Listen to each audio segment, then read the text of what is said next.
America. Look at that. We are the United States of America now. The USA states. The USA, Mimi, states?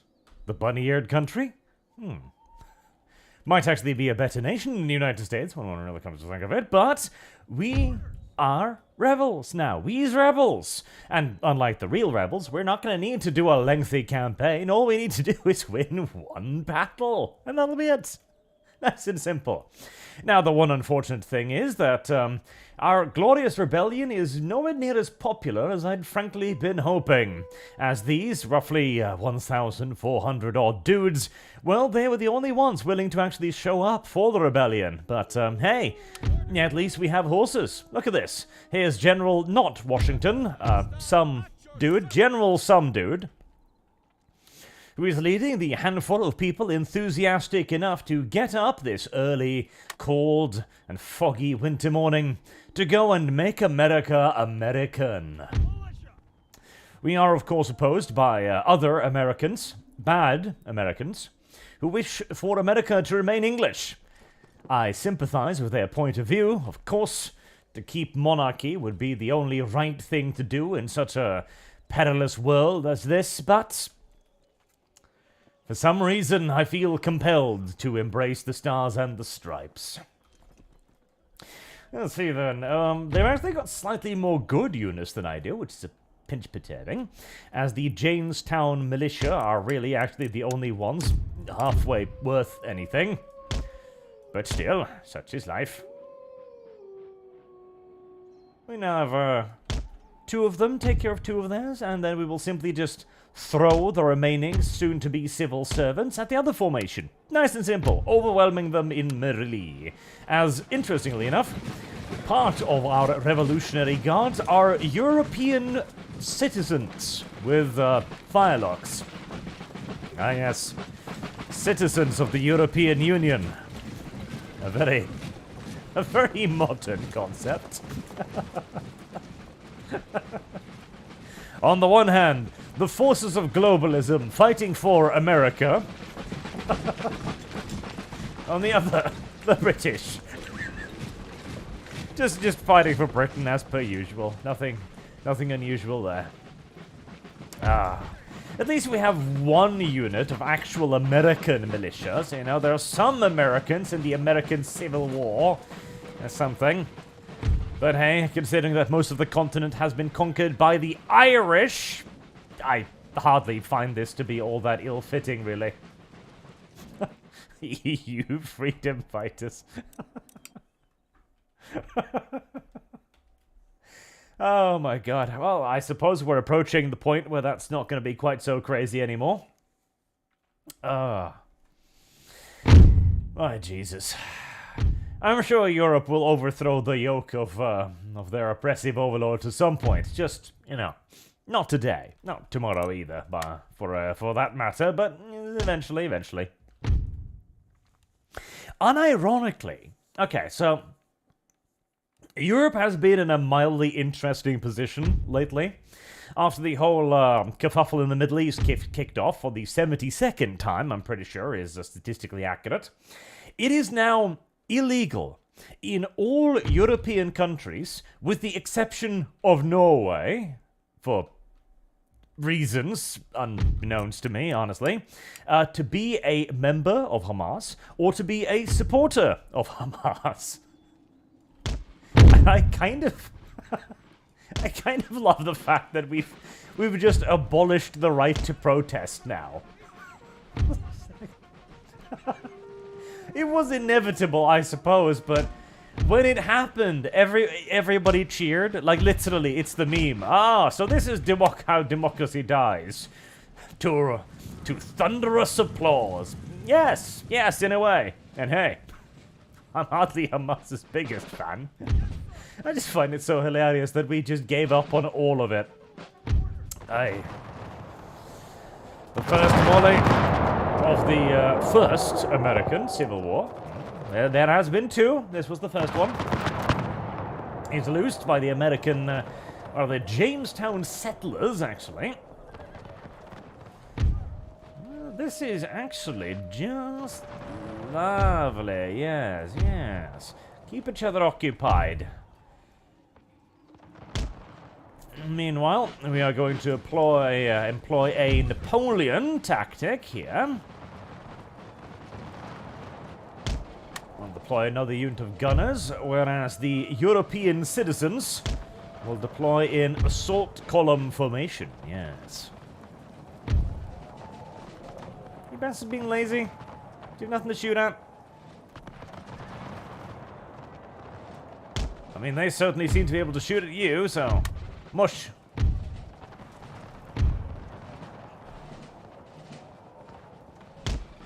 The Americans are being surprisingly hesitant about utilizing their firearms. I'm mildly disappointed by this. Ah, there we go. Much better. The American militia infantry, however, is presumably stuck on a piece of fencing, I believe. Oh no, there we are. For freedom! What little remains of it outside of the European... As the European citizens are coming to aid their distraught brethren in America fighting for independence. I mean, unironically, that was actually kind of what happened as the monarchist French came to aid the Republican Americans. Granted, you know, they had a handful of their own reasons and for doing so, but still, that was definitely part of the story.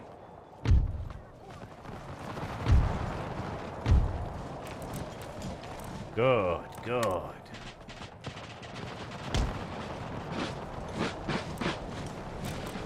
Now, the assaulting columns would often actually not have their weapons loaded at all when they moved into the attack. This was to discourage them from halting and using their, you know, ammo, instead of simply running towards the enemy screaming at the top of their lungs.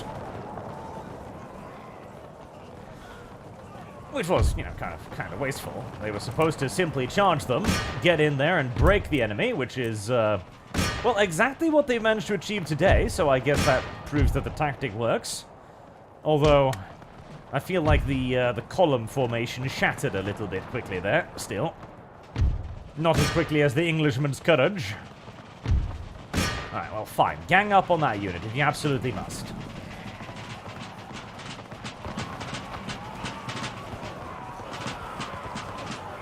And thus the British learned a valuable lesson about guarding their flanks.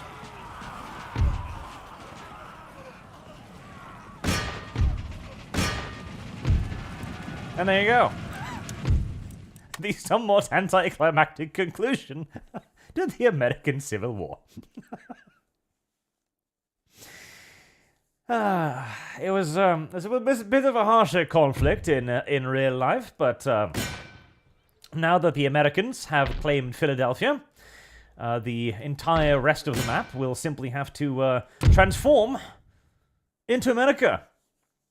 Here's the British king being brought to the guillotine. We teleported him out of Buckingham Palace somehow. And we've decided to execute him. I don't know how we achieved this. I don't know how we're pulling this off. I don't know how there's no sound to it either, but I'm presuming it's attached to the music part of the video game, rather than anything else. The guillotine, incidentally, was invented by a doctor. It was intended to be a humane form of execution, which it actually was. Like, the guillotine gets a lot of crap, okay? And you might be wondering why half of my nation is ready to revolt. Well, you see, Philadelphia had a little bit of a problem in that it didn't want to goddamn rebel. They were really happy under English rule, as it turned out. So I had to increase the taxes to well beyond unreasonable levels. And I also had to burn all of the buildings in the capital to finally get the people to understand that the British just didn't care for them the way I do.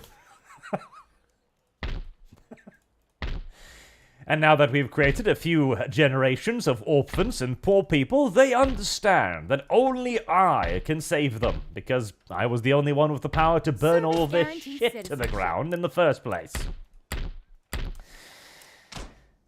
Sometimes the revolution just needs to be a little bit rough around the edges, you know? Otherwise, those silly civilians just don't learn their fucking lessons. It did inflict a little bit of a bump in my economy, but hey, the massively increased taxes more than offset the temporary annoyance from the American people for the fact that their, taxes were increased by about 65 times overnight. We don't want any religious schools. Religion is for losers. We don't want that.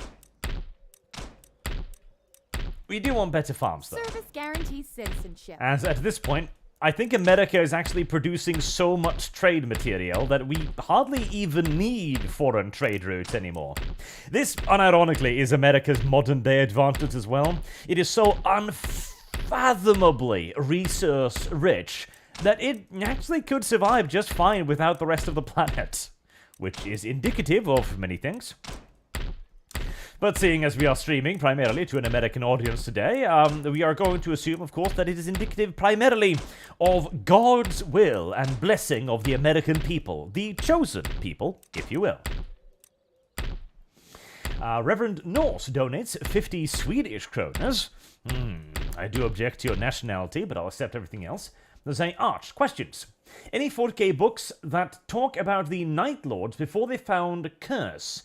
And are you going melee cleric or spell cleric in Sargon's RP?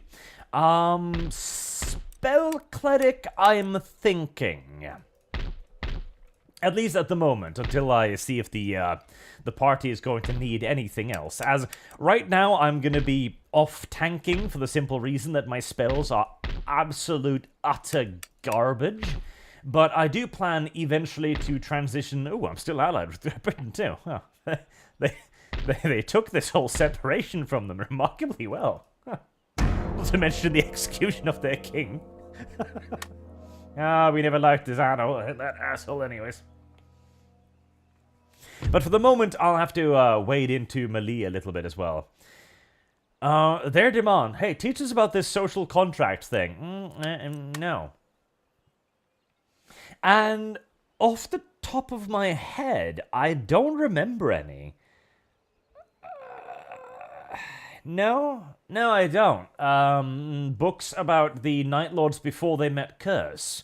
There might be, but if there are, I don't know of them. Thomas Trukowski says, Hey Arch, today I read story which gave me brain freeze. Progressive women are converting to Islam as a ultimate protest against West. Love to hear your take on that story.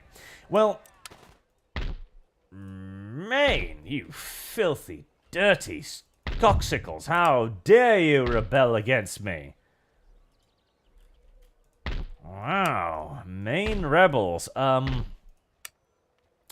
Do I have an army, actually, incidentally? Sort of. Actually, we've got one of the good old generals up here. You've got a little bit of nonsense up here, too. Well, dispatch the citizens' militia to crush the other citizens of the militia, because they're not the correct citizens' militia, and must therefore be put down with great fervor. I'm a bit worried that they could actually grab that place. That's a pinch unfortunate. I lost all of my cavalry, didn't I? Yes, I did. As all of the household cavalry were British units. That means no more 250 plus men units of heavy cavalry. Now that is actually genuinely quite tragic. Enough to bring a tear to any good patriot's eye, it really is. But this is evidence of the sheep brain that I've talked about previously. See, the modern-day progressive is not very educated in philosophical matters. They consider themselves educated in points of doctrine, absolutely. Oh god, 8,000 bucks earned that turn, eh? Probably because half of my country is not paying taxes right now. Yes, yes, indeed. Okay, well, we're gonna need more militia to try and wrap that up, as a great deal of our nation is a little bit worried right now that we've suddenly changed government. Considering it was a somewhat, you know, brutal overnight conversion, I can at least in part understand why they may be a pinch perturbed. Ooh, yeah, let's not do that. In fact, that's already... Okay, well, exempt that from paying taxes. Pencil... Ooh.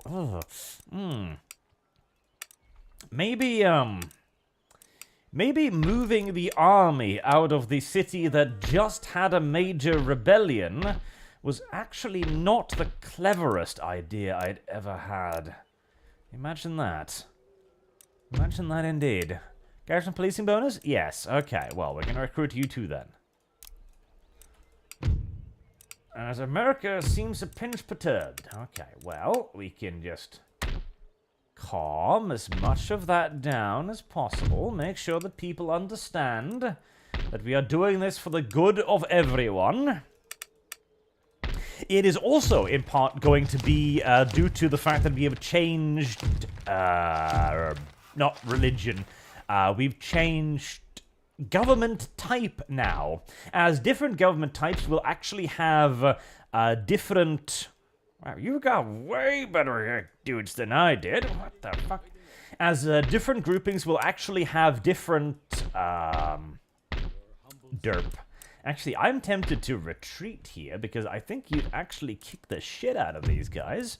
Unless there's a garrison force here, which I'm not actually sure if there is. There might be. We'll see. What was that about? Yes, different governments will take different forms of penalties from research. So your middle class will actually become increasingly unhappy with you, for reasons, if you keep making their lives easier.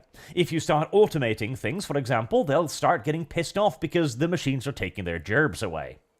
Unironically. Surprisingly, constitutional monarchy, which is what I had, is probably the single best governmental form in the game, because you take virtually none of the negative modifiers. Yeah, see, that's kind of exactly what I was afraid was going to happen. And I don't get to escape from that, do I? Yes. Yes, indeed. That is exactly what I was worried was going to happen.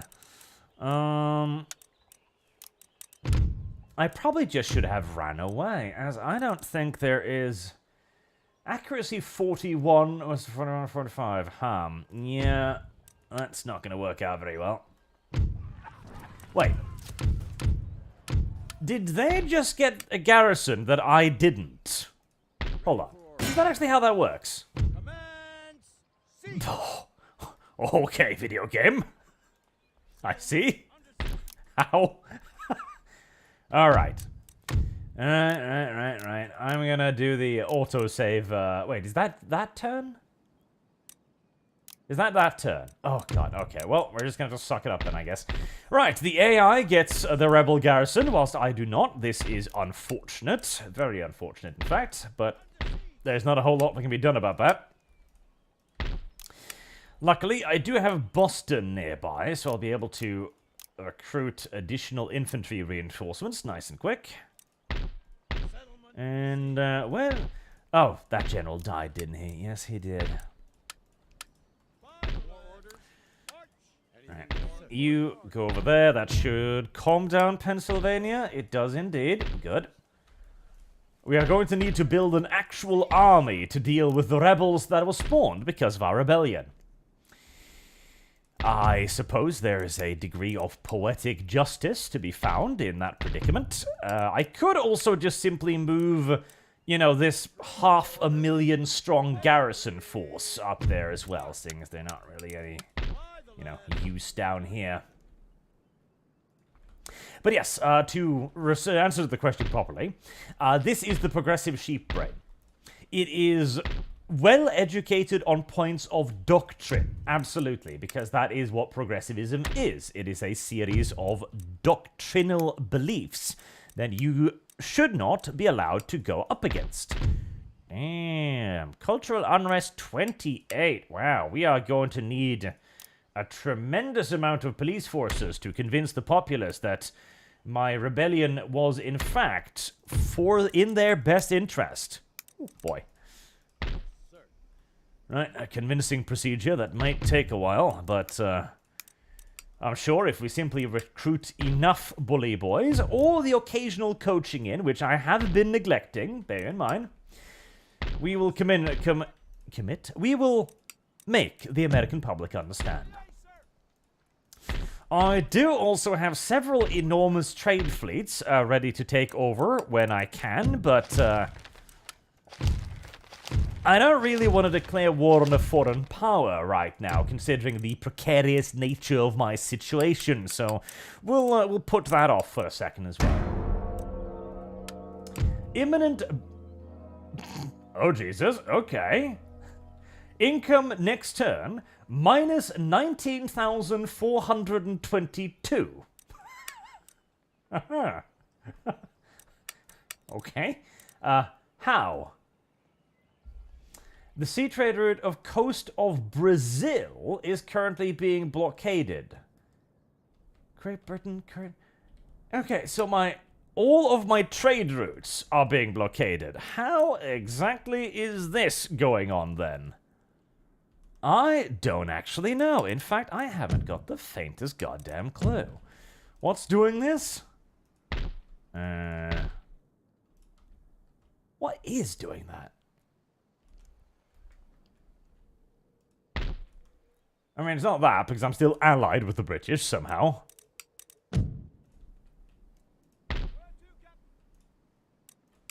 What actually is doing that? What? Down here? At peace? Wait, am I even at war with anybody? Fire is the answer. I'm at war with the... What? Excuse me. I am at war with the United States. What? I am very confused. Is the United States blockading me? What? Okay, that seems unlikely. Is it this? Is it Maine somehow? It can't possibly be Maine. Surely. Did it switch my nation? No.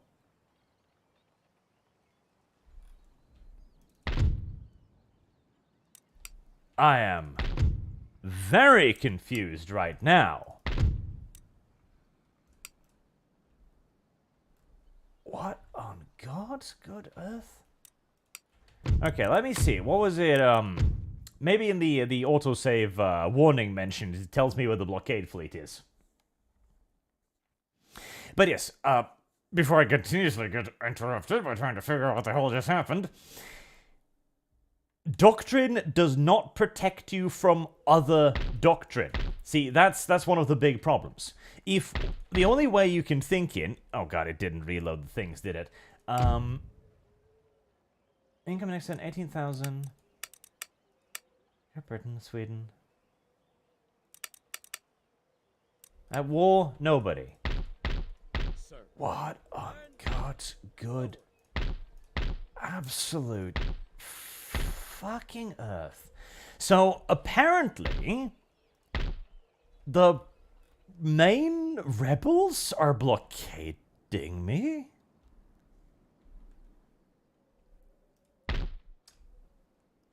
I have no idea. Okay.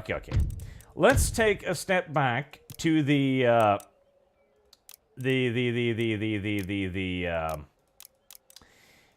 rebellion, I guess.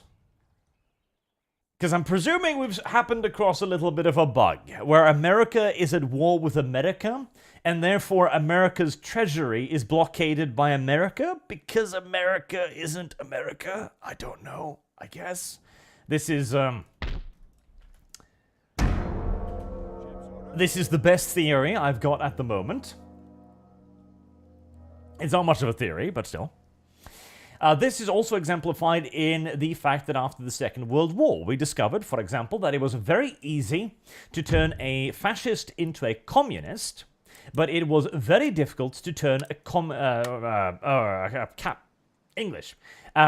into a fascist and a fascist into a communist, so vice versa, but it was virtually impossible to convince either one to become a capitalist. And that was because the core doctrines of both of these philosophies, political philosophies, if you will, considered capitalism to be the great Satan, and therefore the opponent of everything that it was, standing for and against, obviously. If, however, side with the rebels, there you go, yes. Hey, significantly more rebels decided to show up today. Right, we'll just make sure. Thank you. There, nice and easy. And that is going to rebel regardless, actually, I think. But if that's the case, we just need to make sure we've got enough dudes to deal with the inevitable rebellion. Rangers. Rangers will do fine, and they'll be useful afterwards as well. Once you are in that mindset, where you have a declared opponent, it is very easy to continue to despise that declared opponent, because, well, you've always grown up with the opinion that that opposition are bad people. It's been indoctrinated. However, when you are in that mindset, it is also very, very easy, in fact, to convince you that somebody else who thinks at least partially like you are actually an ally, so long as they too are in opposition to the bad people. In essence, it is the idea of the combined enemy, right? Oh boy, that's a lot of rebellions right there. Right, we'll have to make sure that everything is kept nice and calm so as to avoid any repeat of what I presume was a bug of some sort. Because the enemy of my enemy is my friend, right? And so even if Islam is hardly the staunchest ally of your average progressive woman, oh boy, minus 19.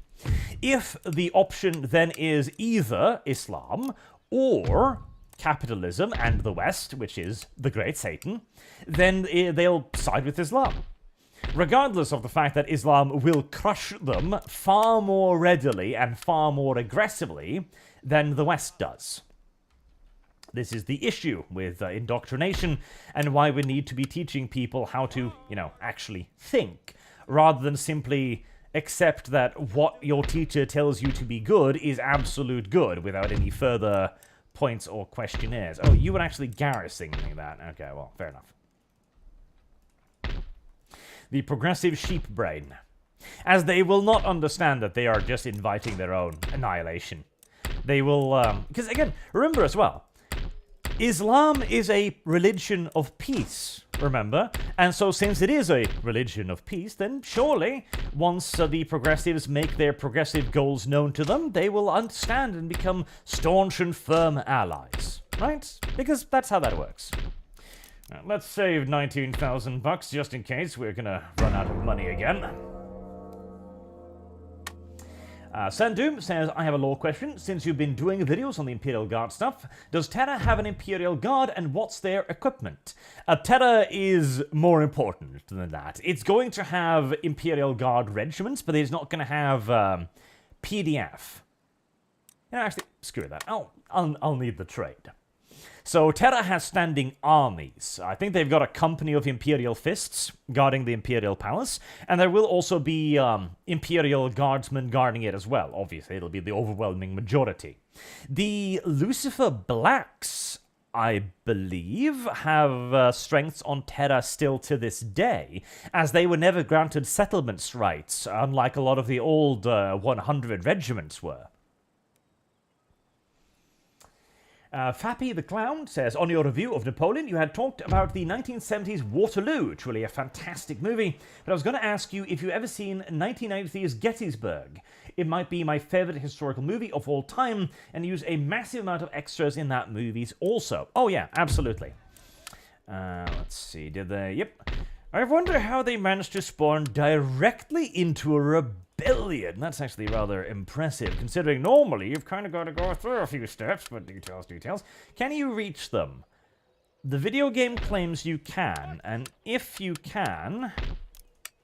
I'd love it if you would, but I'm going to save first, because I know this video game will occasionally lie to you about how far you can walk. We can. Okay, fantastic. Let's try to deal with this then. I've watched all of those.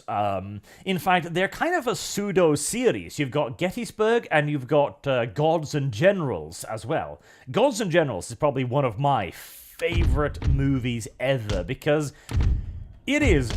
It achieves what Napoleon tried to achieve. So, the movie Napoleon was very, very clearly trying to make Napoleon more than a general. It was trying to make him into more of a human. It was trying to be far more philosophical in nature, you know? It wanted to tell the tale of the man, of his love and romance and all that shit, right? And he wanted to be spiritual in a way as well. It completely failed because all of the scenes failed to actually make you think any of this. The scenes fit so poorly together that the movie wasn't even a movie about Napoleon's life. It was a movie about whatever random scenes the director had filmed in whatever random sequence, seemingly, skipping over years and years at a time for no apparent reason or rationale. Gods and Generals do it differently. It follows a relatively strict and very slow timeline, and instead allows its characters, with an excellent acting cast, mind you, chew the fuck out of the scenery, with lengthy monologues and complex dialogues between characters, all spoken in that beautiful old-timey tone. That was something else that Napoleon completely failed at. Napoleon should have been made in French. It really should have, by Frenchmen, to try and get across a little bit of the emotion of it all. There's another reason why I absolutely adore the TV series Spartacus, because whilst they don't speak in Latin, they do their best to put on old-timey accents and speak as if they're, outdated and out of time. Doing so lends a tremendous amount of gravitas to a series, and a tremendous amount of immersion as well, that most difficult to define and yet also important of traits. Definitely check out those. Gods and Generals, absolutely. Fantastic movie. It also does not fall into the trap of vilifying either party. It simply shows you the Northerners and it shows you the Southerners from a very personal perspective. There's virtually zero politics in it. One can even argue that it might romanticize the South a little bit too much, but you know what?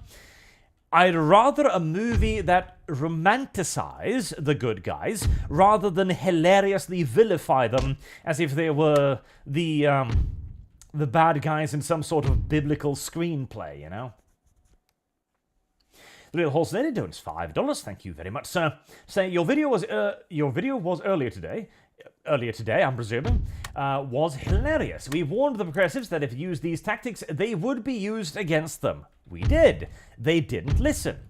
Because it was obviously a very, very cogent argument. Like, okay, you want to do this against your opponents. Like, okay, even if we assume that your opponents are everything you say they're misogynists, they're sexists, they're terrible people, etc., we still should not implement these tools because one day your enemy is going to get a hold of those tools. And they just laugh. No. We've made most of these enemies up anyways. There's no way they'll ever get into power to use this against us. I mean, again, Most of them are simple fabrics of our own fevered imaginations, right? Well, turns out that the progressives' fevered dreams were far more, lucid than they had ever hoped and or anticipated. Not my fault. Not my problem. Although, again, I have been quite thoroughly convinced of their argument. Yeah, the progressives spent the last 10 years telling me that we must crush our political and ideological opponents, and, well, I, for once, was listening. Good, Leagers. Continue to hammer your musket balls into the ground in front of you. Yes, yes. I would not recommend anybody go watch the Napoleon movies. I see some people say, like, they're not going to go watch it. Good. It's not very good. Like, again, even if it was, as I said in my video on it, merely a bad video about Napoleon, that would be something. You know, just being a bad historical video, there are worse things, right? They get things wrong historically, blah, blah, blah. Happens to the best of them, you know. And you could still have a good movie even if you had a tremendous amount of historical inaccuracies or factual inaccuracies, or even, potentially, being non-faithful to the source material. Paul Verhoeven's Starship Troopers is a fantastic example of that, and, you know, in a way, I almost feel as if what Ridley Scott was going for was just that. Like, he was thinking to himself that he was going to do a bit of a Paul Verhoeven, because there was one quote from him during Napoleon, allegedly, where he said that, 10,000 books have been written about Napoleon. It's not my job to read through them all. That's the job of the poor bastard who's going to make the screenplay. Uh-huh. I see. Well, it worked out for Paul, but I don't know if you're going to have quite the same luck. And indeed, he didn't. As whomever read Starship Troopers for Verhoeven clearly did a much better job of actually reading the material than whomever read the 10,000 books about Napoleon.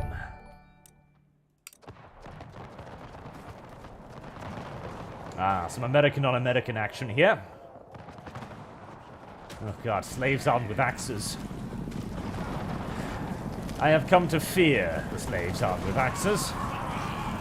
But they are up against a truly ridiculous number of rangers, so I imagine I should be able to outshoot them fairly easily. As they mill about a little bit confused there.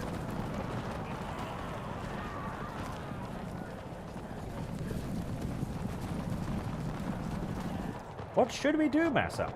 Should we go back? Should we go forwards? Nobody knows. It turns out that none of these rebels actually read any manuals about warfare before initiating their rebellion. Something that many of them, I have no doubt, are regretting a little bit right now. Ah, yes, I remember this. Sometimes the Total War AI, and this does not reflect poorly on the mod whatsoever, mind you, would do this thing where it would start reorganizing its lines, and this has been a bug in Total War since goddamn Shogun, practically, where the AI would not be able to line up well towards the player, and so it would constantly go like, yeah, but I need to have, like, dudes over there. I gotta move, like, a little bit over here. And since all of the units would be essentially in the same command group, that would end up moving the entire army. Anyone who's played Medieval 2 Total War and used artillery, like trebuchets or catapults, for example, will know this beautiful and bountiful phenomenon, when they keep reorganizing into nice little clumps right underneath your trebuchet fire. Always very welcome. Mrs. Sergeant 100 becomes a bridge worshipper, a bridge god worshipper. Thank you very much, sir. And says, well, looks like I timed my arrival correctly. Too bad I'll need to get some sleep soon. Rough night beforehand for the bridge god. Hail Arch. Thank you very much. And I'll hope you have a good night's sleep. Even though you probably won't. Let's face it here. Every time you go to bed and you're like, oh god, I gotta fall asleep soon, you're fucked. You are already doomed. Because then you'll lie there, And you'll think to yourself, like, oh god, if I fall asleep right now, I'll get 6 hours of sleep. And then some time will pass, and you're like, oh god, if I fall asleep right now, I'll get 5 hours of sleep, and so on. It would be really nice if we humans could just turn off our brains on occasion. I think it would be a tremendous benefit to all of us. Right, General, whoever you are, please do chase down those slaves right there. Make sure that they stop annoying my flank, whilst we continue to persecute the bad rebels.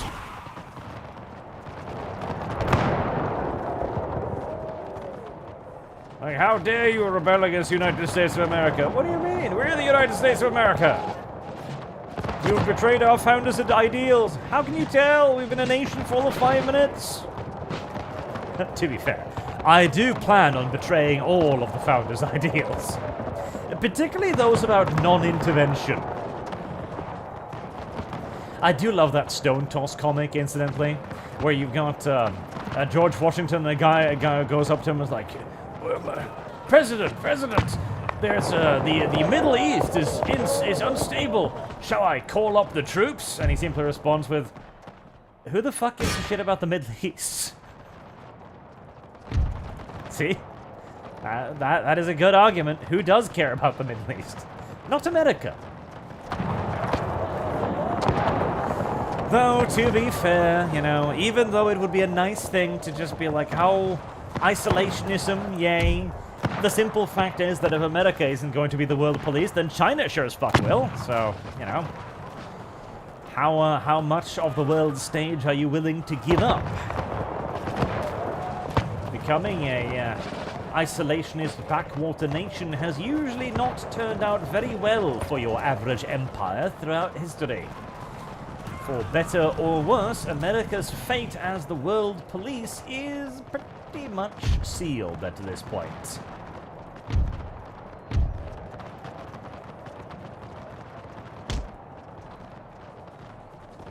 God, this makes me really want to invade Europe, though, because we've actually had a good exchange of fire here. We've been able to fight a gun war rather than the usual clusterfucks of attacking Indians. My God, I can't wait till the first American troops land in England. Service guarantee. Surely the English will be able to entertain me just as well as the other bad Americans.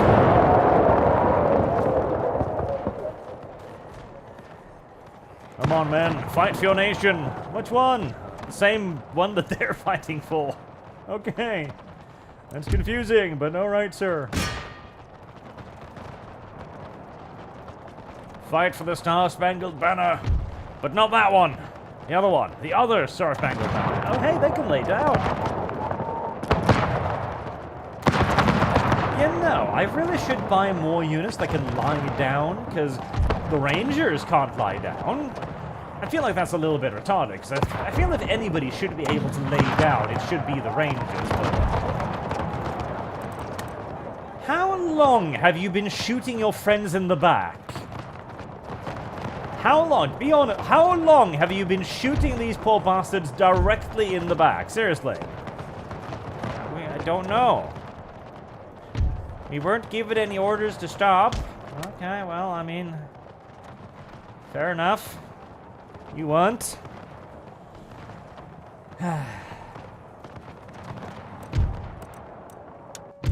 I feel like America has become just the Skaven nation of the Earth now, with all the friendly fire incidents we seem to be encountering on the frequent.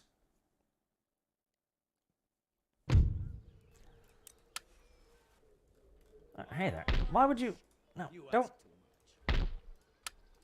don't run away. You're fighting for freedom. Fight till your last breath. There. Right, now that the American rebels have been defeated...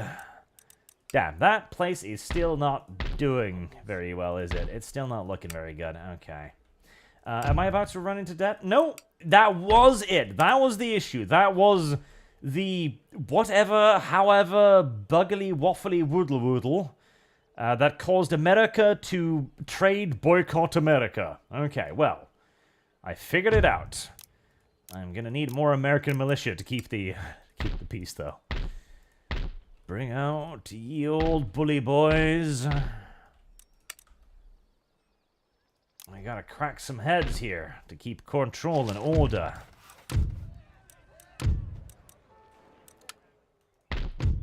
Oh boy. Alright.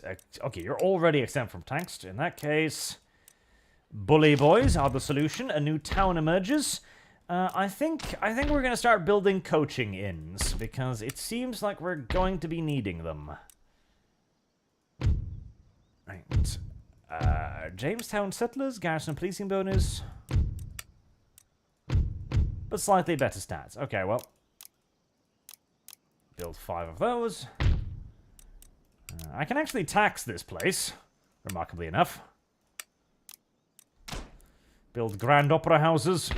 We must distract the populace with music. Calm them down. Oh, but you're rebelling too? Jesus. Stop it. Who would have thought of liberty would make everybody so goddamn rowdy all of a sudden? Alright, 5 of those. Jesus. Okay, 1 more of those. Service guarantees citizenship. Freedom really has brought out the worst in the American people, I must say. It really unironically has. Okay, can you dispatch some dudes without that breaking into open rebellion? Yes, you can. Good, good. Right, -4. Are you already exempt from taxes? You are not. Let's do that, just to calm everything down. Come on. Unclench, everyone. Unclench. It's okay. You're free now. Sujad donates 20 euros. Say, have you heard of the theory that the Federation destroyed Buenos Aires with the asteroid? That Carmen intentionally nudged the asteroid and destroyed the ship's communication array so Earth couldn't be warned? No, and that's a very retarded theory. I'm sorry, but it is. Like, okay. First and foremost, oh, that might be part of the reason why people are pissed at me. The taxes. The incredibly high taxes. Oh, right. I did forget to turn that off, didn't I? Oh. Oh well. Some of them are still just pissed. At least I can turn taxation back for some of them now that they have adequate representation.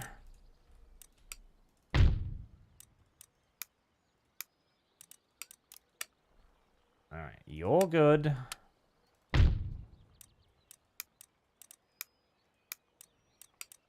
And you'll be good. Good.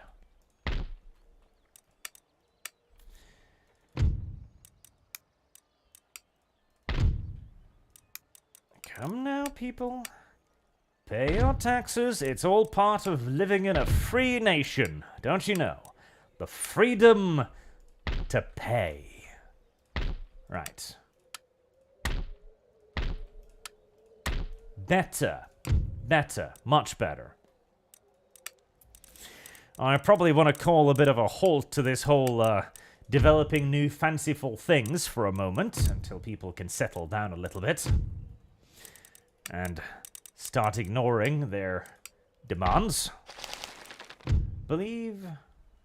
-2 happiness from industrialization, lower class. Well, they're just gonna have to suck it. In fact, I don't have a lower class, do I? That's the middle class, isn't it? I think so. So I think I can ignore the, I think I can ignore the unhappiness of the lower class, because I don't recognize there to be any lower class in my nation. Perfect. What? What do you mean, image bankruptcy? Income next turn 13,834.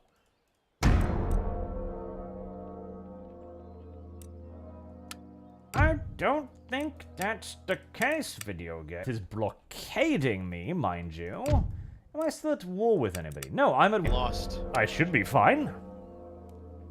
And not to mention as well, Carmen would need to pull off one hell of a bit of flying, which, to be fair, she probably could. She is the best pilot in the Navy, after all, to shear off only the antenna. And even then, Carmen was straight out of Flight Academy. Like, now, like, the sheer scope and scale of this conspiracy seems to assume too much. It's one of those source I made it the fuck up. Because who the hell would do it? The Federation? Why? The Federation had showed no previous side of doing it. No. I will not amuse this silly conspiracy theory. Shannon Fox 2300 donates $5. Thank you very much. Service guarantees. I mean, you aren't wrong, Arch. One of our most famous gun with wings made by a washer company is known for the most friendly fire incidents. I'm bankrupt. How exactly?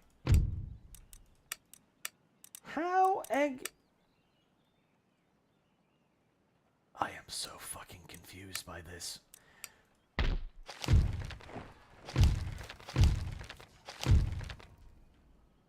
I am so unironically fucking confused by this. Okay, let's see.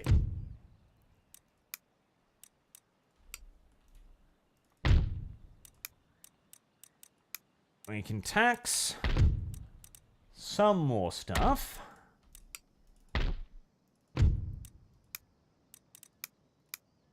There we go. People aren't going to be happy about it, but people are just going to have to suck it up for at least a little bit.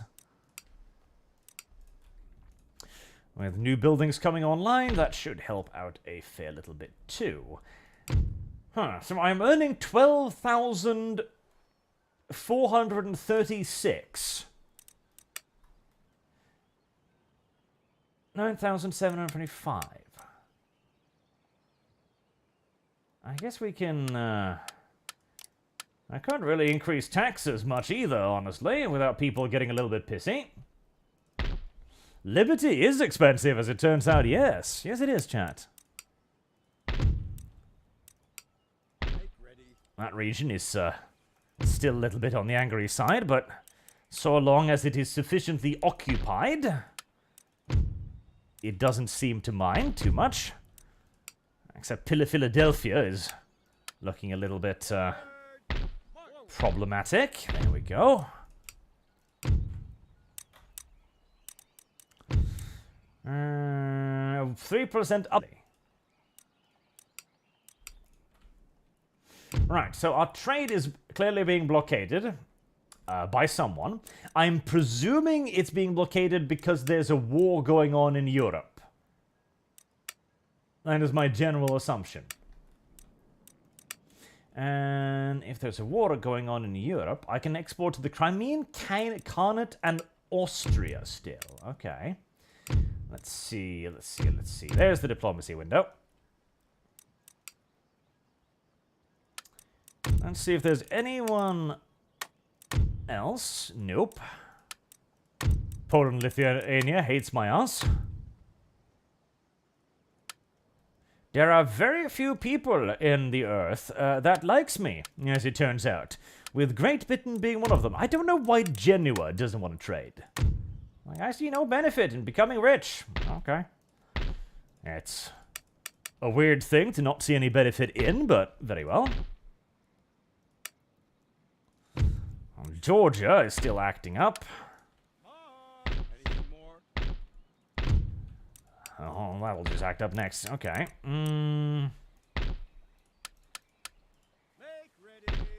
Right, that calms them down.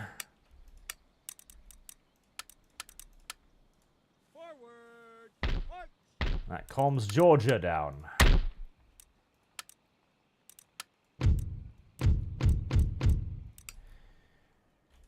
Alright, is it still claiming income next to 14,373?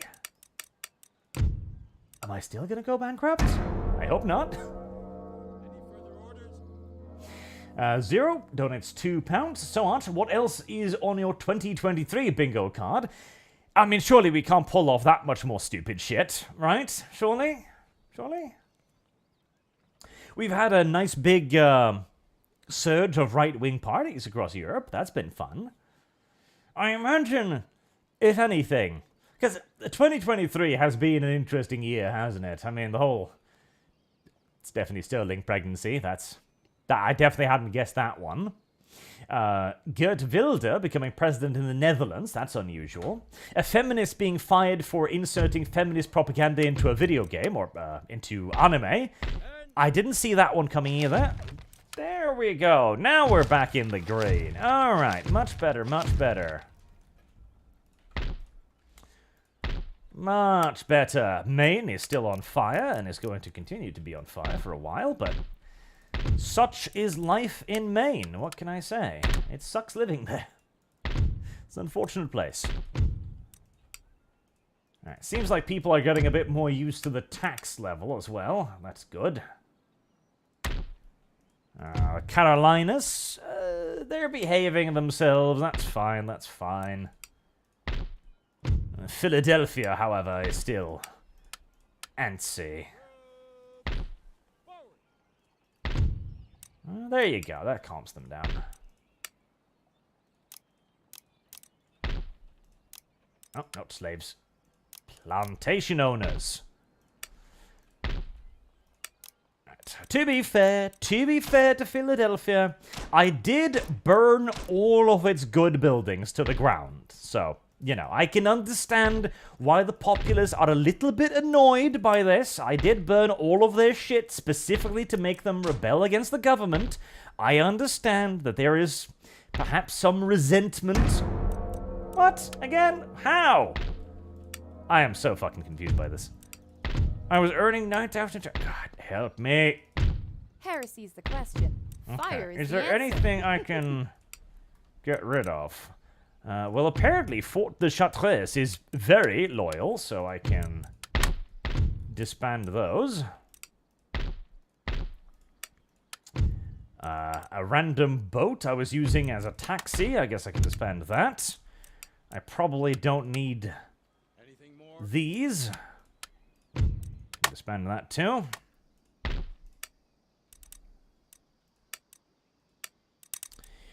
I don't want to disband that, because, you know, that's an army. Although, I am going to be rebuilding most of my army, so I don't know if it's necessarily... if it's actually necessary to keep them, but they're also the only ones keeping relative peace and order in South America at the moment, so there's that.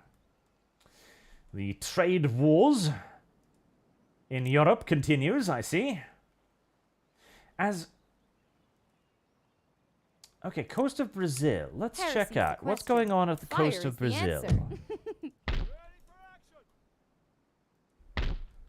Is it France? No. So somebody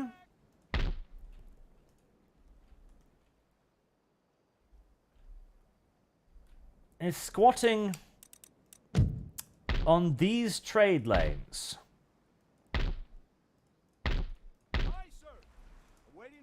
Okay, I think we might just declare war then. Oh, hello. A free trade post? Well, I'll take it.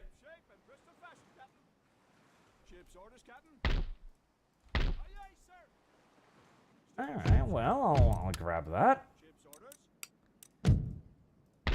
That'll give extra income. The Ottoman Empire. You know what? Oh, God, they're allied with the entire universe. Oh, shit. Okay. The Papal States. I can guarantee you those are allied with absolutely everyone. The Knights of St. John. You can't possibly... Yes, you're allied with absolutely no one. Okay, good. Fuck you. Your trade is my trade. And just to make sure we don't break anything.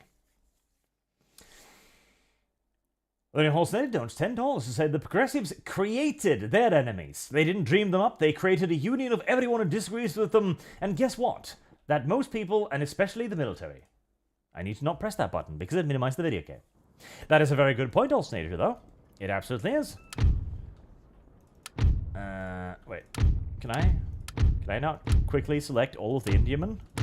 Well, that is mildly perturbing, but there you go.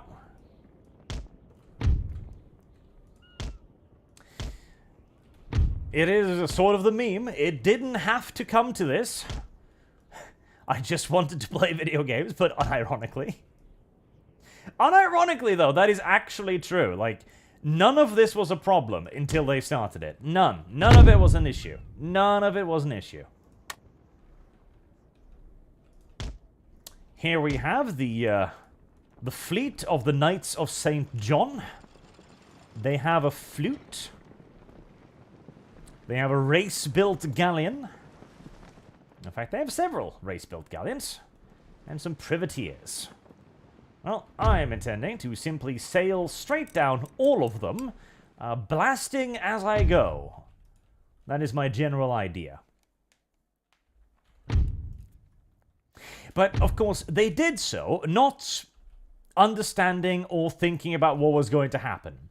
They did so because they figured that, you know, there were bad people out there. And there was a lot of power to be had from destroying those bad people. And surely nobody could object to destroying bad people, right? Well, turns out the bad people were more than happy to object being called bad people. Weird, I know, and yet so very, very true. Oh god, you're gonna do the thing, aren't you? Yes, yes you are. You're gonna do the AI turn.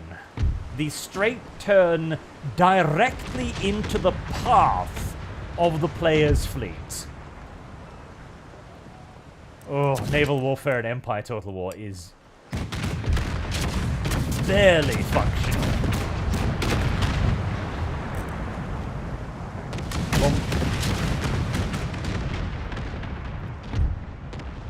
Well, this is going to be a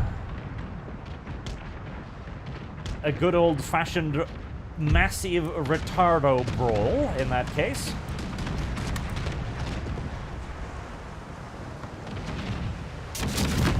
On the bright side, we'll get to fire all of our little muskets as well. Ravage them.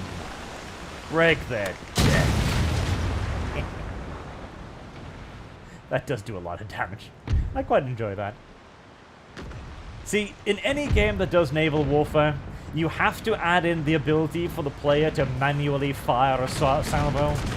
Because the ability to just broadside something like that is just delectable, isn't it? It is almost as fun every single time. Red, fire broadside! Fire! Delicious destruction. And this is why I complained about the games really should have had some sort of a squadron system rather than what they actually ended up with. Because if they don't have a squadron system, I have lost. Then this happens, where the fleets simply become inseparably mixed together. Alternatively, they should have given the ships just 5 times as much range, honestly. It would have looked a little bit dumb, you know, you've got ancient-ass wooden warships with basic bitch-ass cannons firing at each other from 5 goddamn kilometers. I know, it would have looked weird, it would have been silly, and no doubt I would have complained about it, and everyone would have complained about it, but if the alternative is Furball the Naval War video game, it would have been better. It would have been better in the long term. Service guarantees citizenship.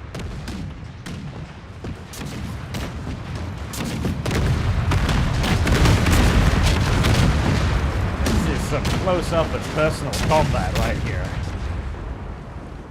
In fact, I'm half tempted to start boarding the little shits. I do have a numerical advantage over them, after all.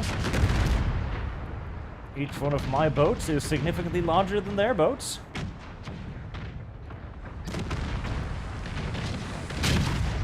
Man, it does look good, though. Like, that, at least, you cannot deny. It does look good.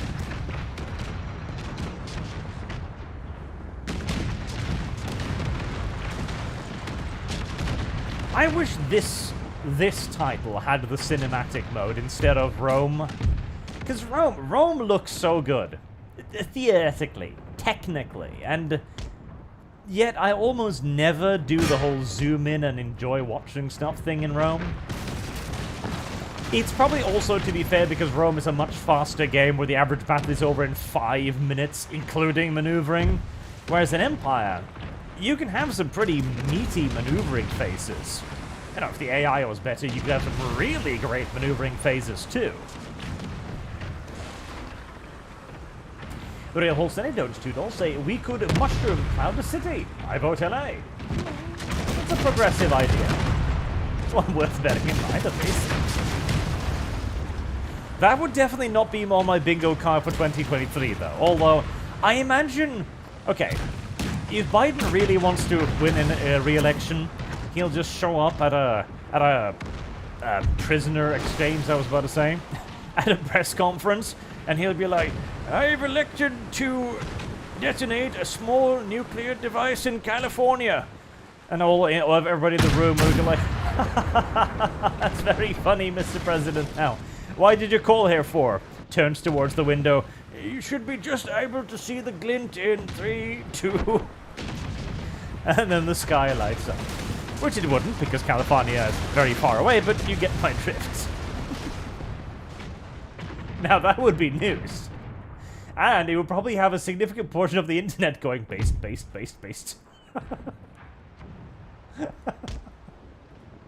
I am joking, YouTube, incidentally, but, you know, it'd be funny. Vote for Biden 2024. He will nuke California. Now that's an election promise I can get behind.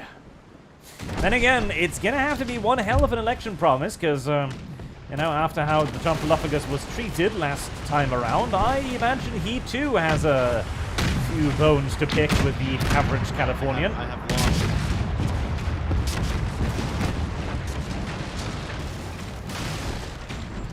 Is there a give command of the ship to the AI button? Because,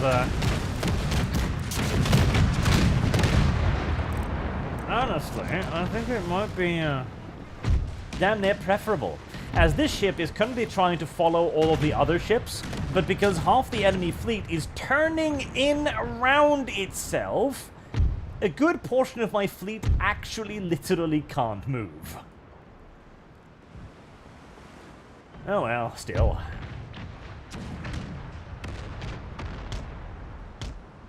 As I am now passing through them yet again, blasting the shit out of them, they are learning a valuable lesson or two about naval warfare. Even if it isn't any lessons I would want them to learn. They should have brought more cannons.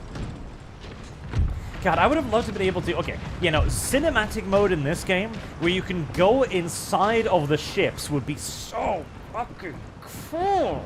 Like, you'd go down on the gun deck and, you know, watch the recoil of the cannons and walk in amongst the crew. Ah, we need that. We need a walkabout mode for Total War, where you can just go inside of the battles and wander around the field as the general. That would be beyond amazeballs. That is what we require from Total War. That is what we need. That is absolutely what we need. Ooh. Well, that's one ship that's not going to be bothering me any further. You know what? Just board the little motherfucker. Just board him. If he's going to be right there being annoying, just grapple his ass and kill everyone aboard. Nice and simple. You too. Seriously. Just grapple the little bitches. Ooh. I really shouldn't be using the grappling feature because, if I remember correctly, that was bugged in such a way, at least in the vanilla game, that could actually end up crashing your game quite consistently as well, I'm afraid.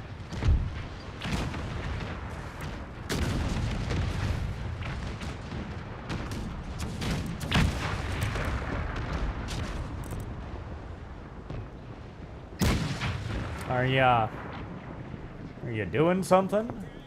There we go. Bungee jump. That still looks good. I still love how they throw those over. Like, yes, they stretch weirdly, but, you know, total war jank. What can you expect? Boys, get ready to clean the deck. Oh, to be fair, there's 25 guys left alive. I feel like the grape shot did most of the job. Ooh. Oh boy. Oh boy. They seem to have set us a little bit on fire there. Never mind, you know, they surrendered. That's all that matters in the end. So long as they understand.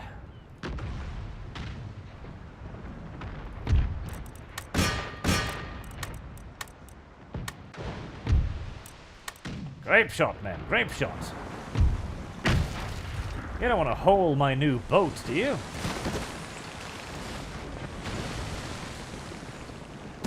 Soon, you too will be free. Come, join America. Be a part of the 1,000-year American Reich. You will be free. I don't care if you resist. This is not up for debate or discussion.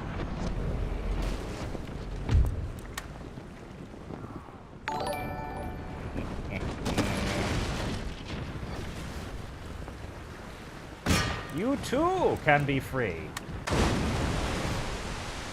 So says my enormous shotguns. Oh, Gunfox donates 20 memberships. Thank you very much, Gunfox. Very generous of you. Everyone should say thank you to Gunfox too. He's a good boy. You should follow Zanard's example and say thank you. And I'll Bowitch Wiggler as well. He's a good boy too. Desert Hamster says, their bullshit pushed me into politics, IRL. Same. Unironically, same, yes. Oh. Ooh. Ooh. You better hurry and put that out, otherwise, you know,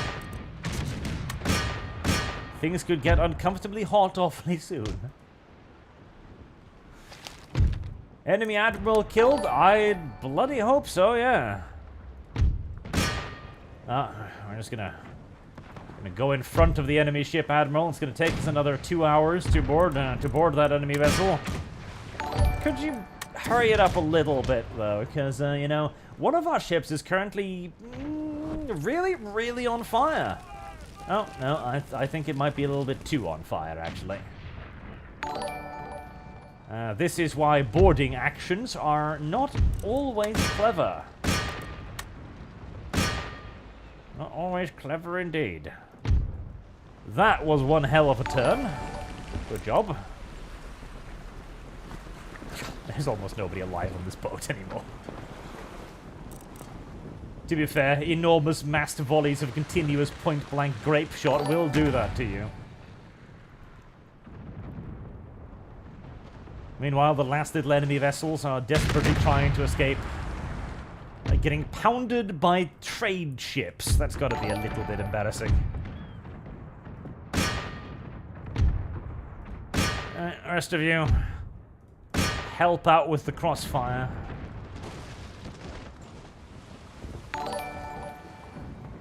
This is a particularly bad day to be a Knight of St. John. Shaken. Concerned. Hull damage. Captain, the majority of our vessel seems to be floating. Yes, it's supposed to do that, sailor. Yes, but not on our ship. That is an unfortunate thing. What are you doing? You're in a perfect position. Don't sail around. They've barely got any sails. Just point yourself in the general direction of the enemy and keep shooting. It really actually is that simple. There you go. Now drop anchor and just stay there shooting at them until they surrender. Belial says small-scale naval battles like 2 or 3 ships, V2 or 3 is fun in Empire. Beyond that, it is just a clusterfuck. Yes, it is. And again, it's because the AI can't handle it. Like, they either needed to give the ships just ridiculous range so that the AI would have maneuvering room, which I think would probably have been the best option, honestly. Or they basically needed to have a little bit of a social contract with the player and be like, okay, our AI is going to try and march your line of sail. So if you could please do the same, then everything will be fine. So basically, like, the two ship armies would just sail next to each other and continuously shoot. And obviously, it would then be somewhat in the player's hand. If the player chose to abuse that, then, you know, there you go. But at least then there would be an opportunity to not do so. Huh. Apparently, by expanding my trade income, I have decreased my actual income. Just for shits and giggles, if I, 16,003. How? Trade income, 9,000, net 2,000. Navy upkeep, enormous. Why? I mean, sure, these navies are expensive, don't get me wrong, but I feel like this number is, not reasonable.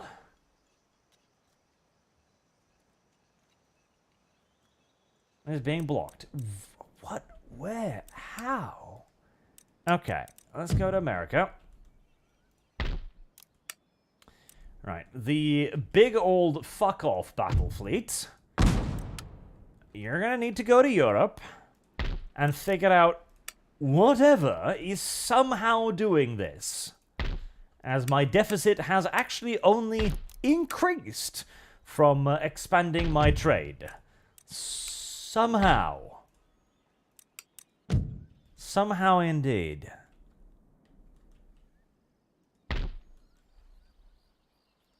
I mean, it can't be that. It's gotta be... It's gotta be, like, down here.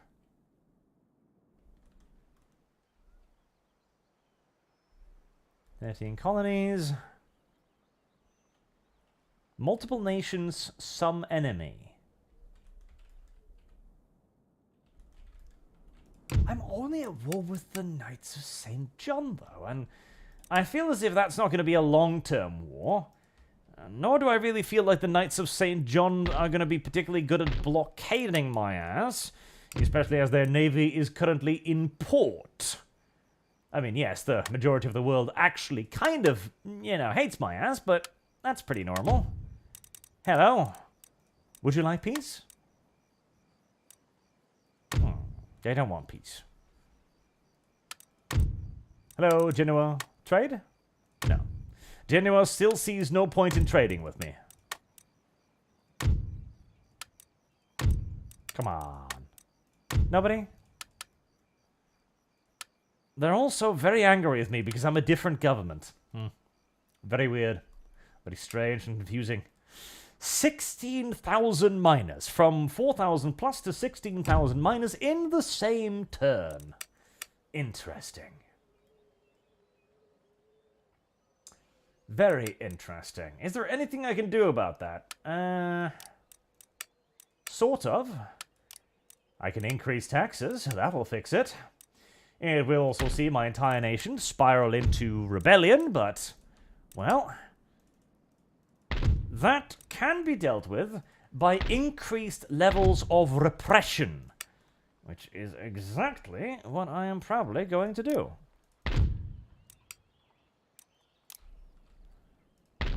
And at least it'll buy me another turn of income, which... Let's see, is that gonna... There you go, nice, nice. How is Pennsylvania looking? Perturbed. Pissed, in fact, as always. Alright, turn that one off for a turn, as I don't want it to, you know, outright rebel again. Last time the Pennsylvanians rebelled, it had unfortunate consequences for the entire country. So did Maine.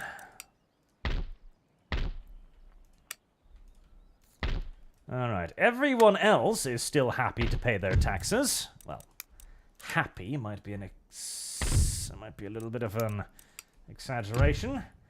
That's minus 1,300. 1,300. I mean, with new economic buildings being built, that is going to increase it. What could I get rid of? What could I get rid of? What could I get rid of? I mean, honestly, I'm half tempted to destroy the trade fleets for the simple reason that they don't seem to actually be able to do any, you know, trading. Service guarantees citizenship. Okay, I've already got a new battle fleet, so I suppose I could get rid of that. That should be quite a lot of money. In fact, it is. And seeing as the trade isn't working...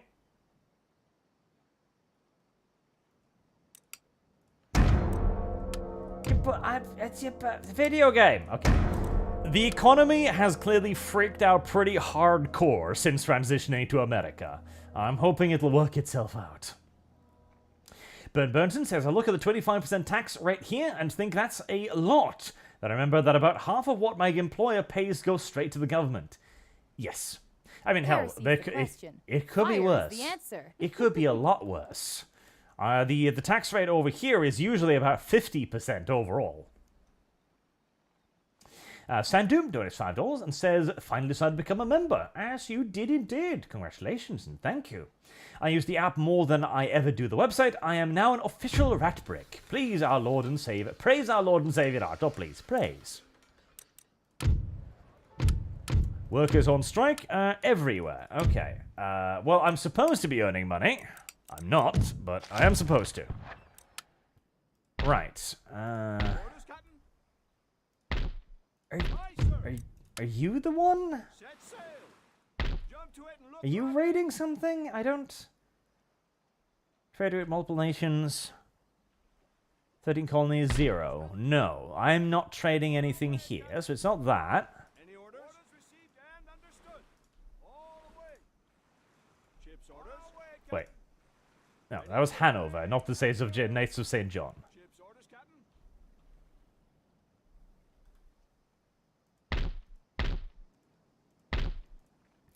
Well, France is definitely protecting their trade routes. Waiting further orders. Alright, I really don't want to destroy trade fleets, but I do need the money pretty bad.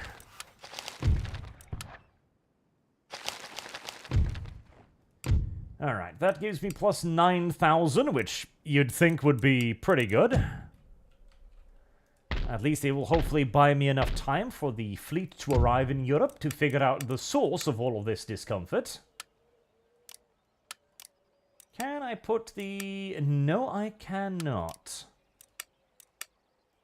I can most definitively not put down the prices. Okay, Maine isn't gonna rebel. Philadelphia isn't gonna rebel. It is if I tax it, though. Williamsburg is looking quite angry. I have lost. Shit. Okay, that makes it 0-0. That should be good enough. Charleston is still very angry, despite a... Jesus Christ, I feel like they're getting angrier somehow. Cultural unrest 32. 100% American. Cultural unrest 32. Excuse a motherfucking moi.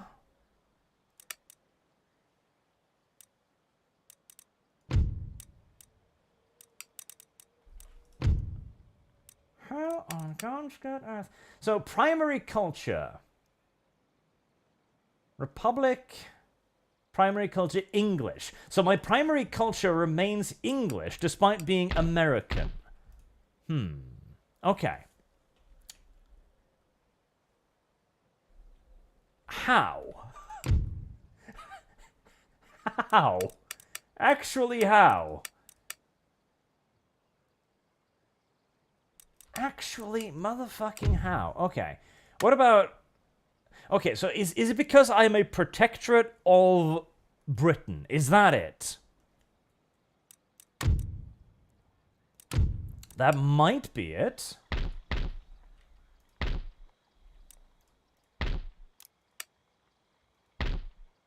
don't... that might be it. It could be, conceivably.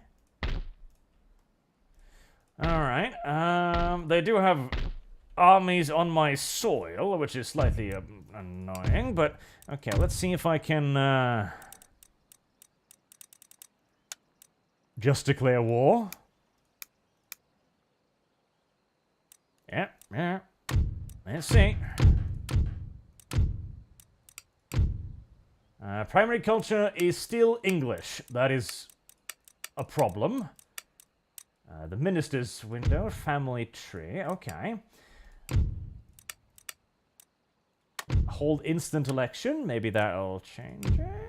No, still English, okay, well, let a turn pass, and let's see if it fixes itself.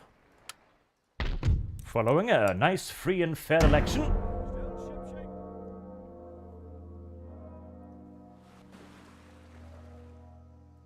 shipshape. The port. Is that the blockade? Okay, I'll need to check that out.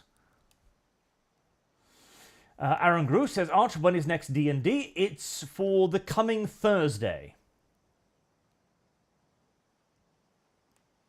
That shall be the deal, the D&D time. But a port shouldn't count as blockaded, should they? I thought that was, It might be. I did not check. We'll see.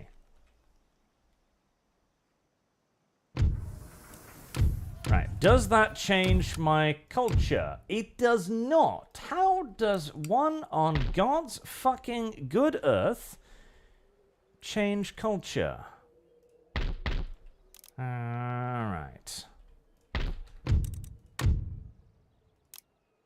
Alright, I'll reload then, because that's clearly not how you change culture.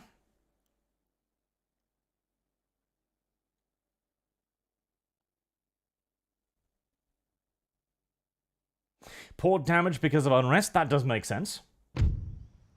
Alright, just kill him. The sea is ours. There you go, nice and simple. We're a fleet, not an army. Set sail. Alright.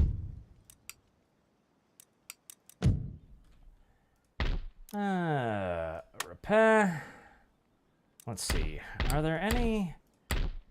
I mean, there's a lot of other ports.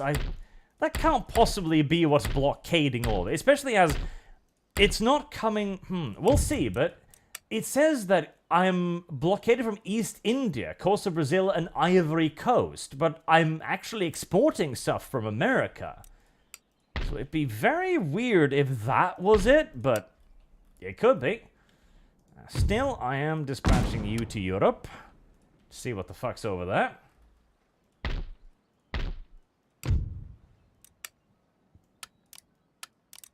And we'll have to tax people like mad, and even then, we apparently won't have enough money.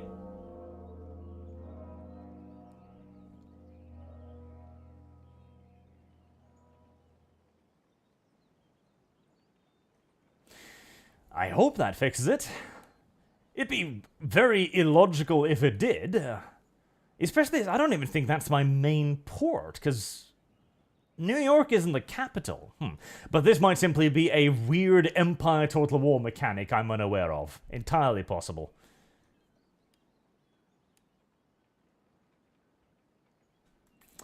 I still need to figure out how the hell to get rid of my culture, though. Yep, a lot of strikes. That was it! Jesus Christ. Well, thank you very much, chat. I would never have thought that a random port, a single random port, was cutting off my trade from entirely different continents. That would not have occurred to me in a million years. Mostly because, well, that's fucking retarded! But still, thank you, chat. Right, who's still rebelling? Pretty much everyone, okay. Exempt region from tax. Exempt region from tax. Exempt region from tax. You're fine, you can pay taxes. Maine, the powder keg of Maine. Alright, everybody else loyal? Everybody else loyal. Alright. Is there a way? Okay, let's check the tech tree here. Alright. Abolition of slavery. Increases the number of slaves in the American region. I see. Minus 35% cultural unrest. That's a lot. Third environment, diplomatic relations, international prestige, maritime trading, secular humanism, citizenship, anti-clericism, classical economy.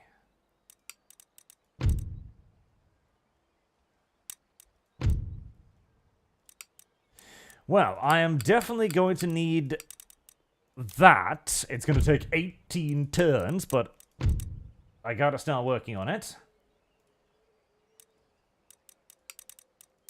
34 turns. Jesus save me. Okay, well, we'll get started, if nothing else. Get the spinning mule. And the rest can be agrarian and other such reforms. That's actually fine.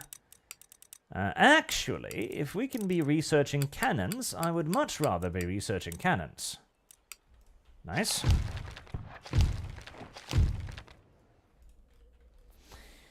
Okay, so it's not a research, and it's not declaring war on Britain.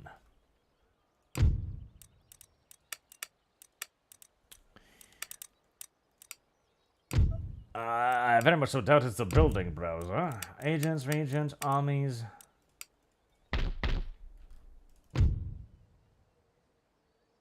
Because the cultural unrest is currently what's really murdering my ass. As regions like Georgia... Oh, it's going down. 100% American. Okay, so it will go down eventually. Okay, well... Eventually. If all that is needed is to block one port, that sounds easily exploitable. Yes. Yes, yeah, pods. Yes, it does, chat. It does. But that also definitely sounds like creative assembly logic. It's like, okay, but we've got to make sure that all of the money from the different trade ports goes to one nation. How are we going to do that? Well, we'll make one national port, and we'll route all of the trade through it, even if we won't say that's what's happening. That is some CA logic right there. That is most assuredly some serious CA logic, and no doubt about it. Right, well, Enormo battle fleet, you arrived in Europe. There's nothing for you to see here. I'm sorry. There is nothing for you to do here either. Though, okay, we've got a trade fleet here, which is doing fairly well. We've got... that's not a trade fleet. That's actually the second battle fleet that I sent off. Is it trading? Ivory Coast. Yes, it is. It is actually trading. Not as well as the Indiaman fleet, but it is trading. And then we've got these guys here who don't have a nice and easy place to pull into port. Denmark. Oh, I think I know where the battle fleet's going, and I think I know whom I'm declaring war on too. The Danes. Fuck them most ferociously. Right, well, Pennsylvania is still a bit rocky, but... you know, parts of the nations are beginning to calm down just a little bit. Just a little bit, mind you. I'm still a bit perturbed.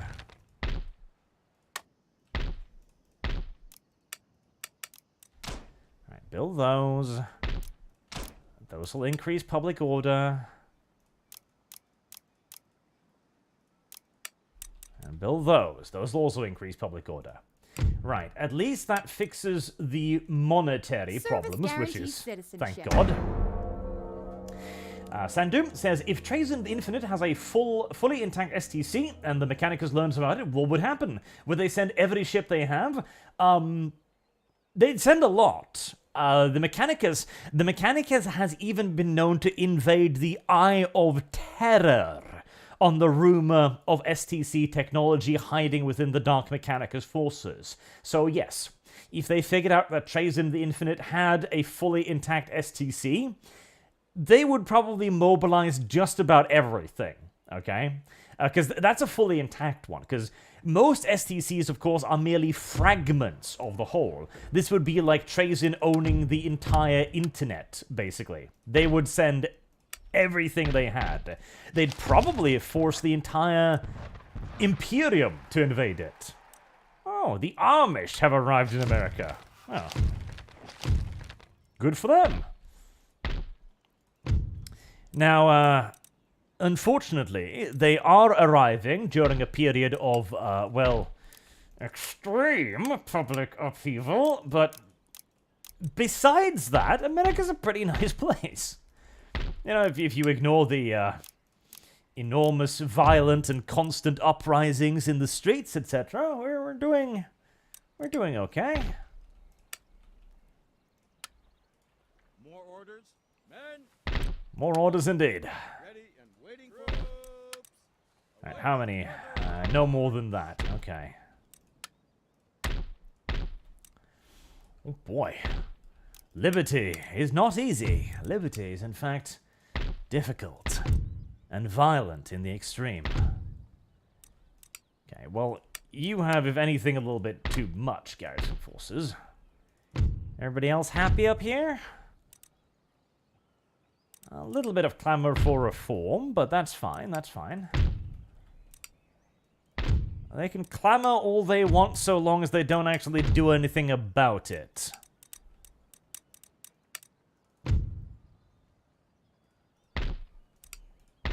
Good. Good. The people are beginning to unclench their sphincters. At least the majority. Right, 8. Am I taxing you? I am. Okay, well, we can get rid of a good amount of garrison then. -2. Probably good enough.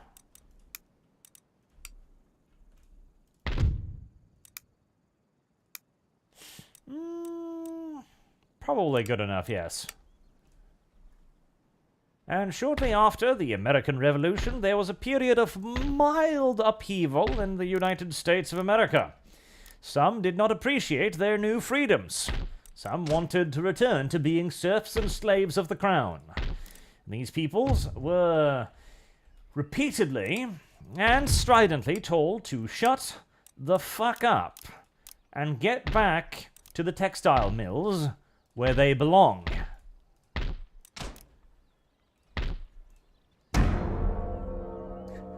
And ironically, that probably is what happened. There was that one monarchist sympathizer at the textile mills who was like, God, I miss the king. Everybody just told him to shut the fuck up. Threatened to throw him into the machinery if he didn't behave, probably. Possibly to throw him under the machinery. Or use his children as the customary unstoppers of clogged machinery. Timmy didn't need 10 fingers. Timmy could do just fine with 6 or 7. Timmy might be able to do fine with 6 or 7. We don't know. Not until we've tried to unfasten the machinery with Timmy's thumbs. Hello, random agent. You are a rake and utterly useless to me down here. Or, well, actually, you could... Oh, you can't even go over there, actually. Never mind. You could go on a very lengthy journey up here and see what the Spanish have in store for me. You could do that. Yet further Amish people have landed in America. God damn it. Still? Okay. Calm down, you little shits. Carolina is growing increasingly Waiting for your order. Forward. un-American.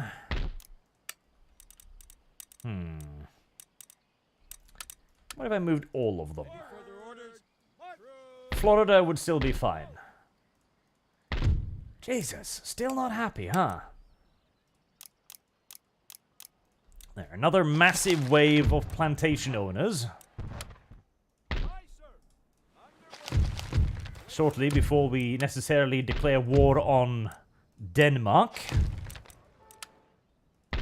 Hispania, that should be fine next turn.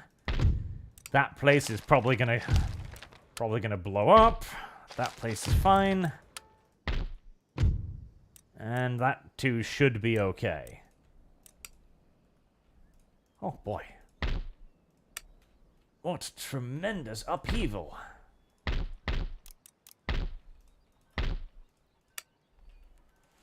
Is Maine still angry? Yes, but it's calming down.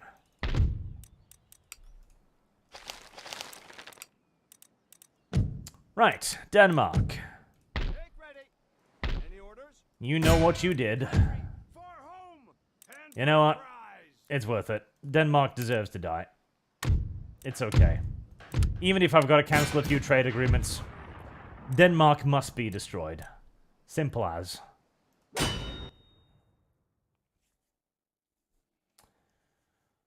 The Crown was a better administration this time around. Yes, the Crown was a vastly superior administrator than the new American government. Oh, that is unironically part of it, because remember that one advisor we had that had the ridiculously high stats? He probably didn't remain, in America. He probably went back home to Britain. There's the problem. That one ridiculously high-level administrator betrayed us, and everything went to shit from there. That makes a certain amount of sense, actually. Wow, it is a foggy fucking day, isn't it?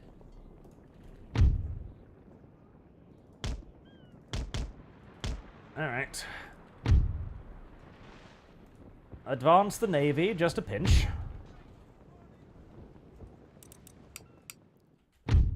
But by and large, we shall allow the Danes to come to us. For the Dane is at heart a cowardly creature, but we can encourage his arrival by bombing him from well outside of his maximum range, as my ships are just a lot bigger than this.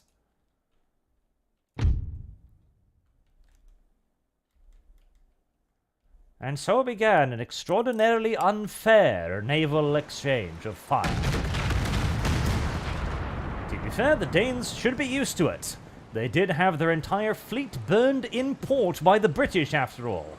For no other reason than that the British thought the Danes might conceivably side with Napoleon. We call that a active self-defense measure. The Brits were worried that the Danes might be thinking independently, and so they made sure that the Danes wouldn't think of anything silly. A wise measure.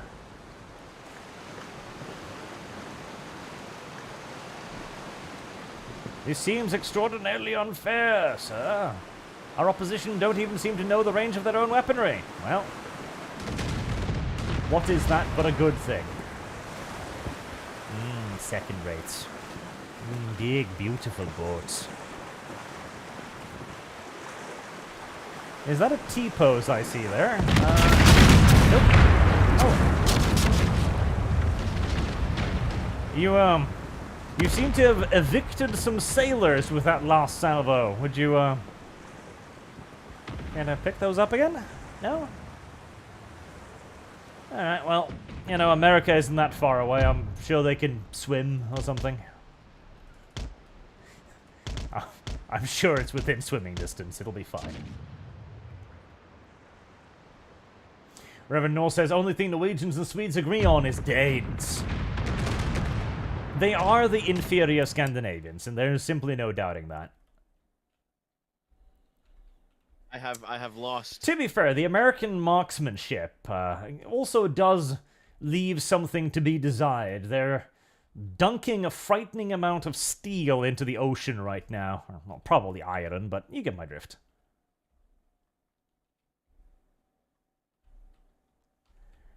I kind of hope the Danish fleet just chooses to flee, honestly.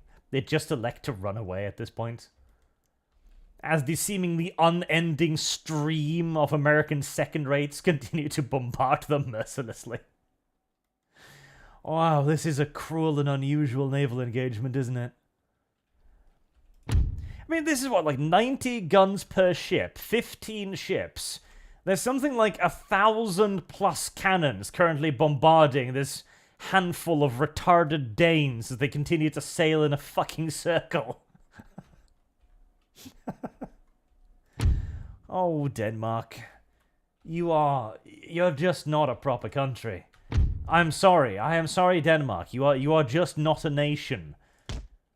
It is unfortunate, I know, but the evidence speaks for itself.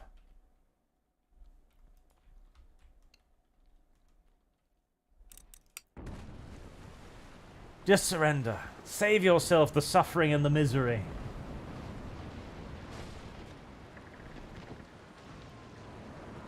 I'm very glad ships don't have ammunition, though, because I am burning a frightening quantity of it. Oh. Well. And then the video game had had enough of me mocking the Danes. God damn it, video game, why? You know, to be fair to Empire Total War 2, this is probably a base game problem rather than a mod problem, mind you, as well, but it's only crashed, what, 3 times over the entire course of the series so far? That's not terrible, but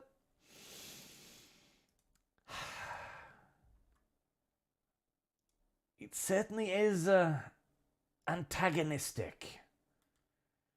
Right, that does also cancel out the sound, so let me find out the sound settings again.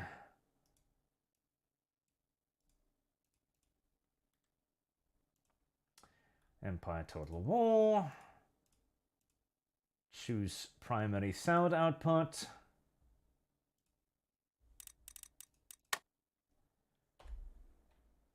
And back in again.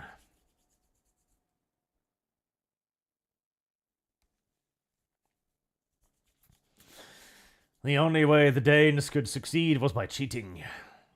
Filthy. Filthy Danes, truly. Now, what turn am I on? That is, the preceding one, it seems. Okay, well, end this one. Continue to fret about my country burning itself to the ground.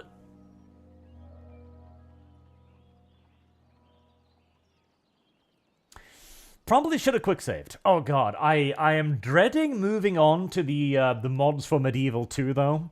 The Warhammer mod. Oh Jesus. I remember playing that and there were so many crashes. Oh god, there were so many crashes. There were so fucking many crashes. Apparently though, there's a new mod for Warhammer now for Medieval 2.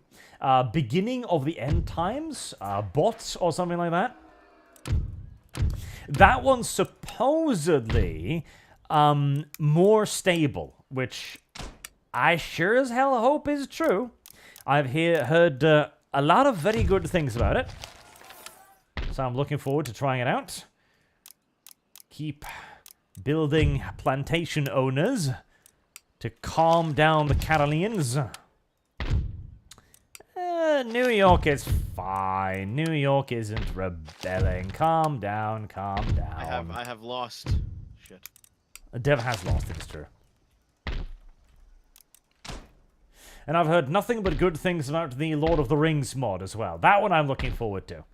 I'm probably gonna do a vote over on the Patreon side for that, for what faction to play, because there's quite a few good ones. Oh, there's a lot of good ones. Like Isengard is going to have to be an option, because Isengard, we're taking the hobbits to Isengard. God. Isengard's a great option.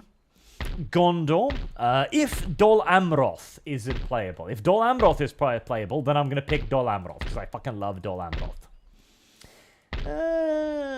Yeah. I was about to say Mordheim, but that's not it. God. What was the name of the bad guys in the Lord of the Rings movies? It has completely slipped my mind now. Unironically, I have no goddamn clue all of a sudden. My brain keeps telling me, like, it's Mordred. I don't think it's Mordred. In fact, I'm pretty sure it's not Mordred. No, it's totally Mordred. Mordheim?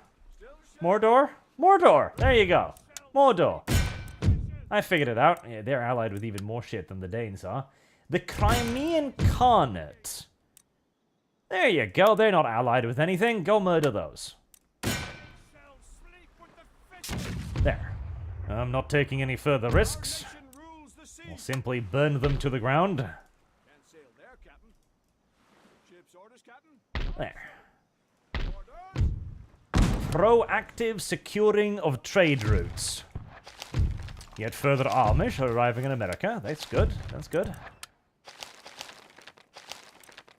We welcome the Amish with open hands and open arms and empty pockets.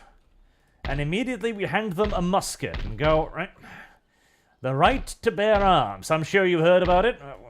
Yeah, we've heard about it. Well, there's been some changes since you probably did hear about it. The right to bear arms has been suspended. It is now the duty to bear arms. The duty to bear arms? Yep. The nation is going through a period of extreme tumultuousness at the moment, due to certain disagreements as to whether or not we are English or Americans. We seem to all agree on being Americans, and yet, somehow, we still keep shooting each other for being English. Our nation also has a long history of frequent and strident friendly fire incidents, so I suggest you don't stand near anybody else that's holding a musket at the moment. Oh, hey there. I didn't know that you had fleets, Ottoman Empire. I actually had no idea. And it turns out that's actually a pretty big and good fleet, too, particularly compared to my not-so-good fleet. I will futilely try to flee. Maybe they'll let me go. They will, weirdly enough. That's the first time I've seen that happen. To be fair, that is the old, shit, battered fleet, too, so he was not going to be able to defend himself very well. The duty to bear arms. See, I think that would actually work out fairly well, honestly. See, okay, chat. Actually, do I need any of you? Yes, I need the Indiaman, so you return back to America. Wait, what did I just send back home to America?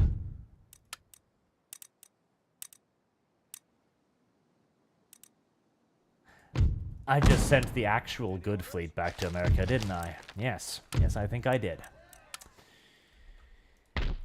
Well, the Carolinians finally decided to full-on proper rebel. They did not do so with adequate enthusiasm, however, as I am pretty sure that should be a nice walk in the park. Oh, come on, video game. Come on, video game. Don't even pretend. I outnumber them by like 3-1. I could literally just charge them and win. Itcherman says, Noldor of Region submod, a faction of elven supremacists. One of the victory conditions is to eliminate the other high elf factions. Oh, come on! Oh, video game, you are not... Okay, You are not going to waste my time by playing this battle out manually. You're not. You're just going to crash on me. I know you are. I know you are. I know for a fact that's what you're going to do to me. You're not. You are not doing this to me. You are not goddamn doing this to me. I swear to God. There's 1,000. I remember them 4-1. Just. Pull back.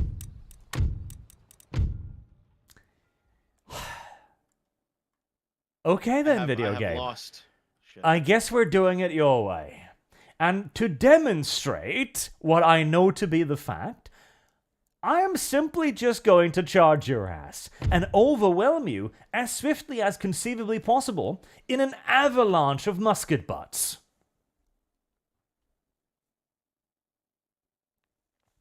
I don't know about playing the elves, though, because the elves are on the other side of the universe.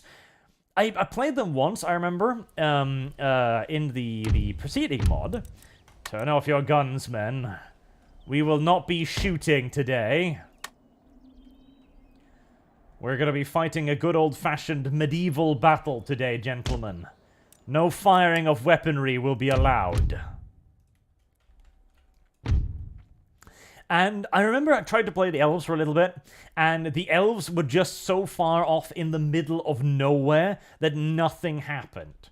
Like, it was just many, many turns of fighting bandits and shit, and watching my tiny, tiny but unfathomably powerful army run roughshod over just rando individuals with bent bows and beating sticks. It was, mildly retarded, frankly.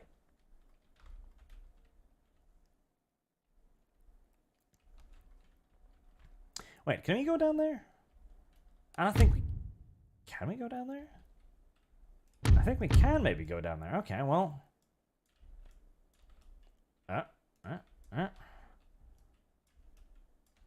There's not enough space at the top of the hill, but okay. We'll, just move down there in one enormous dumbass clump. Dum dum dum dum dum dum dum dum dum dum. I'm gonna have to give you some music to make up for the fact that I'm needing to speed this up, and I'm thinking that a triple speed is not enough. I'm thinking maybe times 10 would be appreciated. Dum dum dum dum dum dum. Service guarantees citizenship. I've kind of got the same reservations against making Rune an option, because I love the Easterlings. Their design in the movies in particular are kick-ass as hell. Really, really amazing, cool design. Oh, God, help me.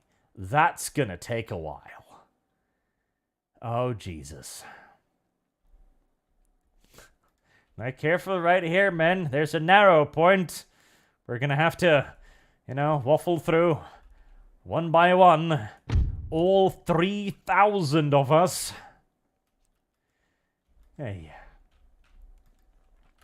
Because they're also on the other end of the world, kind of separated from everything. Oh god, another one. The other dudes, the Easterlings, not the Easterlings, the other brown people. That one would be a bit more of a possible faction. The ones with the elephants, because they're actually relatively close to Gondor, and so they can, you know, get in on the action fairly quickly. The dwarves are kind of interesting too, but they are also a little bit out of the way and didn't really take part much in the overall conflict, really. I wish I could have. I wish I could have auto-resolved this battle. Some of them are walking back to it, as if to check on their friends. Like, hey, you doing okay back there?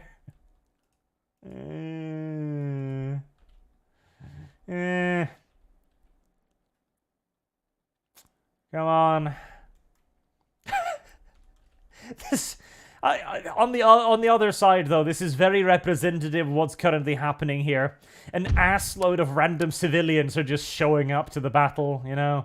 No organization, no march files or anything like that. Just 4,000 randos with the duty to bear arms slowly showing up, joining their friends and families' regiments like, hey, Bob, you show up to the battle today too? Yeah, I think it's gonna be a good one. I always did hate those Maine bastards, or Connecticut bastards, or whoever we're fighting right now. You know, here we've got the piper. He's been piping for a very long time. The only sense of direction anyone have is the shrill sound of the pipes coming up the mountain. It actually just is a horde of random civilians showing up. That is so very, very stupid. Alright, well, you know, they're getting here. Oh, there we go. There's a decent clump of them. That's like a pre-organized group of militia right there. That's the local gun club finally arriving. This is the militia the Founding Fathers were talking about. Yes, chat. This is it. All right. Well, we're starting to gather up, somewhat, to some extent. Virtually no complete units left yet, or just this one. This is the one organized unit in the entire army. I guess they can move forward, you know, make a bit of an example for the rest of the civilians as they arrive. Like, look at those guys. They know how to walk in line. Wow. I wish we knew how to walk in line. That'd be pretty great. It would be. It genuinely would be. I would appreciate it too.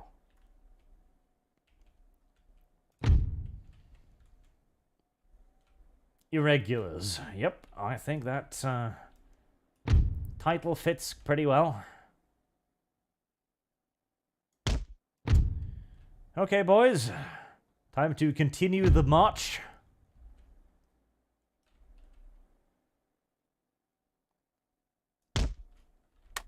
I really do imagine there's got to be some clenched sphincters on the other side of this, as they just see that mass of tards coming down the mountain at them.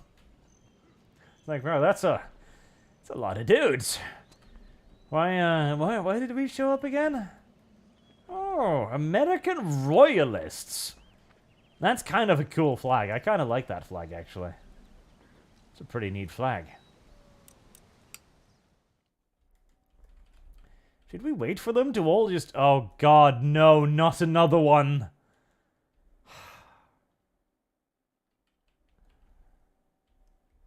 They're coming across the mountain. Hooray, hooray.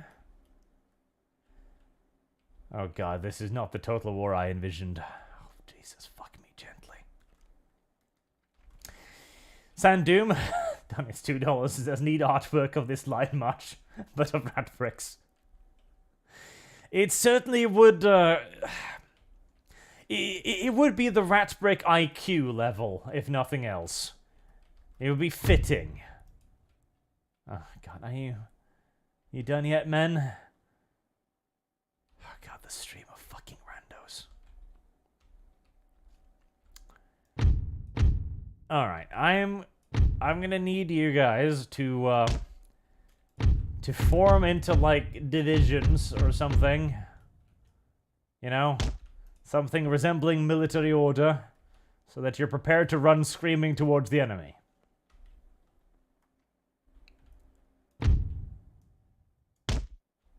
We'll put these guys in front so that they can suck up all of the ammunition. At long last. Oh, God, don't you head up the mountain. Don't you fucking dare head up the mountain. I just got off the mountain.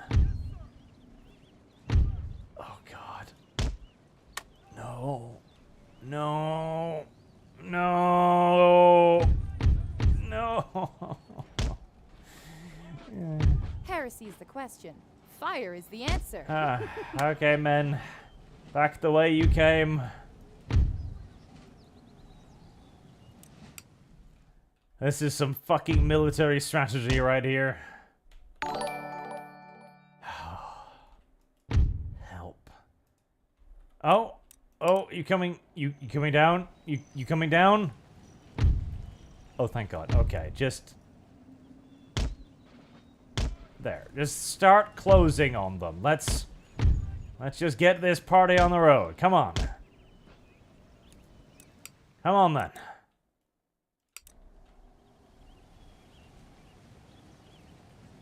Right. You three. March. You bunch.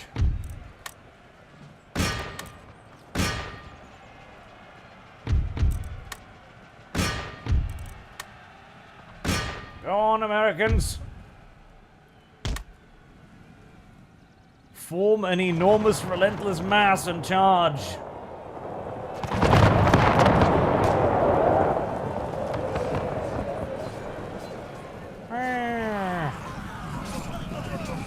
I don't know why that guy is holding his saber the wrong way around, but I'm sure he's got a great reason for it. And it's not just that the whoever modeled him didn't know how sabers worked. I'm sure that's not the case.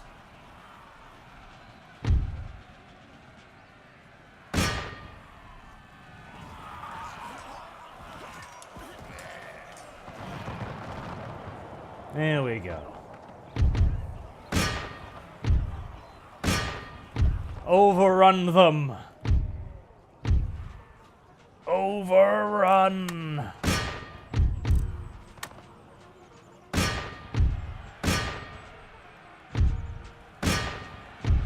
That's what you get for trying to be independent. Heresy's the question. Fire is the answer. That's what you get, little bitches. How does freedom taste now?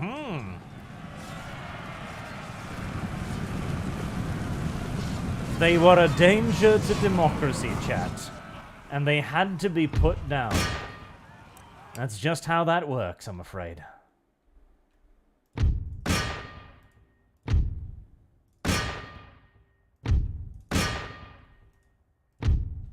Right. We done here? We're done. Heroic victory. Thank you. Thank you, video game. Tom Sutton becomes a bridge god worshipper. Thank you very much, sir. And Sandoom says, the enemy is following your men's example. See, that is how that fucking battle would work, AI. I don't even know how you managed to lose it 3 times in a row, but that is how that battle would actually work out. Dumbass AI.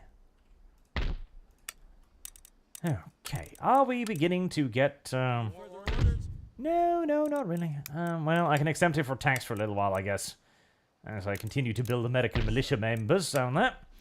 Speaking of, the army is probably, frankly, outdated by now, so in the name of saving a little bit more money, I'll disable that, and we'll use the Brig Sapphire to go pick up Norris Kilgore here. So he can go get himself a brand new army.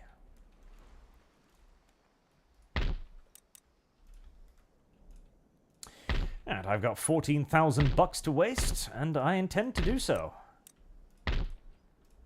I intend to do so with speed and precision.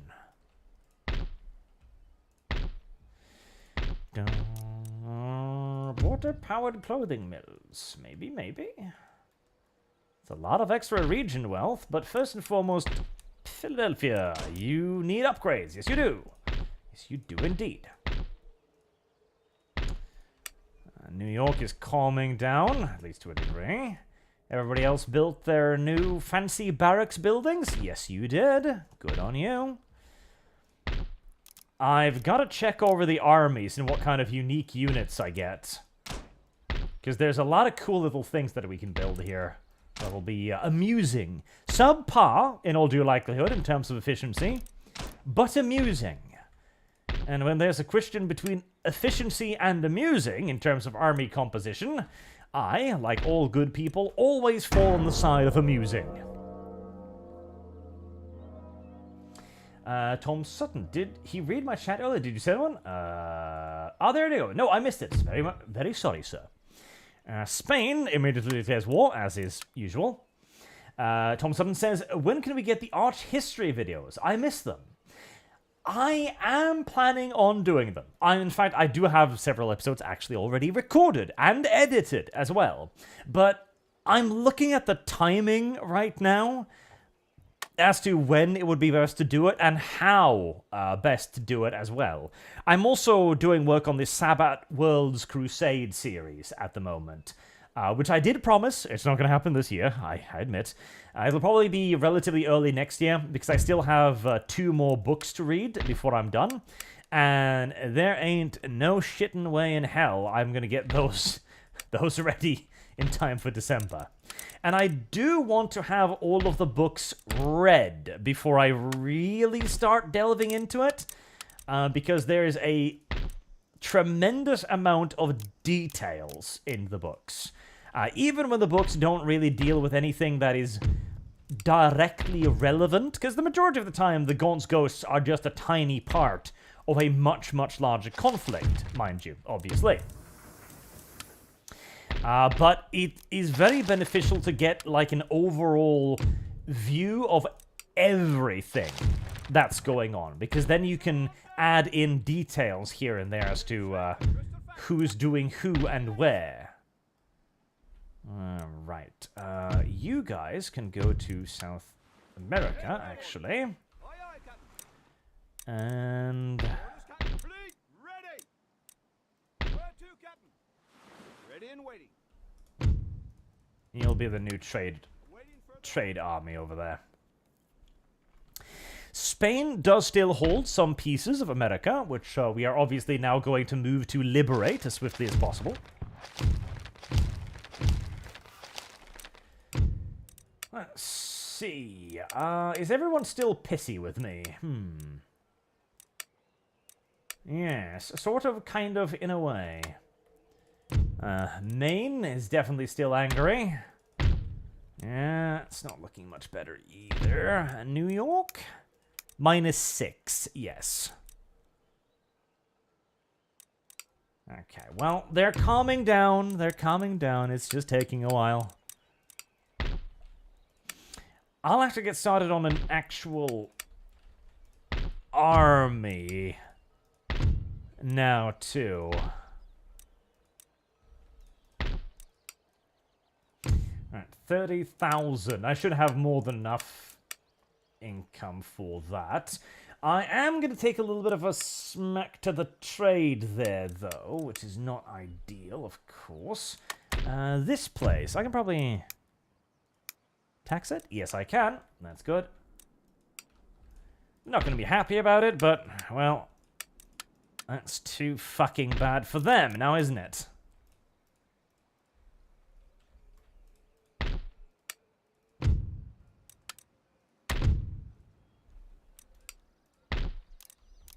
I did upgrade all of the mines. Yes, I think so. Good. The mines are big sources of wealth for me, after all. I still wish I could change my culture to be American to get, you know, rid of some of this, but such is life. Bankruptcy. Oh, okay, that's gonna... Okay, well, that will tick away then. Bankruptcy. That will tick away as, you know, the turns pass. Right, where was my little general on the boat? Where was my little general on the boat? Boat. There you are.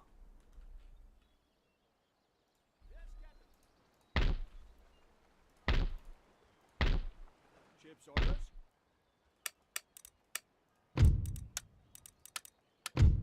What? No. Unload! Thank you. Forward. And head up to Boston, where we're probably going to be recruiting our first properly modern army, as Boston should be fully upgraded with all the accommodations that a modern force requires. Rather than the usual militia nonsense we have thrown at the enemy up until now. Any further orders? Yep, that's going to displease them very well. Desert Hamster asks, where can I watch your Ultimate Generals video? Well, the one on the newest one should be on this channel. As for the old ones, they probably went the way of the dodo with the original Arch channel when I removed everything that wasn't lore from it, probably. Service guarantees citizenship. It's probably there still somewhere, but unlisted.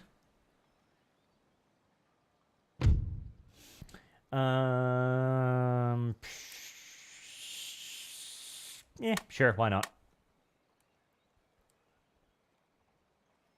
I don't know if peace with Knights of St. John really benefits me in any real way, but...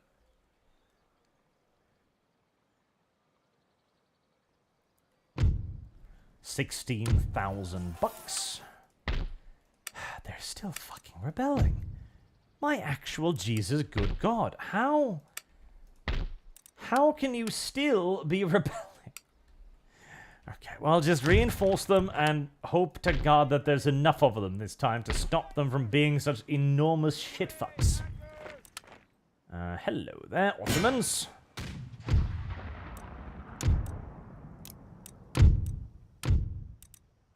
Tempted to auto-resolve that, actually, because I think that's going to be another...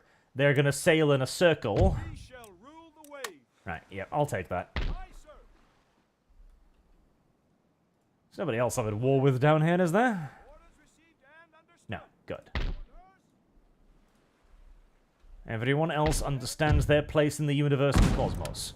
The poor little bomb catchers are the only things taking damage.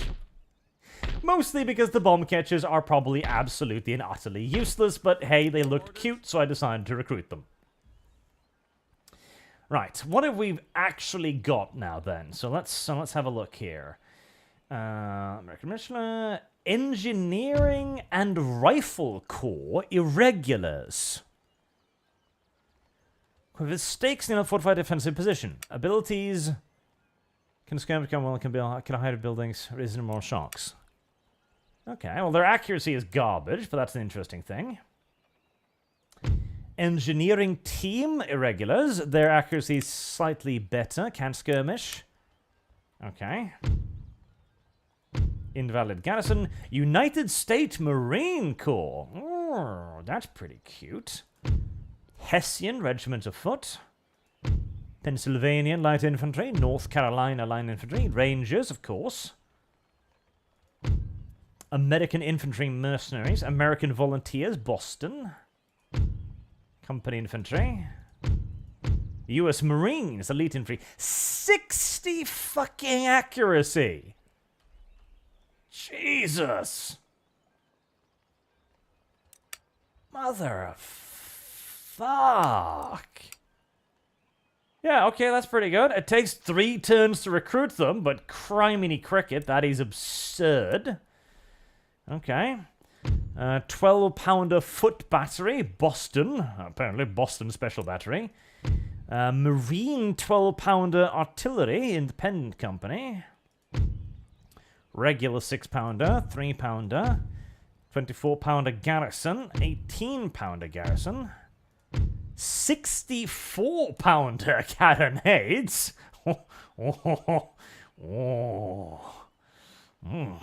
It's very short range, but tempting. Very tempting.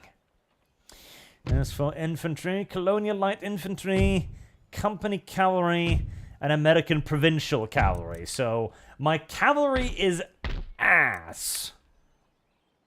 Absolute ass. But I have some ridiculous elite infantry if I want it. I believe I've also got some Indians.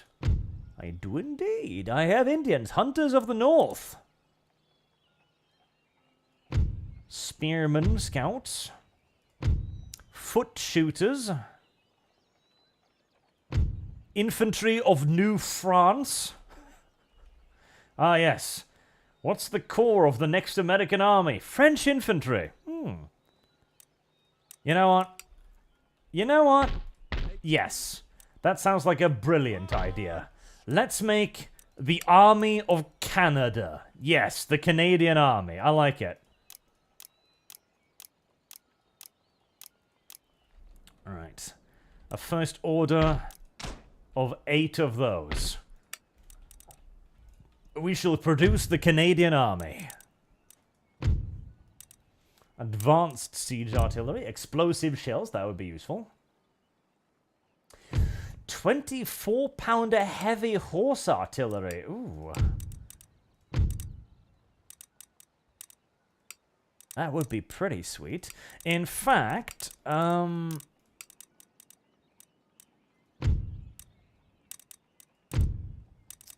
not that one. That one. Let's give that to Baltimore, which will complete that in 5 turns, significantly quicker. Selective breeding? Don't want selective breeding. Happiness, clamor for reform. I don't know if minus happiness is something I want right now. Minus upkeep cost for everything. I do kind of want that, though.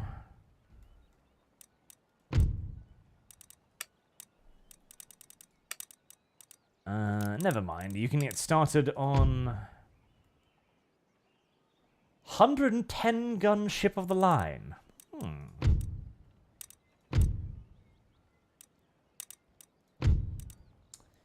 Light infantry, Austrian light infantry.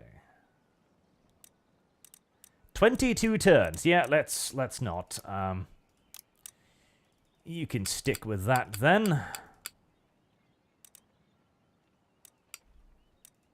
Whilst Harrisburg continues to research the big and important thing that'll actually give me the ability to control my people without them constantly erupting in mass Ooh. Something a bit off has happened to the mini-map, it appears. Speaking of, can you leave without that rebelling now? No, not even close, in fact. Well, that's gonna be, unfortunate. Immediately. Can I build any, you know, calm the fuck down buildings here? No. Ah, that's why they're so mad. There's, like, 3 mines in the same area, so... Yeah, the industrialization is huge. It's 14 minus points. That, and they're 100% Spanish as well. Which is less than ideal. Let me see. I'll try breaking that down and see if maybe I can turn it into something. That's why. A fucking church. That's why. You little shits. Okay, well, destroy that immediately. And the church is telling my people dumb things and causing brain rot.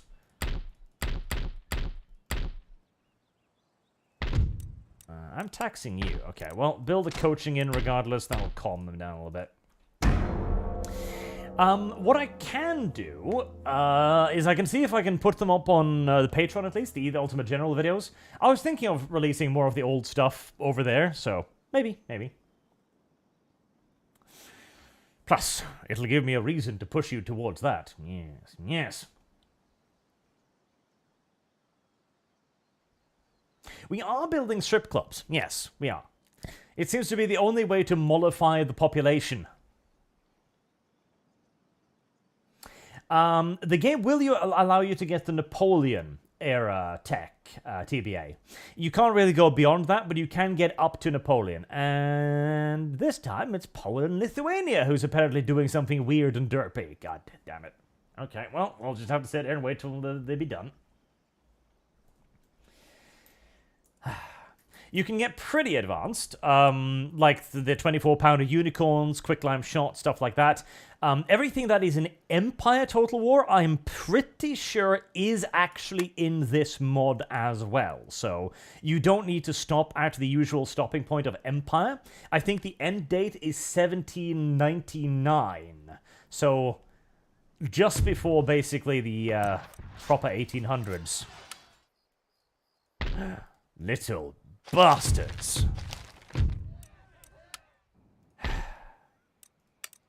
I wish you would stop doing that. I really genuinely wish you would stop doing that. I really do. I really do. What are you so pissed off about anyways? It's the cultural and... How is it not decreasing? See, it keeps saying cultural unrest 24 predicted, but it remains at 32 regardless. I've got practically an entire stack of police here. Ah, heavens. Okay, that province might just be in eternal rebellion, it seems. Which is infuriating and annoying, but at least not game-ending. Keep building fancy stuff. Alright, the Army of Canada. Any further orders? Alright, so 8 infantry. That's a solid start, obviously. Maybe some drummers.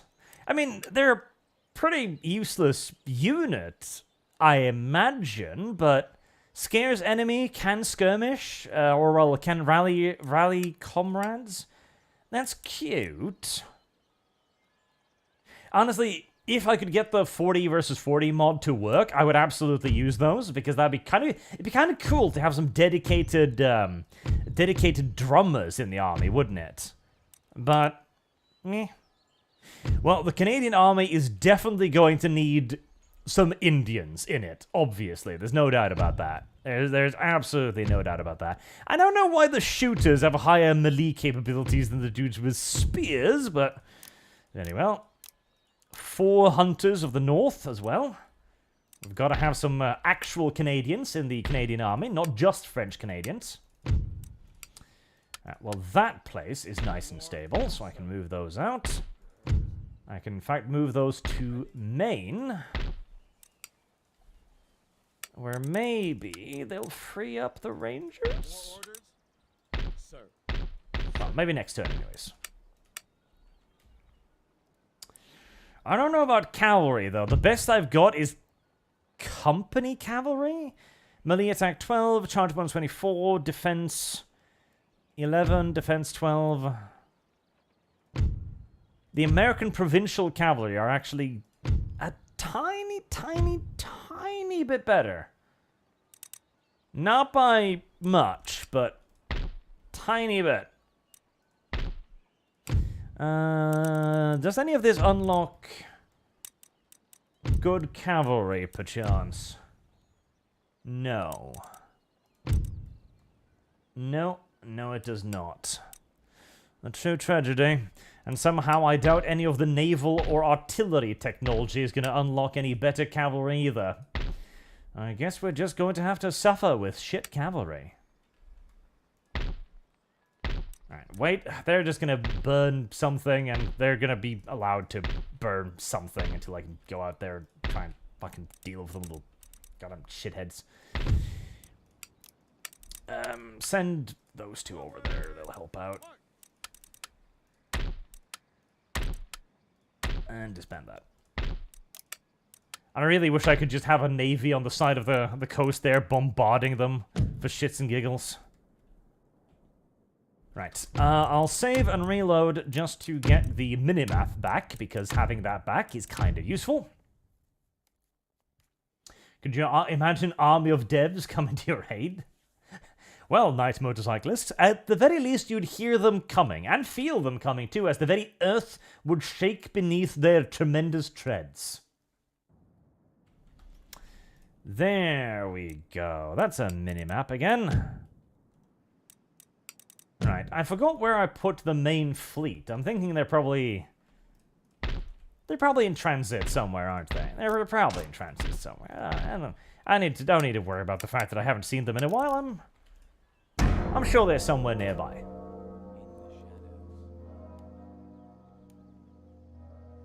They could roll into the enemy's ranks.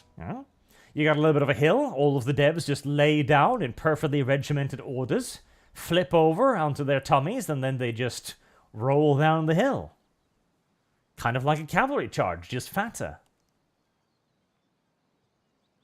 I was told why this happens, by the way. So apparently, there's a choke point somewhere on the campaign map, and the AI doesn't understand how to deal with it. So whenever it tries to move armies or agents through the choke point, it can't, because the various armies and agents are blocking each other's paths. And so what the AI does is, it tries to move every single one of them, and then it manages to move one of them, whomever is at the beginning of the choke point. And then it'll need to try and move every single one of those agents again, and then it'll move one more at the choke point, and so on. And it'll just keep doing that until finally it manages to get everything through. So it is a temporary slowdown, but an annoying one nevertheless. Oh, fucking dirty shits are burning stuff down, because that's what they do, of course. They're dirty little bastards. The worst part is, I'm now going to have to leave this place. Actually, you know what? I don't think I do. I think I can afford to build a second army at the same time to deal with them. And they're just gonna have to burn their own homes until they're done with it, okay? Simple as. Right, Kilgore, commander of the 1st Canadian Army. I wish I could name it the 1st Canadian Army, because that would be kind of funny to me.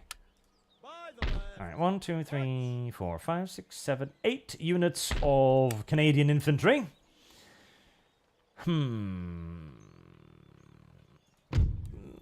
Maybe some foot shooters.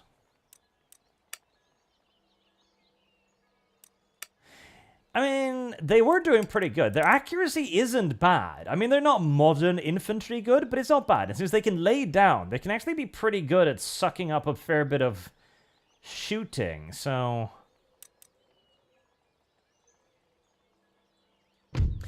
I really don't want to bring the spearmen because their stats are garbage. I mean, their charge bonus is okay, but it's still only 2 pips higher than the melee infantry that has vastly better defense.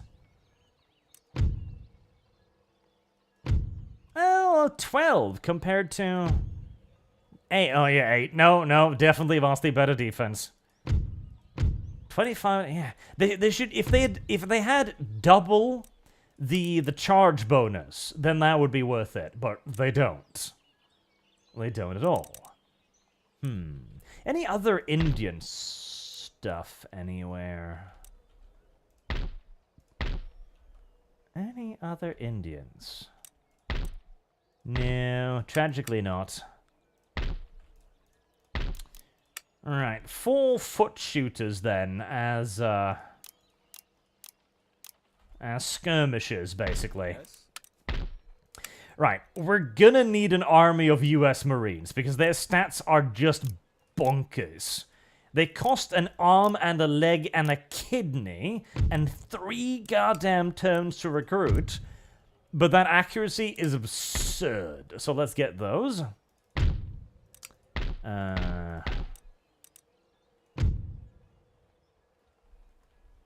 Cultural unrest. It's only 10 here, so it's not actually that bad. Now, coaching in? Yes. I mean, if we're gonna make a primary recruiting place here, we're gonna need somewhere for the soldiers to, you know, take out their frustrations on the locals.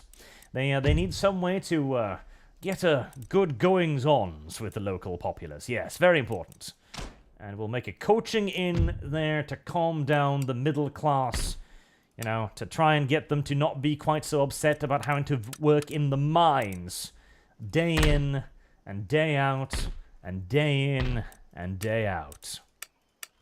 Speaking of, this army needs some artillery, actually. Do I have...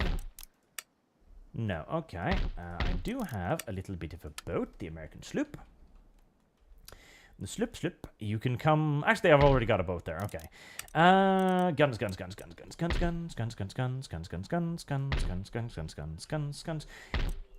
I not upgrade any of these? Oh, there aren't any gun makers here. Where the fuck's the nearest gun maker? Where is the nearest gun maker? Where the... Oh, there. Okay, that's not what I would have expected it to be, but that works. Alright, how many openings? Oh god, because they killed the cavalry too, didn't they? Yeah, they did. Okay, well, they'll have rangers and a nice battery of 4 guns. What? 24-pounders? I mean, that's pretty cute. They are ridiculously expensive. Simple little 6-pounders?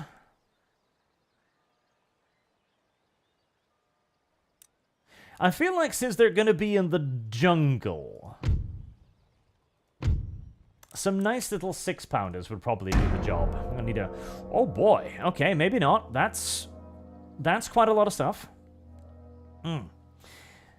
That is quite a lot of Spanish people in the jungle, actually. I did not expect there to be that many Spanish people in the jungle. I figured they were all in Spain. Not so.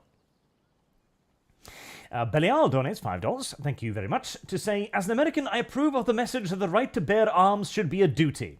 Me too, honestly. See, I used to be vehemently anti-gun. I really did, unironically, because America does have a problem with gun violence. It does, but I've come to the realization that America mostly just has a problem with violence.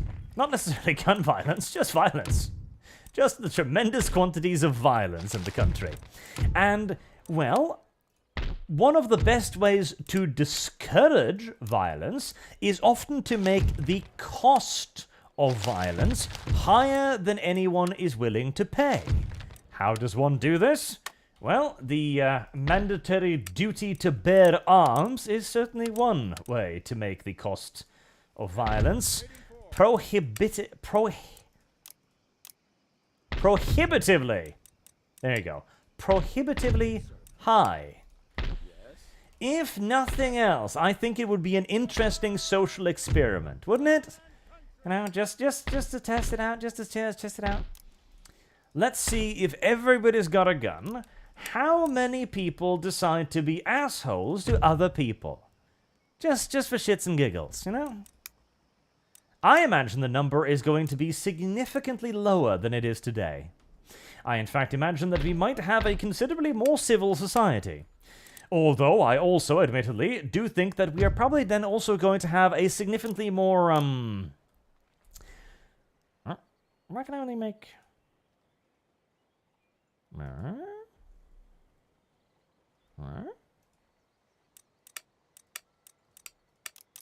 Oh, is there only like...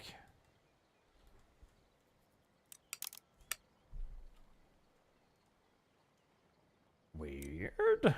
Okay, I guess I can only make 2 of them at a time. Oh. I guess that's a way to make cannons more valuable, so you can't just spam them, which is fine. Alright, now, kill. Okay, come on, video game. You are not going to make me charge this battle, are you? Thank you.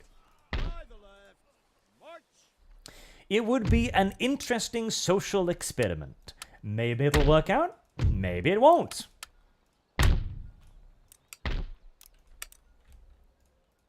We will never know unless we just decide to double down and give it a quick little go. A swift whirl to see how effective it is. Right. Army of Canada is shaping up quite nicely. It will have 3 slots open to it, will it? Make that only 1 unit of foot shooters. And give me 1 more unit of French-Canadian infantry. Because I'm going to be worried about cavalry in this bunch, honestly. And that will give me 3 slots for some nice little cannons as well. That army's probably going to want to outrange the enemy, so I think we're going to splurge on 25-pounder garrison artillery there. Big boys.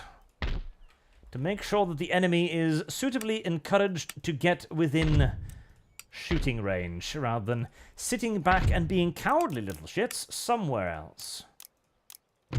Virginia is having a little bit of a moment.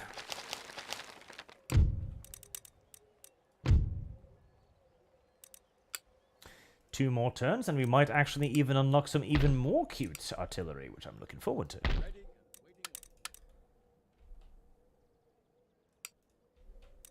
Oh god, I'm gonna need cavalry down here too, aren't I? Impossible, sir. I'll have 3 slots open. Okay. Can you provincial cavalry, by the way? You can. I don't know why you're not able to. Oh, it's because there's no people there. Of course. That's why. It's because there are literally no people there. Because this is America, and there aren't any people who live in America. Right. Okay. Well, 3 American provincial cavalry. Then that's why. Belial says, you are kind of right about our violence. America is founded on it, is founded on it, and we are an ethnic unity, like Scandinavia. You're more common culturally, and we are, not an ethnic unity like Scandinavia, I guess. You're more in common culturally and socially with Sweden and Finland than I do with my neighbor. That's true. See, it's kind of an unavoidable thing, isn't it? Because America, like, if you had simply at least the homogeneity of Europe, right? You'd at least have a great deal of, generally speaking, things in common, right? You'd probably all have more or less the same religion. You'd probably have most of the same general overarching values, etc. But America also, of course, became the nation of immigrants.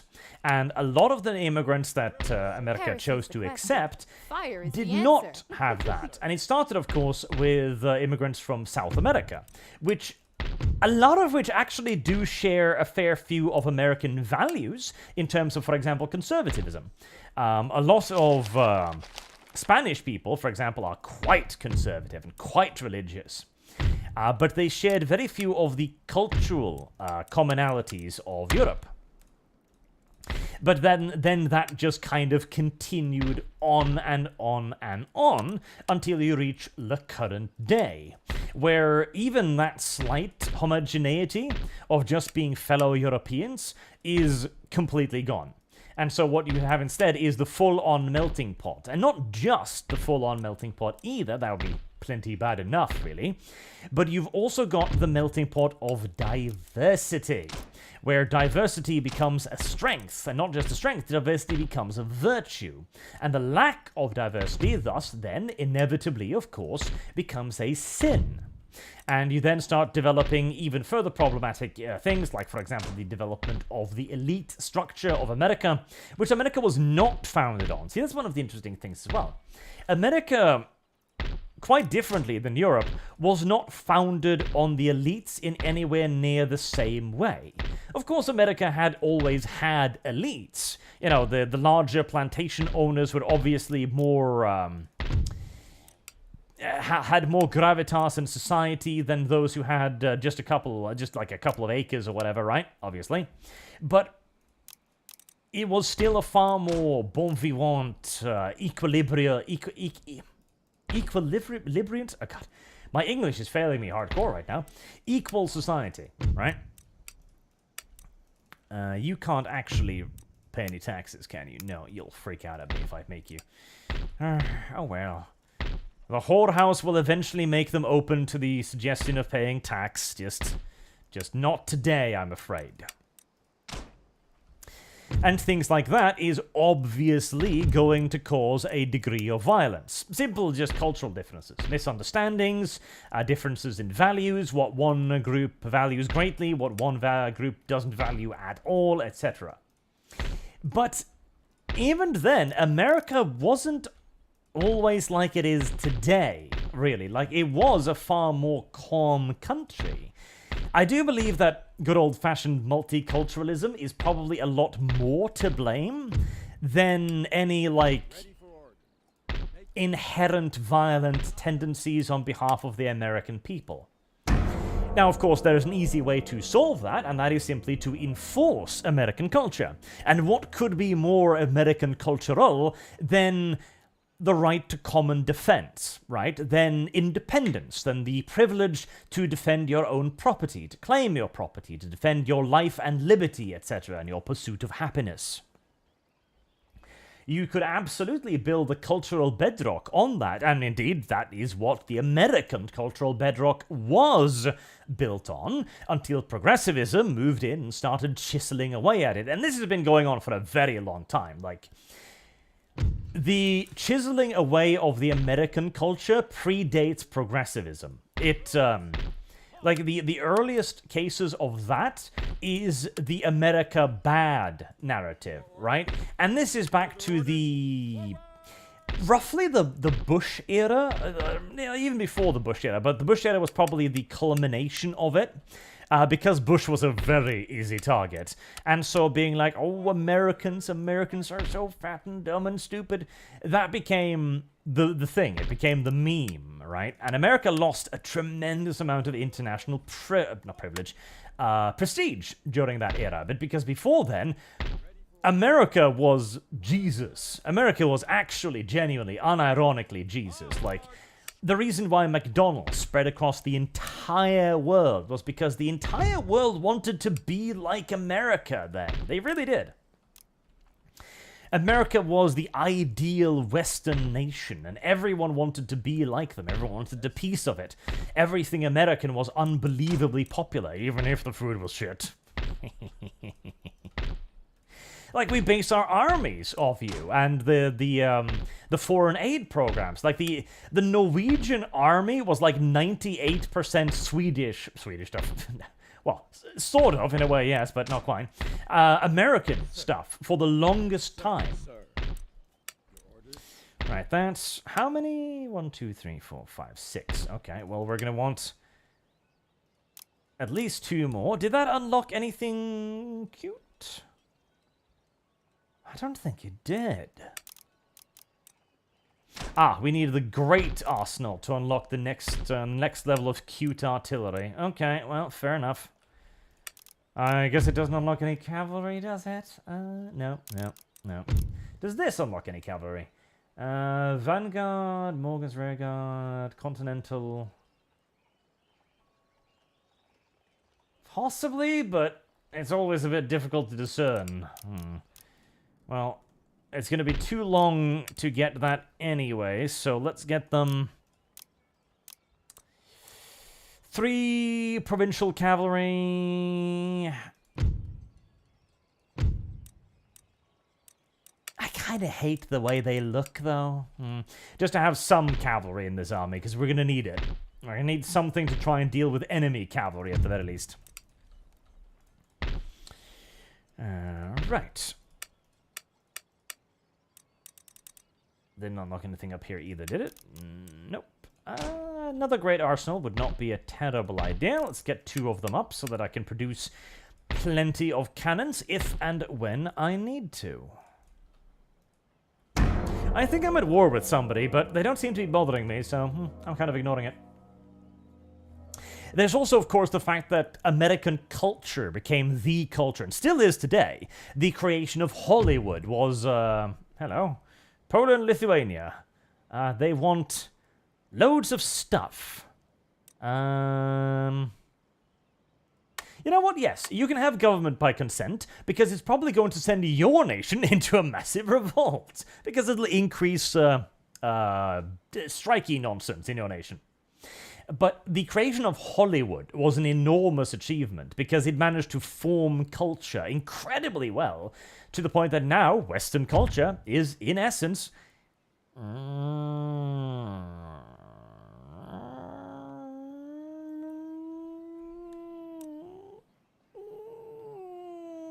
No. American culture is Western culture.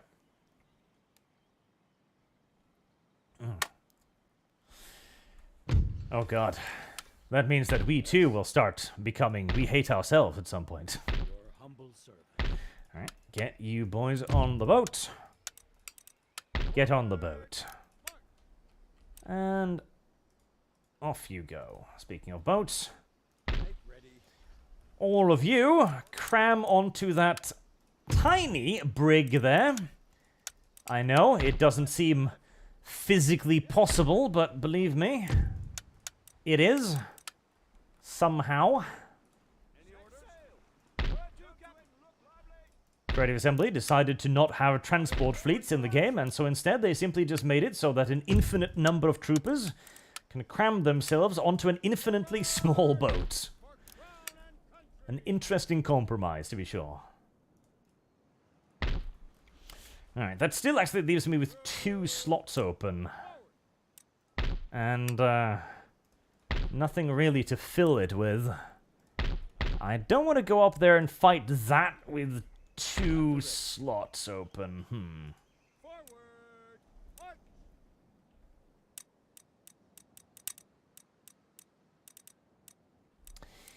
I could get another ranger. 4 rangers? Feels like overkill, honestly. Kinda does. Maybe we can send the Canadian army down there. Do you have a boat to pick them up with? I should have. If I can remember where I sent the other boats. I sent it just down. Okay. Right. We will dispatch the Canadian army too then.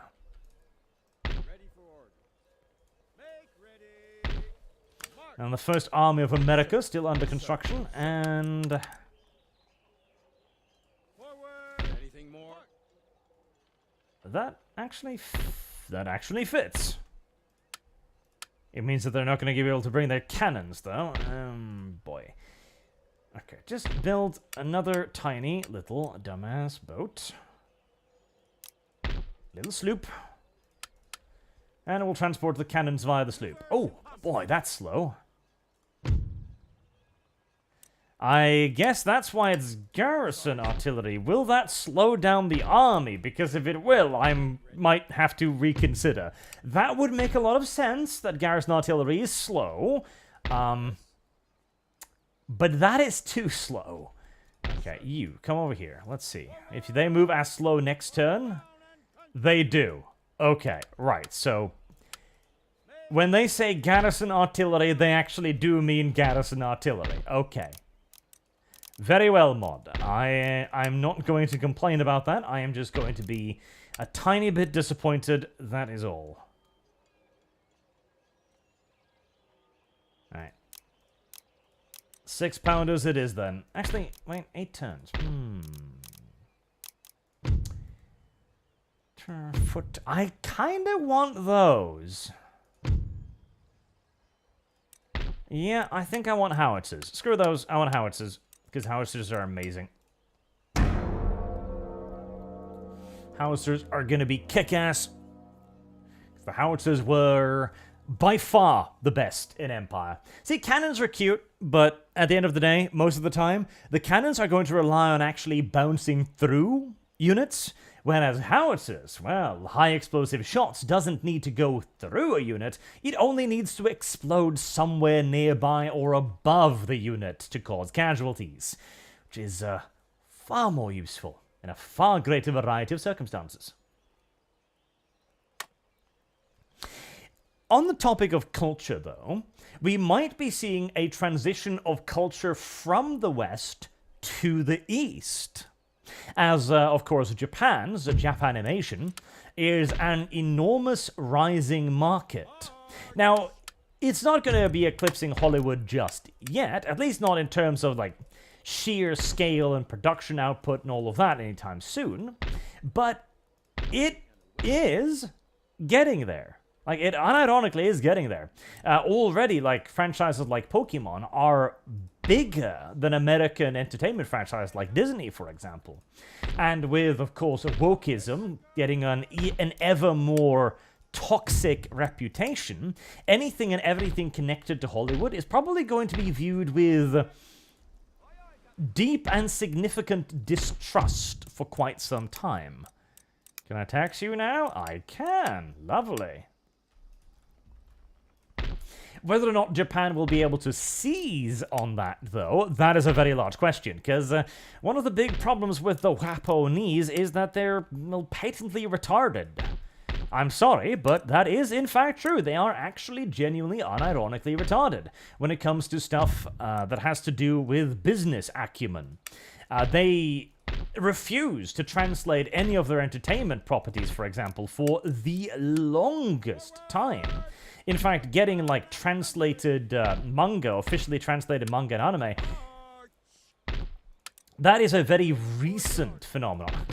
This place just will not calm the fuck down, will it?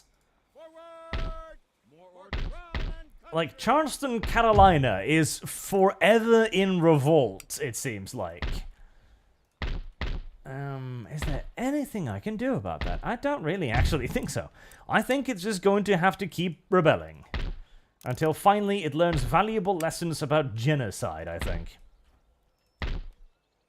It is entirely possible, entirely conceivable. In fact, it might even be likely that Japan will allow this unbelievable opportunity to shape culture and the future. Just let it slip right through their fingers. It is entirely possible. Entirely possible. Though, you know, Japan is beginning to understand. I'm sure many of you have seen those dumbass things where they make like a anime figure or Pikachu or something an official representative to a nation, like Ambassador Pikachu or something retarded like that. That sounds dumb because, well, it sort of kind of is. I can't really lie. But that is also the Japanese government understanding that, yes, this actually has a great deal of cultural worth and significance. This is like our brand to the world. This is how the Brazilians know us. It's like, they ask themselves, how does the Brazilians view Japanese people? As samurais, as dignified diplomats? No, as giant pink and purple animals. Or an enormous yellow mouse that shouts Pikachu and then shocks a child repeatedly. I mean, you know, you work with what you've got. They've increased their price. So, we'll have peace for 10,000. No. Okay, 19,000. No. Next turn. 30,000? And this is why the Middle East can't have any friends.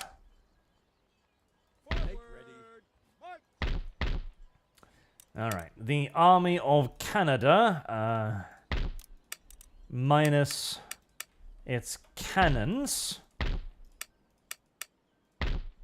Wasn't it?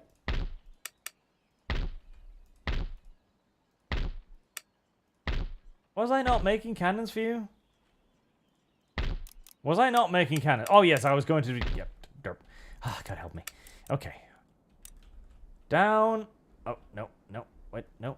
What? Help. What? Screw. Eh. Oh, right. There's no boat there. Why is there no boat there? Am I building a boat there? I'm not building a boat there. Did I send the boat empty? Kill me. I wish they would just load on the fucking boat.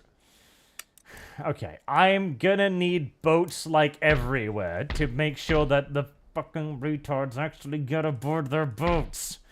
Just boats all over the place, please. Actually, burn that down and make a fishing port instead. Boats. Right, well, Carolina is going to rebel again. That's just normal now. That's just what happens. That is just what occurs. I'm tempted to start taxing it regardless, just to be like, oh, don't pretend.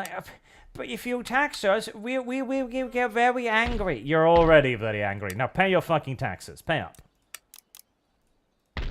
That might actually shut them up eventually. God, I am earning a lot of money right now. I'd love to put that into something, but I'm kind of waiting for my cannons to be researched. So I guess we'll just wait while it's transporting stuff.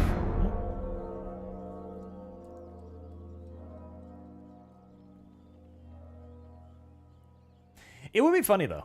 It would be actually funny if Japan became, like, the culturally dominant force. Basically, you'd see everybody trying to copy them, then.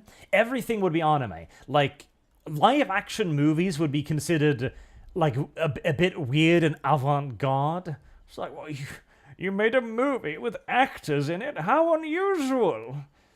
Isn't that a lot of bother instead of having a heated studio with voice actors? Honestly, it would probably be an improvement, because the reason why the Japanese have voice actors so infinitely better than us is because, well, it's a giant-ass market for them. Who are you? You're another rake. Okay, well, go to the port and be ready to do rake business somewhere else. The dubbing industry could absolutely benefit quite enormously from a few years of, Japanism. Alright, little navy. Finally. Off you go. It lags in the south for some reason. Oh, that wasn't where you were supposed to go. You were supposed to go there.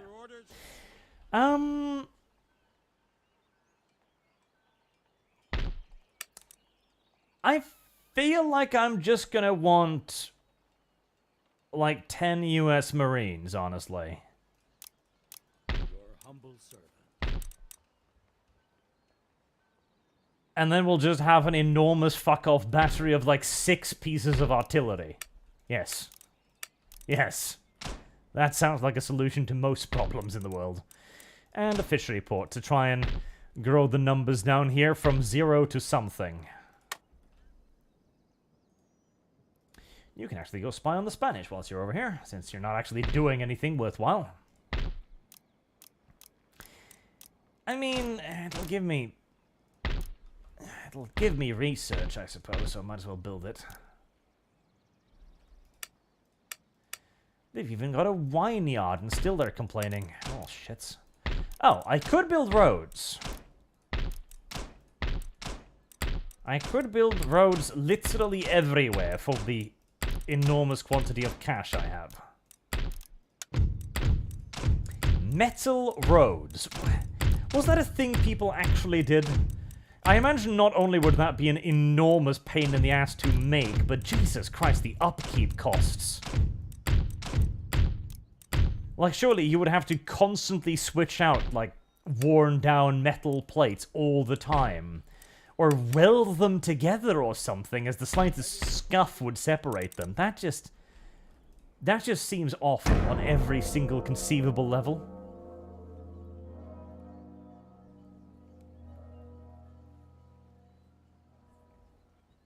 We could turn Japanese into the world language. You know what? I don't agree with that. English is a great language. We should keep English. English is a good language. It's versatile. It has enough depth for academic discussions, once academia is not crazy, anyways. It's got a good variety of words, and it has swear words, which Japanese simply does not. Like railways? No, metal roads, as in flat... Okay, well, he's decreased his demand, but I'm still not going to allow it. As in flat metal surfaces upon which carts would run. I mean, if it was railroads, that would make sense. Oh, it's that time of year again. Okay, militia. Get out there. Glorious victory. There we go. You may return to Charleston now. This is just going to be a yearly tradition. Every year the militia leaves to cull the savages that live in the mountains. Nobody knows why there are savages living in the mountains either. It's just what happens, you know. Every year there's an uprising. Every year the town militia leaves to kill them. Every year they re-emerge, stronger than ever. No one understands why. Right, and 3 rangers for... Oh, yeah. Oh, you only need 2? You only need 2. Okay, well, fine. At the ready. Forward. March. And the Army of Canada bereft of its artillery, but that's still By the left. March. a significant enough force, I think. I am at war with the Spanish, aren't I? Yes, I am. Okay, thank God. I was a little worried that I might have sent all of the armies down here for no reason. Lost. Shit.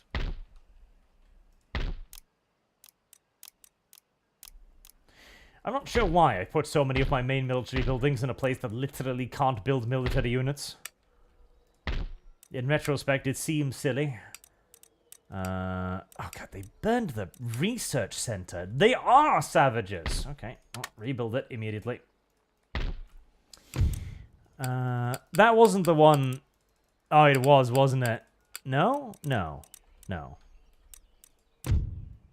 No, it wasn't. Okay, I wasn't researching anything important. That's fine. 3 more turns until we can build proper artillery.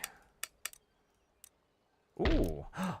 Oh, no, never mind. I was about to say, oh, did I unlock the next level of military without noticing? No, it's just the military academy because we are rebuilding Philadelphia from the ground up. After burning it to the ground to cause a rebellion. Herbert Ken Umera says, hey, Art, here's some money. Stay classy, you Scandinavian bastard. Thank you. They don't allow... You can't write bastard. B-A star art? Oh, well, you know, YouTube censorship. On the bright side, if Japan becomes the dominant force, at least we'll have less censorship, to some degree, but all of our porn will be censored. Okay, so, some of you may not know this, but in Japan, it is entirely legal to produce pornography. That's fine. That's entirely okay. You can produce as much porn as you want.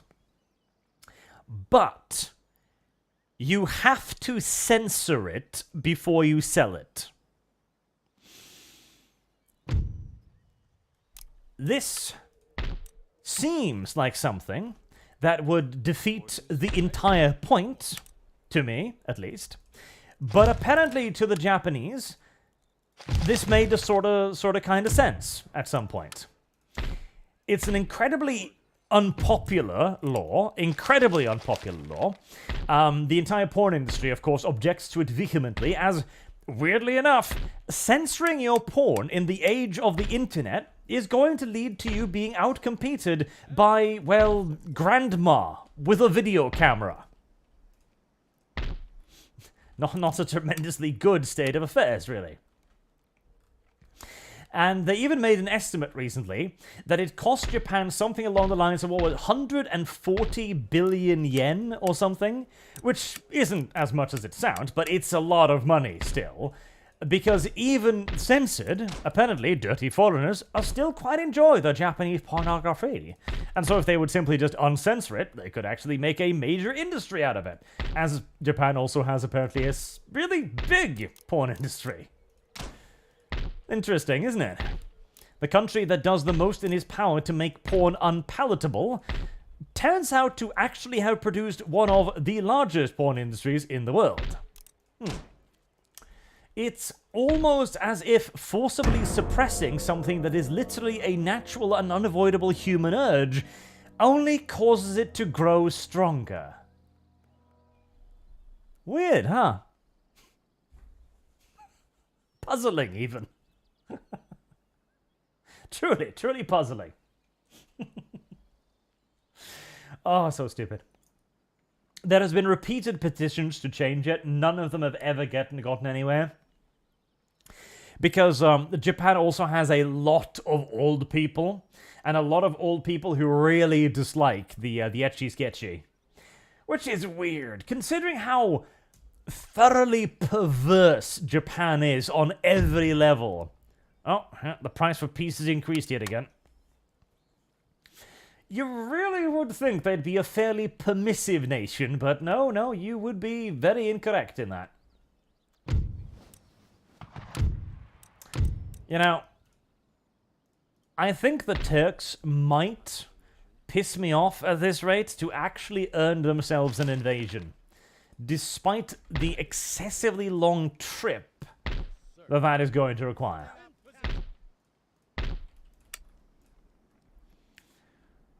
One more turn and finally I'll have cool-ass cannons.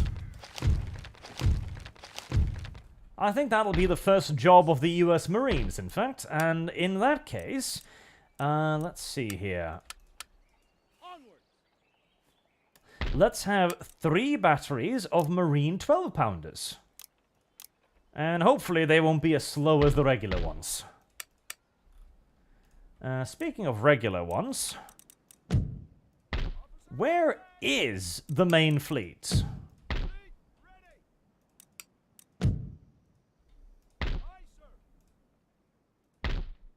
I don't know where front am I? No, I'm not. I have somehow managed to misplace my by far largest war fleet, which is not great. Did I just leave it out to sea somewhere? Is that it? Yes, that's it. Okay, I did just leave it out to sea somewhere. Okay, well, that is entirely normal. Build a couple more bomb catchers. Not because they're useful, but because they're dumb and funny.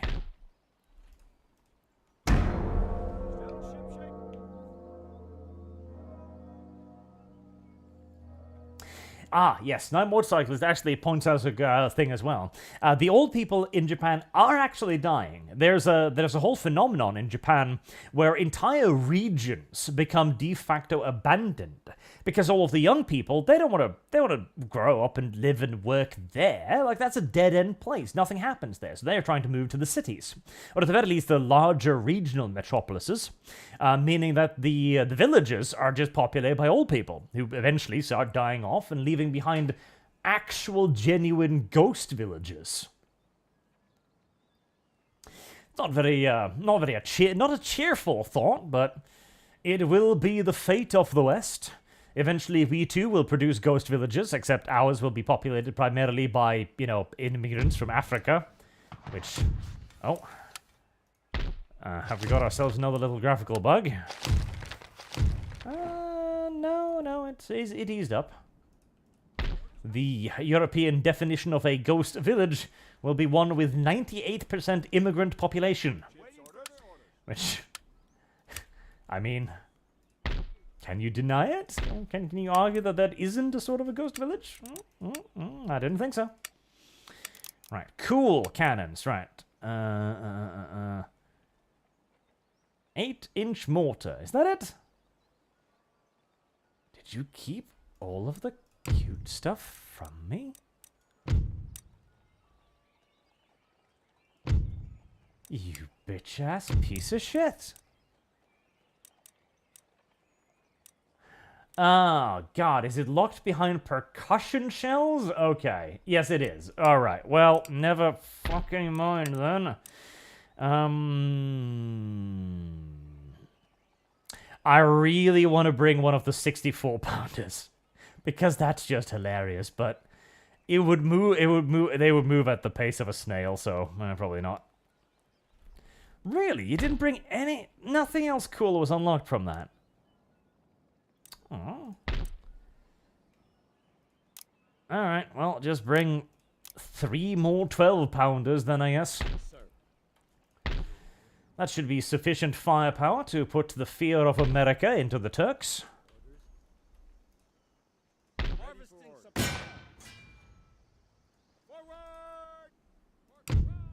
What are you using now? Advanced siege artillery, why not? Carcass shot, fire howitzer, howitzers and mortars. Well, I don't have any howitzers yet, so never mind that.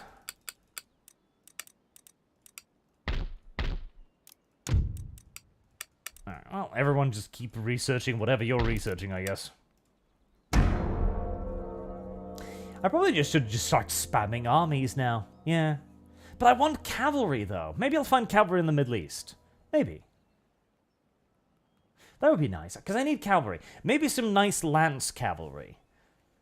I gotta do it like Napoleon, and just occupy areas with culturally worthwhile warriors, like his Uhlans, for example. That was a really cool... There was one Napoleon mod, which I don't remember the name of it. I think it was something like Rise of the Eagles or something, maybe? Or Long Live the Emperor or something like that. Viva l'Empereur or something. It had a really cool system where unit production was tied to settlements rather than nations or culture. Price increases. That meant that when you took a settlement, there was almost always something cool in it, something unique, stars and all kinds of stuff like that, right? Ah, good. That is an acceptable movement speed. Sir. Your orders? Underway. That is an acceptable movement speed. I can live with that. Waiting for your order. And you're going to take, what, 2 turns to repair? No, you're already repaired. Oh, lovely, okay. Well, up there you go then. Ready yourselves for the invasion of Turkey. Actually, you know what? Yes. Yes, I can have some siege howitzers, because I'm going to need a garrison to defend what I've captured. Of course. Right, that can be up to some of the dumber-looking United States Marines. Right, 2 of those, and any one of you have got garrison bonus?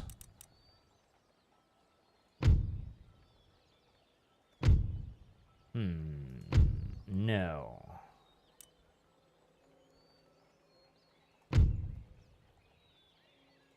Invalid garrison. Service guarantees citizenship. I mean, they do have a garrison bonus, but... Damn it. I wanted to bring some, veterans of the garrison company. Yeah, we'll bring some of those. That'll be a decent garrison force. Particularly with the enormous F-off cannons, of course. And a white man has left. Let us counter-invade what he claimed from us. 64-pounder cannon, loaded and ready to repel invaders. Sir. Oh, I want that to happen. I really do. Your orders? Any further orders? Alright, Spanish. You feeling... Oh god, that's a lot of... That's a lot. Oh, Jesus! Okay, somebody's fond of cavalry. Well, if you're ready for a tussle, I am prepared.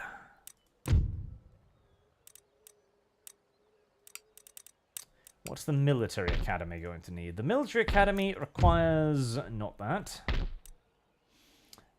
Promotion principle doctrine. Okay. Alright, we'll see if we get that next time. Then a whole senate don't $10 say you should challenge Dev to a stream of Anno 1800. Tell him that if he can beat you, he can be at you, you will... Syntax. Tell him that if he can beat you, I'm presuming, you'll stop calling him a communist. He thinks Civ is a strategy game. He is a sad and confused little tool. I'd like to invade... see, what I should do is I should get him to play Black Ice with me. That's what I should. Hearts of Iron, Black Ice. I'll be like, okay, Dev, you get to be America. And he's like, America's really powerful military. Yeah, you get to be America. I'll play Germany, okay? I lose historically, right? This should be easy. And we'll see how Dev does. I imagine if we were to stream that, it would be nothing more than Dev going like, God, how do I build infantry divisions? I don't know. What are you producing? I'm making rifles. Are you producing their uniforms? What? I need to produce uniforms? Yep. Okay, I'm producing uniforms. They still won't build. Are you producing their individual, like, anti-tank guns? Artillery? Do you ever have attached anything? God damn it. They're still not making them. Are you producing engineering equipment? And so on. Because Ice Mod is, mildly autistic, which is why I love the fuck out of it. It is by far the best Heart of Iron mod. By far, by a million miles. Right. Load you up. And off you go to invade Ottoman Turkey. I know, it's a really goddamn long trip, but they've been annoying me for an extended period of time now, so we're just gonna have to invade them. I'm not sorry for my decision here whatsoever. Noah R. donates a very generous $50. Thank you very much, sir. Say, my fellow Americans, we have to take the Holy Lands. That's a good point. We do need to take the Holy Lands. Back from the heathens and the unbeliever. I like the way you think. 17. 2. Yes, you get working on that. 32 turns. Okay, you finish that up. It's gonna be a while before we get light infantry tactics, but such is life. Okay. Did they... They tucked their... They did, didn't they? They tucked their tiny little Spanish tails in between their legs and ran for it. Vaginas. Absolute enormous vaginas. Your humble servant. Alright, well... Wait. Castilian... Ooh. Oh, God, I hope they have armor. Really? You want to intercept me, do you? You are aware that that leaves behind all of your artillery? Oh, okay. I'll take it. If you want to disarm yourself, I'm hardly going to complain. The AI is a little bit over-eager in intercepting marching armies, never really asking itself whether or not it should, only if it can.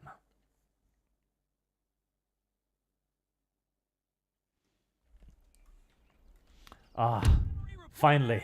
Artillery that can move. It has been so long. It really has been a tremendously long time coming. Ooh. Now that is a delectable hill to place some artillery on, but I suspect the enemy might not allow me to be left quite in that much peace. We'll see, though. We'll see. Right. Where are you? What are you going to do?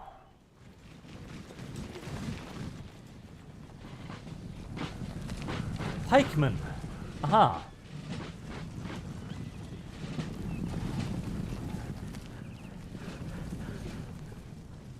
I feel as if the Spanish haven't quite been keeping up with the times. Oh well. That is rather famously their problem, not mine. Oh, hello.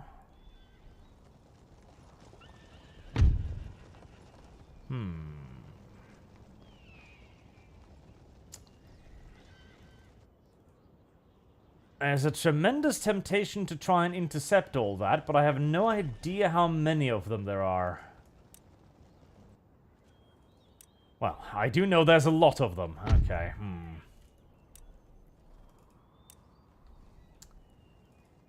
They might wait for me, in which case I would love to get my cannons up there. I would really love to get my cannons up there. Ass backwards terrain, notwithstanding.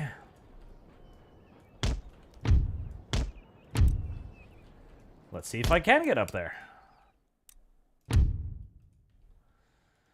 I haven't zoomed in on these guys yet, have I? Ooh. Those are pretty good uniforms. I like them. Red and dark blue. Not the best color combination, in my opinion, but not bad either. The gold details on the hats definitely do pop as well. Not bad, not bad. Oh, Jesus. Okay, they are slow. Oh, that's going to take a while. But it might be worth it. It might be worth it, though. Mountain battery. The mountain battery. Mountain battery must be allowed to exist.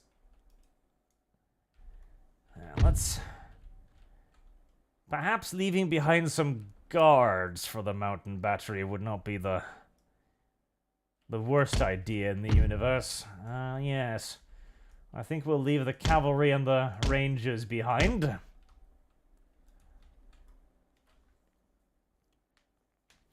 I need more horses. That's what I need. Like, it is pretty optimistic to be towing 6-pounder guns with 2 horses. I mean, you can probably do it, as, you know, exemplified by what's going on right here, but I feel like a team of horses might be more appropriate to the challenge, rather than 2.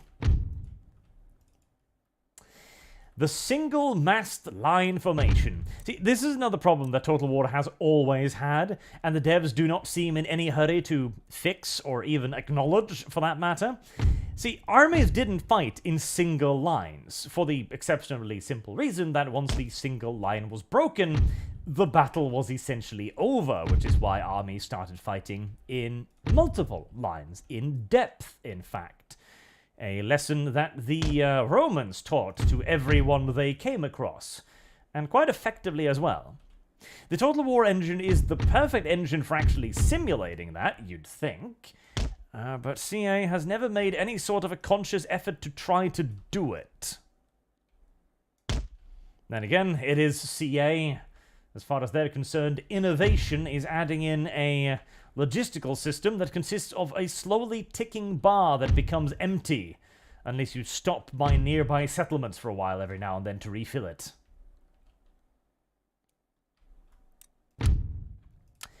Well, I'll tell you this, I sure as hell hope that this artillery actually is within range by the time I get on top of this mountain, because if it turns out that I am out of range, then this will have been an awful lot of bother for very, very little. Do I want to go down there? I kind of want to go down there. Oh god. No. That's not That's not passable terrain, is it? Oh. Okay, well. Alright. I guess we're going over here, then.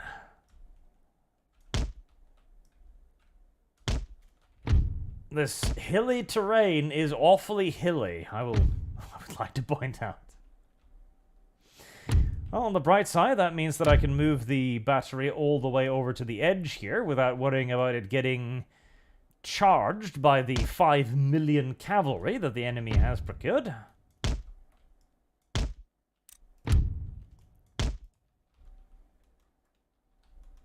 An enormous snake of men whittling, snake.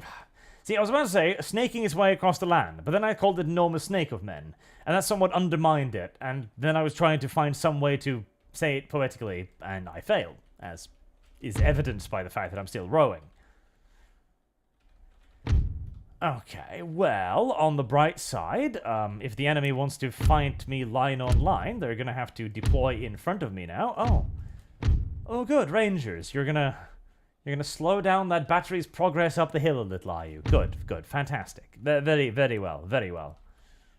Exceptional, in fact. This Total War game was not made for this sort of terrain. Alright, come on, boys. Come on, try to just find a place to wiggle yourselves into.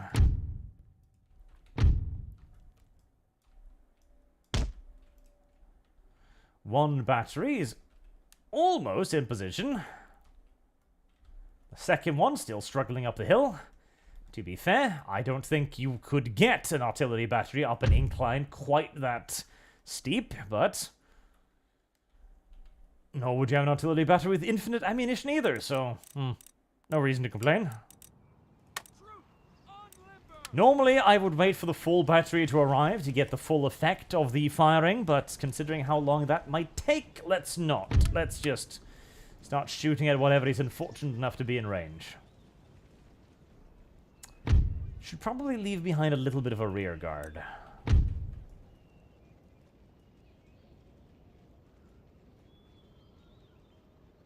That rear guard should probably be the cavalry, come to think of it. Because they can double back a little bit more quickly than the infantry can. Oh, God, I hope you're in range. You're not, are you? Well, you haven't finished deploying yet. Let's see. Please. Oh, thank God. Well, that is a beautiful goddamn position, and no doubt about it. Alright, double back one unit of infantry.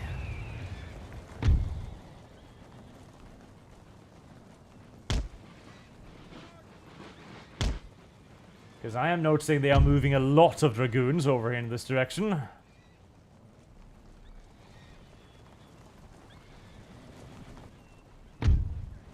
And the rest of you, now under proper artillery support umbrella, can begin your determined advance upon the cowardly Spanish and their ilk.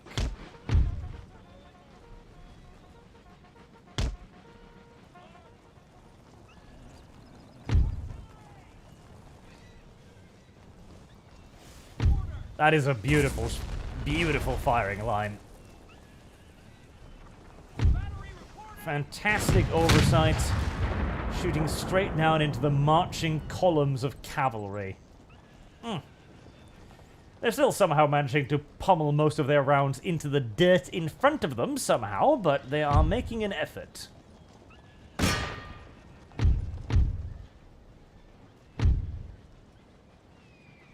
Oh, hello there. Let's be a bit careful so we can't get rushed. They are moving their cavalry again.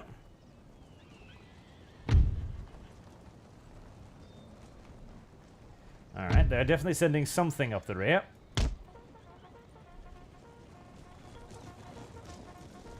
They can't shoot me from down there, can they? I hope not. That would be supremely inconvenient. Come on. Come up the steep incline. Right into the face of 3 units of cavalry.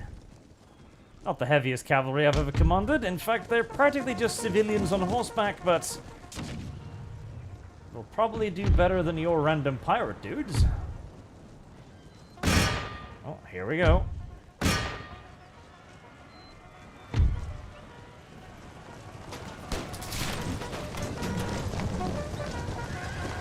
Big old cavalry brawl. Holy shit, okay, apparently they fired their pistols and practically wiped that battery off the earth. Okay. Didn't see that one coming, I'll happily admit. Oh, clever girls, very clever girls.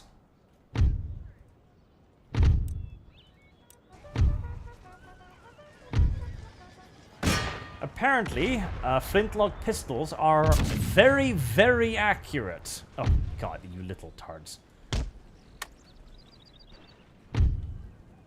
The infantry managed to get past there just fine, but the rangers, the terrain experts, they managed to get stuck.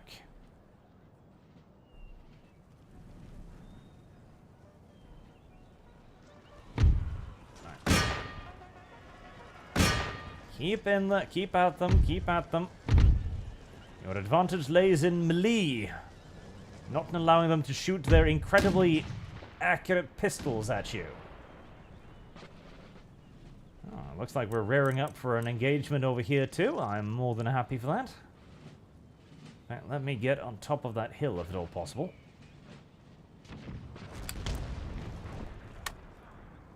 Cannons, not quite so close, if you please. Not quite that close, if at all possible. Halt.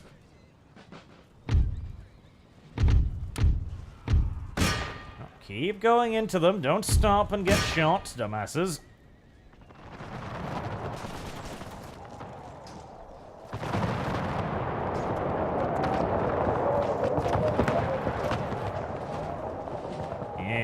Yes. God, I miss the firing modes, though, because all units just do that Napoleonic war-style shooting now. I miss the old volley fire. I miss the, like, even the platoon fire. I miss the fact that it was there, even if it was garbage. God, I miss volley fire so much. They probably needed to remove it to make it compatible with Napoleon, to get Napoleonic-era units in it. But man, I wish they had it in. Because it's so much cooler to watch them, like, fire a volley, then kneel, then fire the next volley, etc. And it looks so improvised, the way they do it now, where they just shoot. It is such a sad and inferior solution.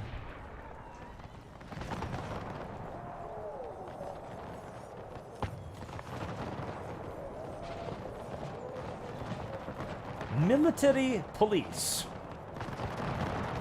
I'm sure they will perform very well in this this war. Nice uniforms, though. Black with red trimming.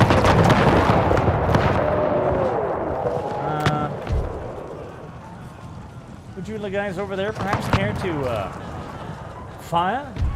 No? No. Ah, there we go. Come on.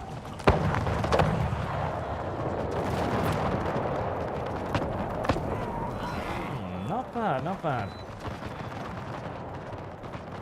Meanwhile, up here, no casualties are being generated because neither side can actually see whomever they're shooting at. Which I am actually more than happy with, because that means that both sides will simply be locked there whilst I kill everything else on the battlefield. That is A-okay by me. Alright, I am not gonna catch that. That ain't happening. Alright, you guys... Well, the artillery survived barely. Get yourself up there, where you can be a rear guard.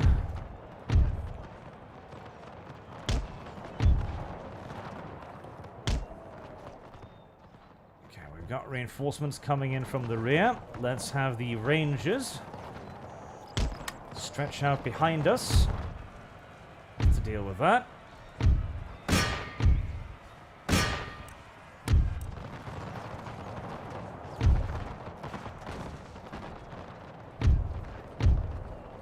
And the front line is collapsing nicely under fierce American musket fire. And some nice contributions from the artillery up on the ridge, too. Although, I think we're going to tell it to hold fire now before it keeps shooting my dudes. Alright, you guys. I appreciate your enthusiasm, of course. But you're not going to get much done like that.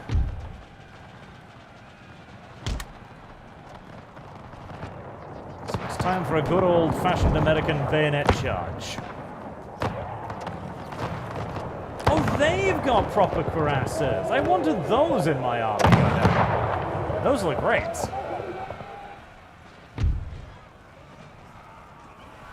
Unfortunately for them, I don't think their armor is actually worth much in the game.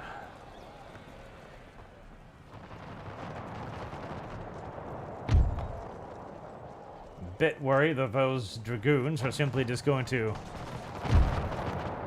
run straight into me.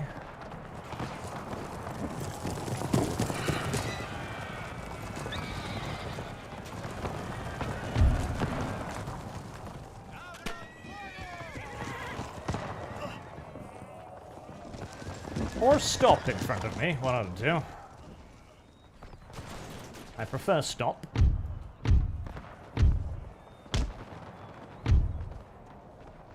Alright, cavalry, get back in order so I can know where you are and you're not getting picked off by pistol-wielding pirates. Same for the infantry. Need to reform something that resembles battle orders.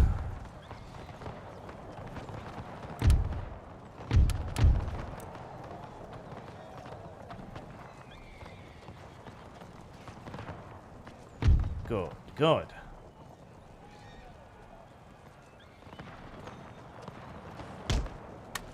Advance.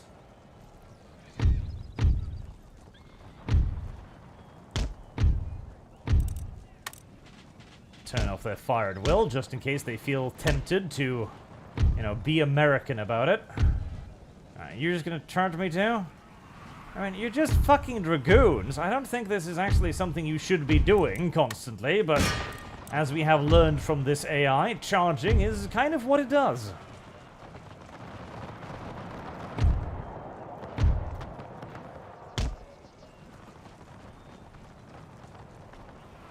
As I think you'll find that it's just not going to be very effective.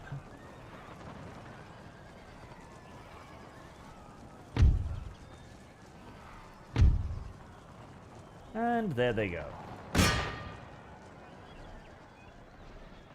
Fine, seeing as they're a little bit stuck, we'll send off one unit of cavalry, see if they can hunt them down.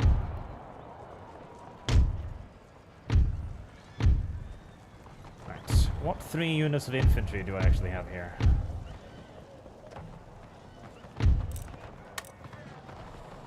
Form a square. Will the resist protect the flanks with that?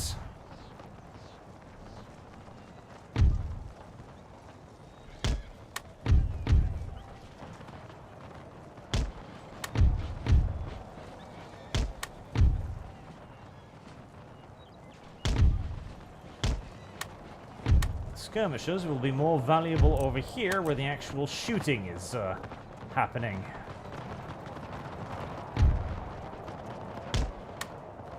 This is way more of a proper Napoleonic battle. Is that? It is, isn't it? Okay, careful. Let's leave a cavalry unit by the guns, just in case they try to get behind me. They are still spawning in some guys over there, which I do need to be careful of.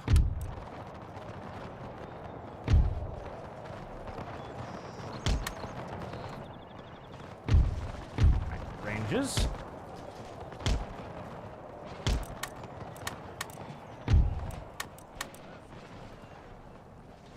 Alright, that should take care of itself.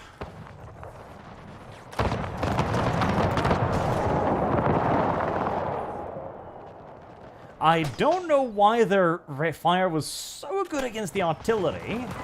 They don't seem particularly accurate. Then again, it could also be all of the intervening cover.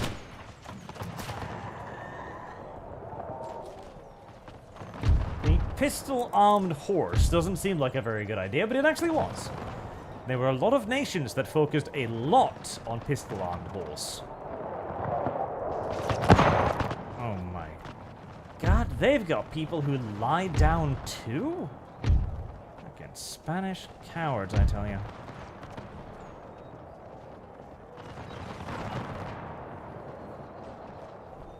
Actually, I am out shooting them, so never mind.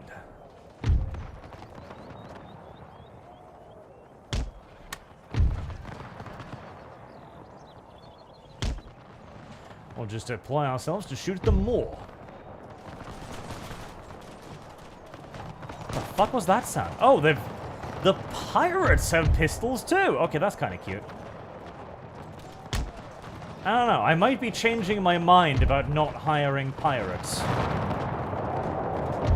What the fuck are you guys doing? Enemies over there. Much better. Right, well, one regiment of foot is going to take far heavier casualties than all the others. Reasons. Mostly retardation.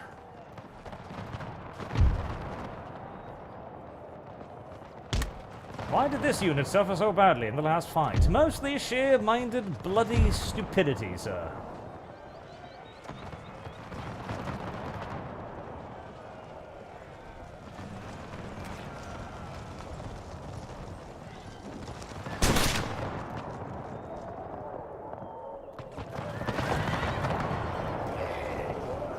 Blair. Sounds in this game. They are unironically quite awful. Oh. I mean, Creative Assembly wasn't exactly famed for their sound quality yet at this point, but still.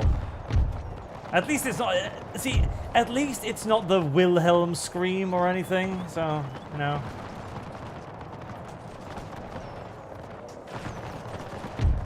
My middle line is starting to get awfully thin here, I will say.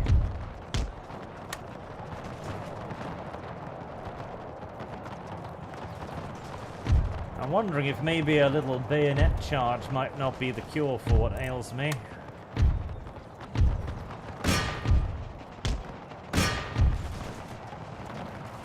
I think it might be.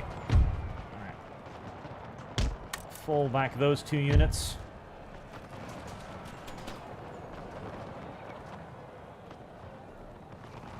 Leave the rest to the Rangers.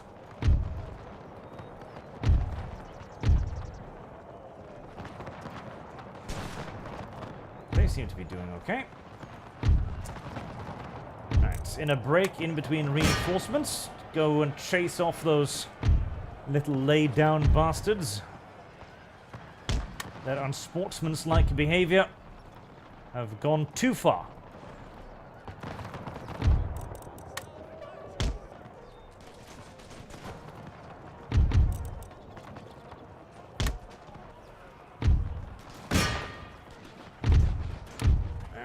I can probably employ the cavalry here to chase those down, make sure that they don't rally.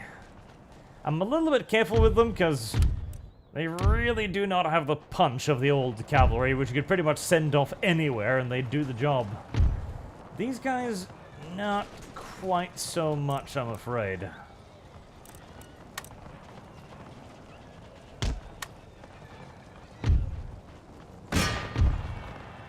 Still, chasing down some fleeing pirates should be doable.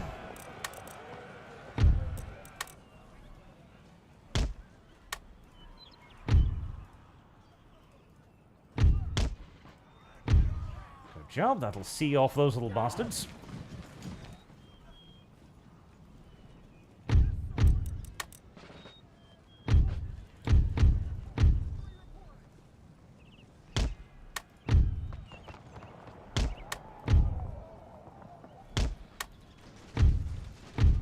Infantry, infantry.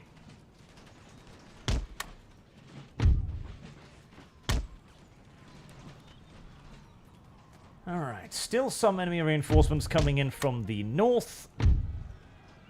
But with this dealt with, should be fine to line up against them.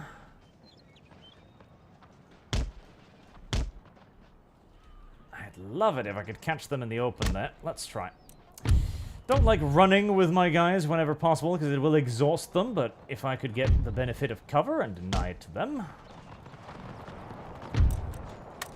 I need to remember to actually tell you guys to shoot.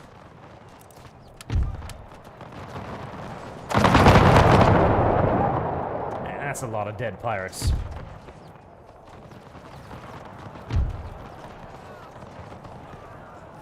There you go.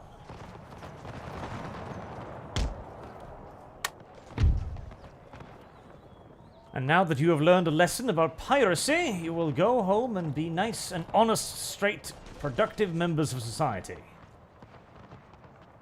Or maybe not. Maybe they'll turn around almost immediately. That is also entirely possible.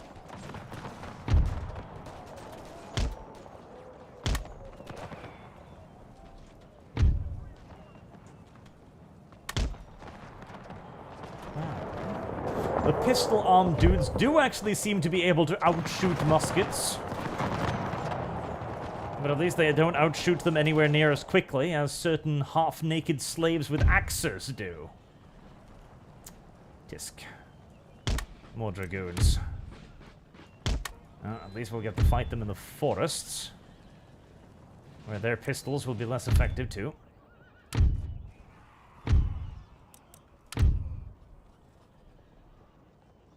Good, they've chased them off.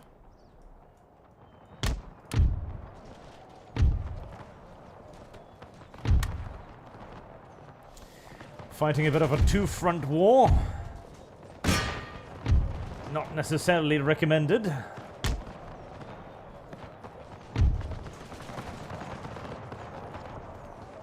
Oh boy. Colonial arquebuses. Okay.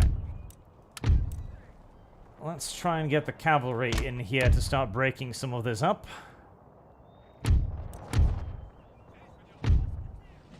Oh. Please do fire weaponry. Armed citizenry. Oh, pikemen. Okay. Not what I had expected. Another maddened cavalry charge by dragoons. Probably isn't going to work out this time either.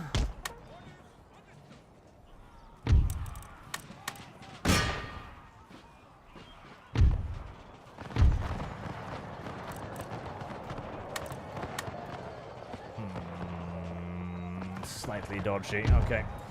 Throw the cavalry into their rear. Normally, throwing cavalry into pikemen is not the wisest decision in the known universe, but I'm a bit pressed for choice, and it will probably shatter them as they are going to hit them from behind.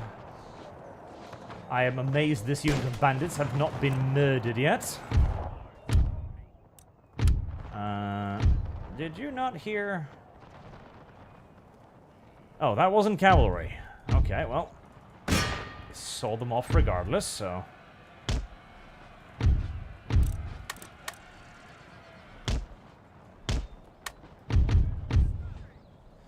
Oh boy.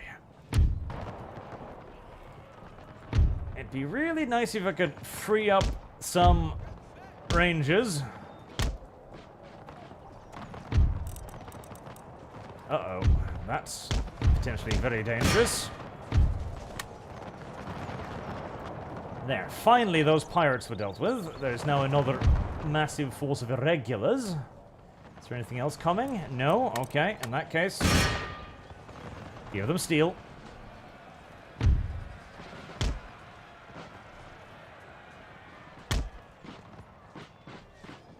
Far better than keeping the exchange of fire up.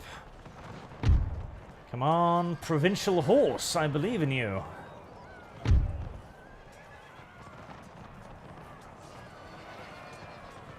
I don't know if I believe in you enough, but... Okay. Point blank... mass organized volley from the Rangers.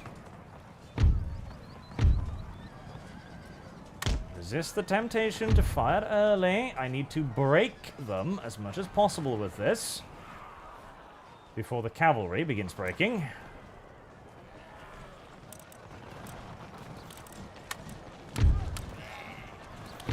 Okay, go on, boys.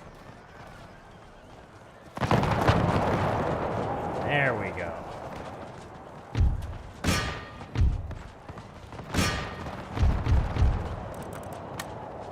Good jobs. And now it's time to double back towards the rest of the defenses. Okay, those are just European infantry, that's fine.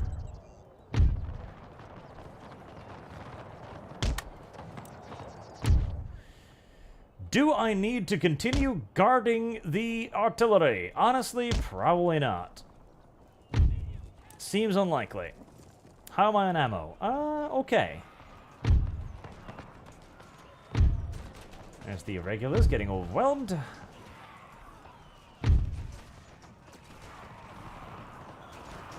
Right. It seems we've exhausted the enemy's supplies from this side of the map. Which, thank God. No.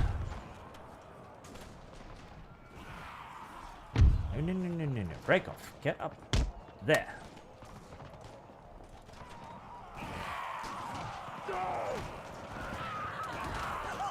A long and hectic fight in the jungle.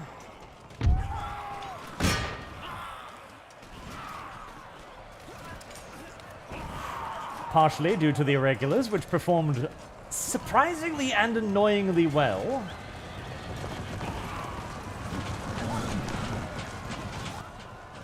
Up until they get hit by massed cavalry, at least.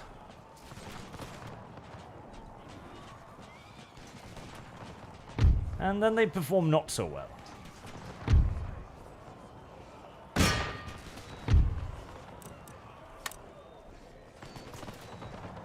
Okay, they are finally about to actually properly shatter.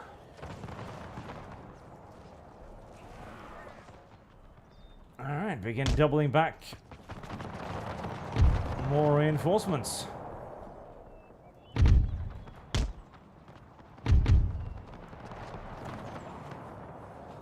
Are those? Yep, okay. Let's be a bit careful with that.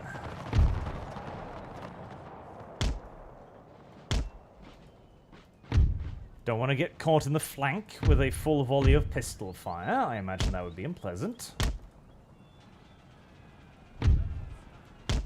I'm starting to see why you might want drummers. Just because you don't have anywhere near enough generals to watch over quite such a wide battlefront.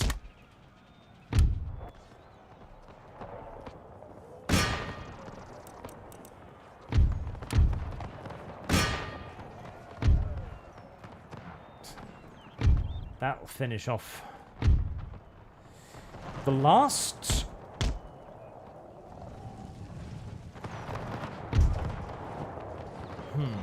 Pikemen and pirates. Pikemen and pirates. That sounds like an intriguing war game. Broken. Good, good. Where's that unit of cavalry? There, okay.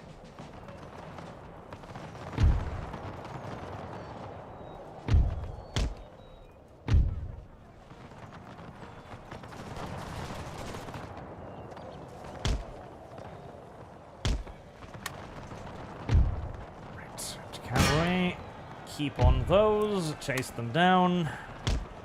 Put these guys back in reserve. How are you doing? 120? Not dead yet. That's how they're doing.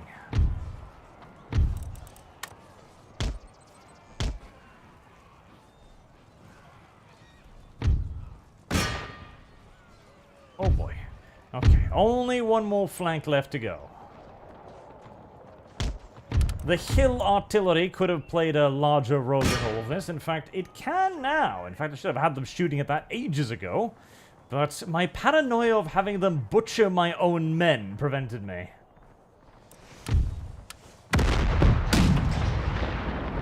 Pretty great angle. You can bounce a shot straight down the line.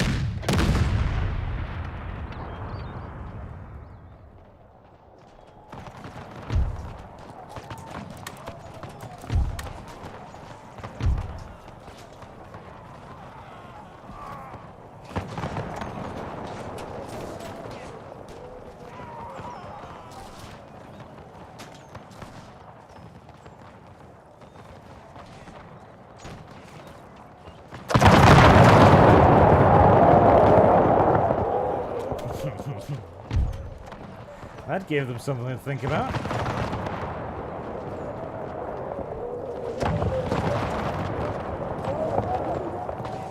Enough to think about at home, apparently, seeing as they've decided to run. Supplies of ammunition is beginning to get a little bit dry. At least the provincial cavalry's gotten plenty of experience after all of this. Right, I think you guys maybe can come down from your perch now. You were a good little security department, but I probably need you somewhere else.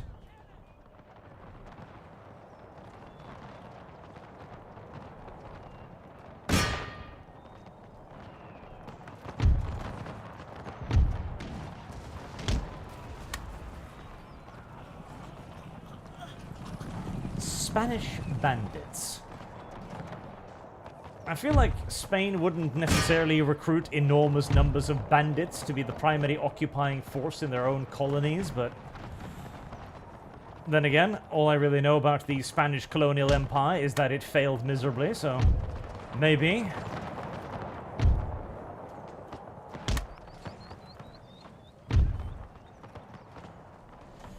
Really don't want to use these, they're too beaten up.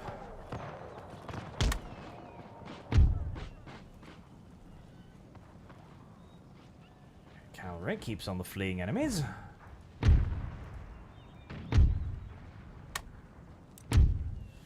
No matter how tired you are, lads, it's running time.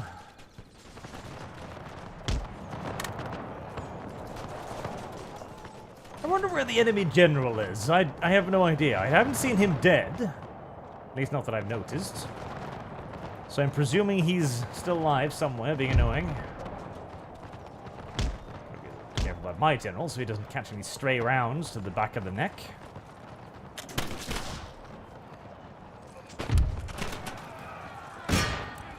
Come on, artillery. This is like the most perfect shot ever. Oh, not bad, not bad.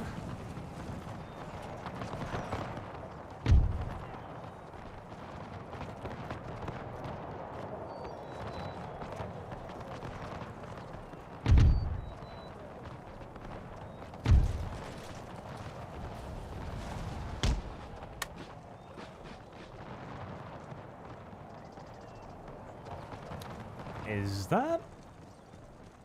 No. That's the minimap being weird, apparently. Okay. I was worried their unit had just rallied behind me, but doesn't look like it.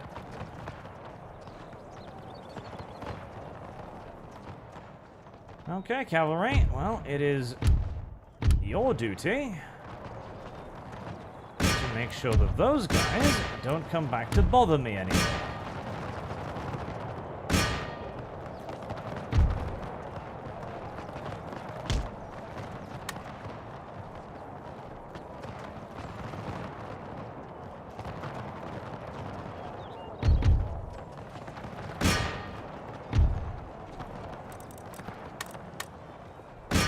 It's breaking the enemy time.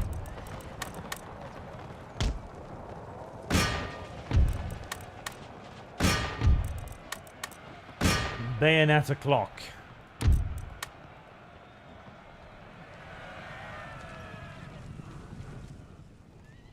All across the lines. The Spanish realized that they had made a terrible mistake by leaving all of their mortars behind.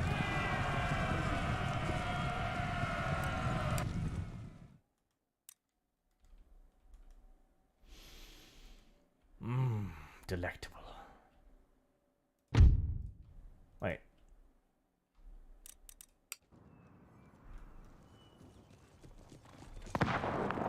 Freed Negroes Infantry. That was actually a unit behind me. Okay, well. I'm sorry for what I'm going to have to do to you, dear freed Negroes, but, well, you are Spanish, so. Too bad for you. There. That's got to be everything. Oh boy, that was a hectic one.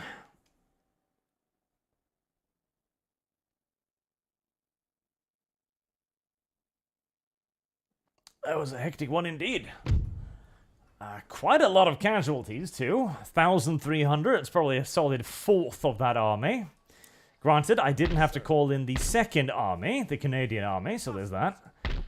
But Roland Bridgman took a good old beating. Prepare for battle. Women. Mob. Okay. Well. Virtue and valor unconquered. Women. Mob.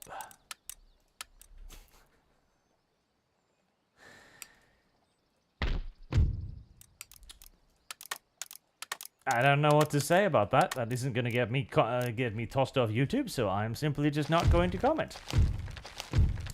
Yes, by the way, as I glance over at chat after a lengthy battle, you can play with the 40 units mod in Empire 2.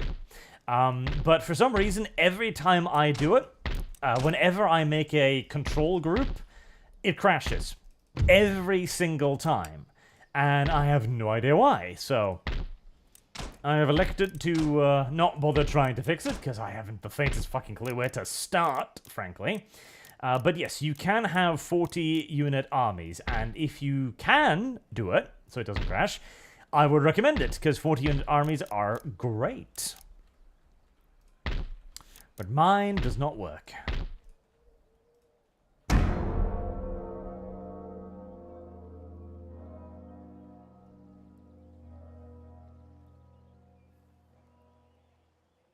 There was, I forget the name of them. Trade agreement? Sure. We haven't figured out how to water our crops yet. Can you help us? Yeah, sure. Was it the Mauritian? The Mauritian rebellion, where the slaves rose up against the British, was it? And freed themselves? They had a very successful campaign, actually. Now, those weren't freed Negroes, they were self-freed Negroes. Napoleon, the movie, didn't mention them either, which, honestly, did suck a little bit. Because that is a campaign that deserves to be actually covered, because they rose up multiple times against a significant military overmight as well, and managed to win. I think it is, God damn it, no, to date, one of the few truly successful slave uprising, and it might be the single successful slave uprising I can think of in, like, modern time? And by modern, I mean, like, 1700s, etc. Workers on strike. Minus 39. Wow. They really do not like me, huh? I feel like minus 39's a bit much, honestly. Like, Christ, what am I? The devil? Like, I'd have to be Satan made manifest for that to be worth it. Well, there's a lot of industrialization buildings here.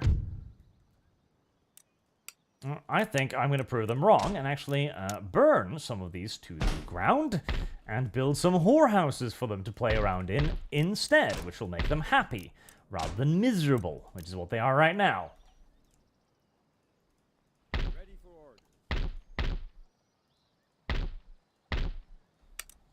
Alright, Canadians.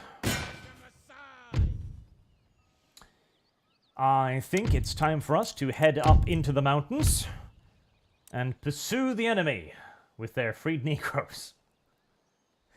Christ. That is still a retarded amount of dragoons, but I imagine we can handle it.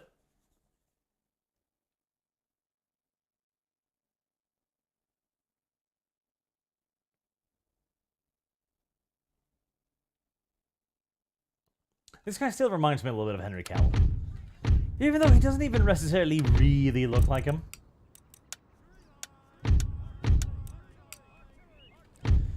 There. Let's get you in as nice and wide a formation as we can.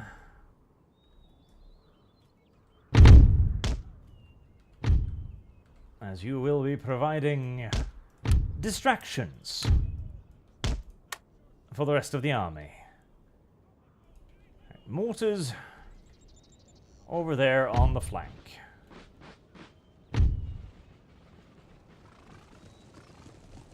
Alright.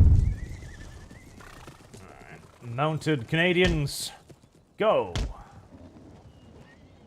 You should have more accuracy than them, so I imagine you would win a straight-up fight actually fairly easily.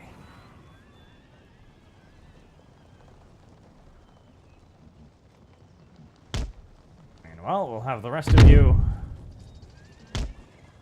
initiate the advance.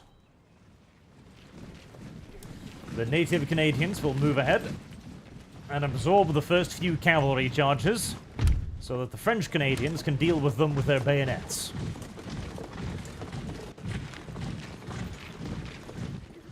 Have you ever seen so many Frenchmen gathered on such foreign soil?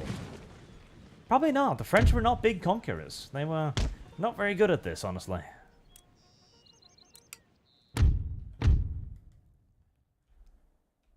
Go, my French Canadians. No, native Canadians. These are the native Canadians, not the French Canadians. Have you managed to trap yourself with your backs to a cliff? It does appear as if you have. Well, if I could deploy my men up there, I would exploit that, but I can't, so screw me, I guess.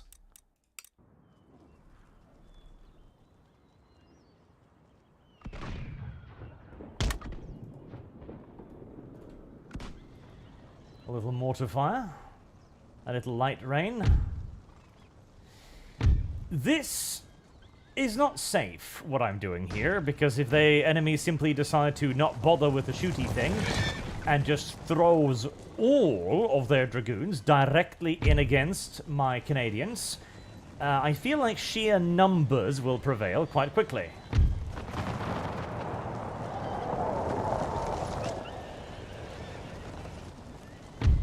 But why would one purchase an army of Canadians if one was not going to be a little bit harassy with them?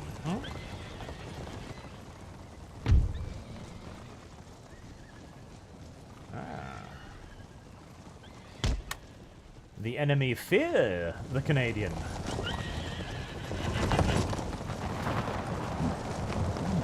Good. They should fear the Canadian. The Canadian is a savage beast in many respects.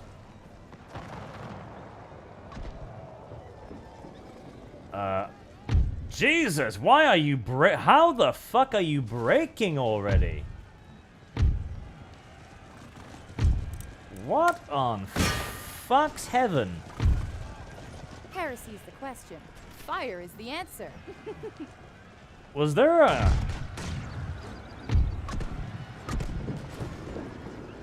The bad idea appears to have been a bad idea, as several units of the Canadians apparently just randomly exploded whilst moving through the forest. I'm wondering why and how.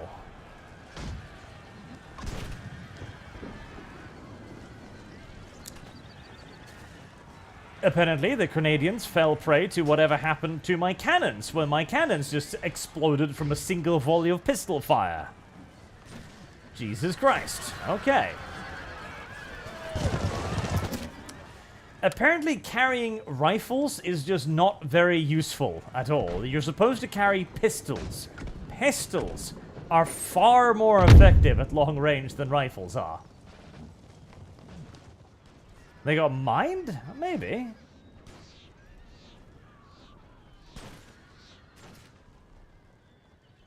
Possibly.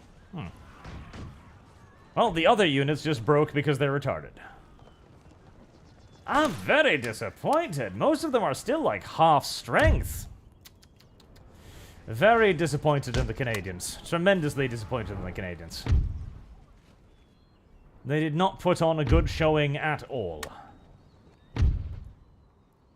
I should probably pick up the pace a little bit before everyone gets killed by mortar rounds.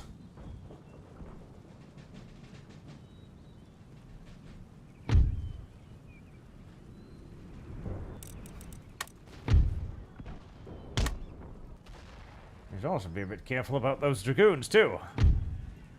Oh, you're just gonna charge me, aren't you? Well... the AI is rather one note, but... considering the poor showing of the, mounted Canadians, I can see why they might think that simply just running screaming towards the rest of the Canadians would be equally effective. Not in this case, though, I don't think.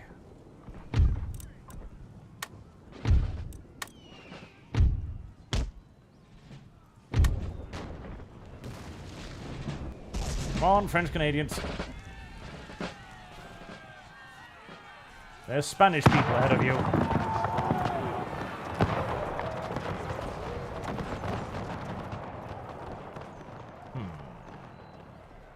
How the fuck are you not broken already?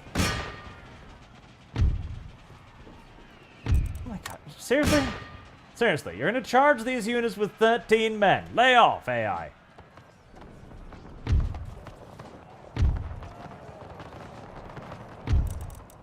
Sometimes I wonder if the AI is retarded. Only sometimes, of course.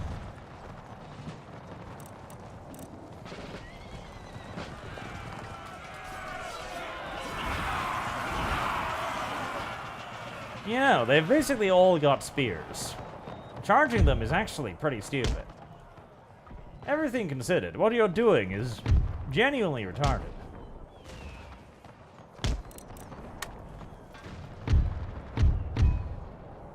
I suppose you could argue that they're forcing me to carry out more friendly fire, which is certainly part of the, certainly the case, at least to a degree.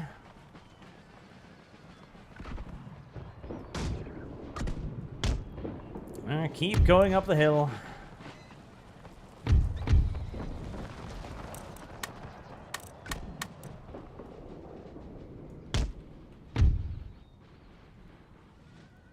I kind of want to send the French Canadians ahead, but I'm pretty sure they'll just get killed.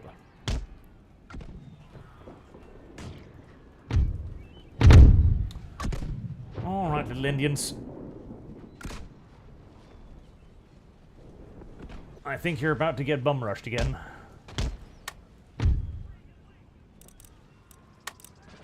Okay, well, if the AI is going to be that predictable, might as well abuse it, I guess. There.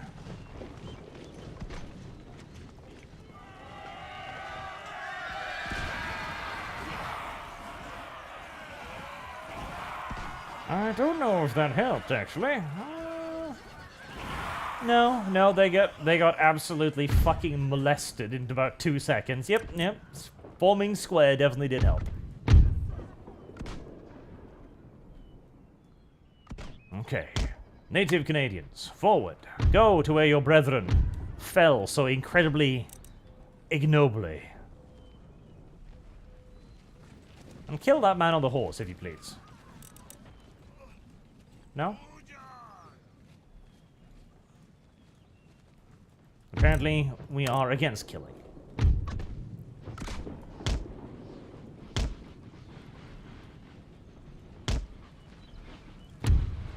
At least the French Canadians have proven themselves reasonably effective, even if the Native American Canadians have not.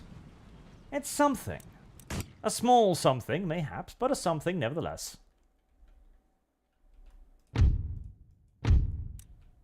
Now try not to kill yourself on those wooden spikes there. I'm pretty sure they should only affect cavalry, but... Rather famously, of course, the Americans did instruct their soldiers to consider... no, that wasn't the post. The British considered the Zulu to be light cavalry due to the speed at which they moved. And, well, we're kind of fighting natives here, so...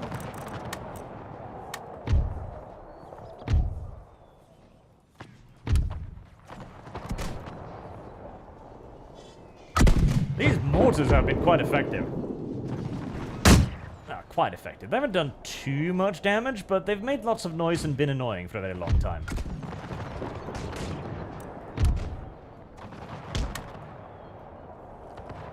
Even as my native Canadians continue to wonder if they should be here at all.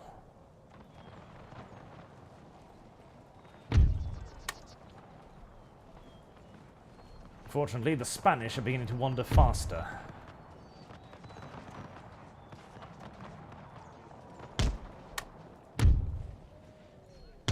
Alright, General Kilgore, you're going to have to get up there and try and put some spine in the backs of the native Canadians. I'm aware that's not going to be an easy task, but you're going to have to try. You just charge that.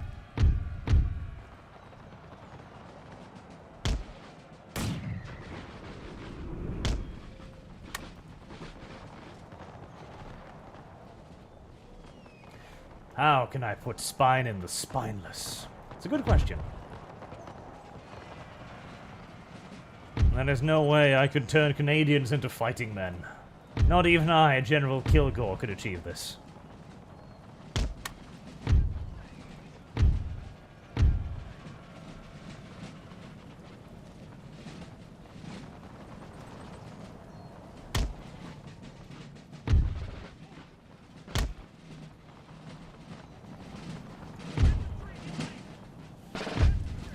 Aim.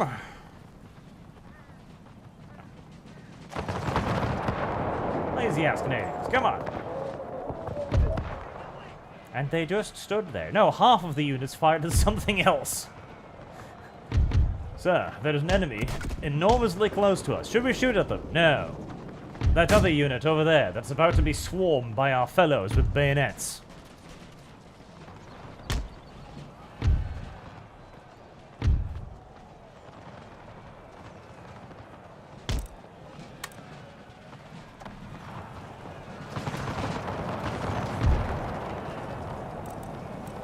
At least the French Canadians cut a dashing figure as they stormed the battlements, even though they're already wavering.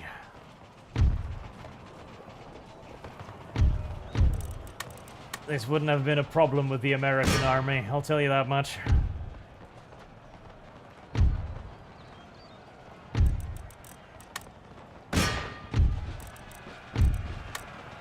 Alright, boys. It's a melee. And a big one at that.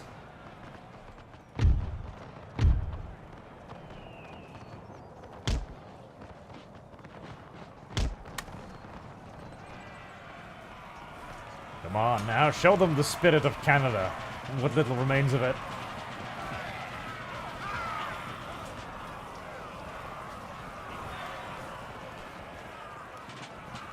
Alright. At long last, something that resembles a victory has been salvaged from the sticky remains of maple syrup. Crushed and shattered all over the place.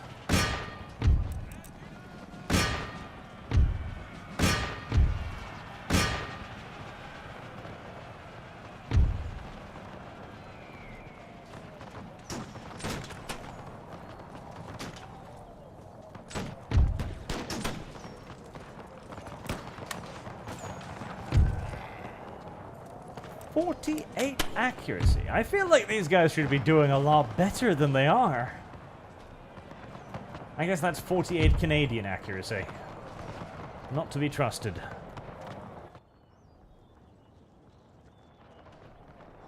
Well, at least their positions are overrun.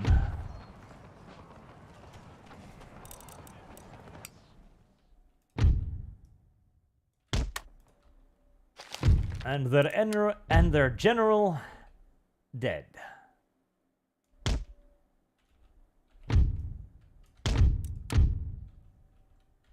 A truly sad and pathetic affair.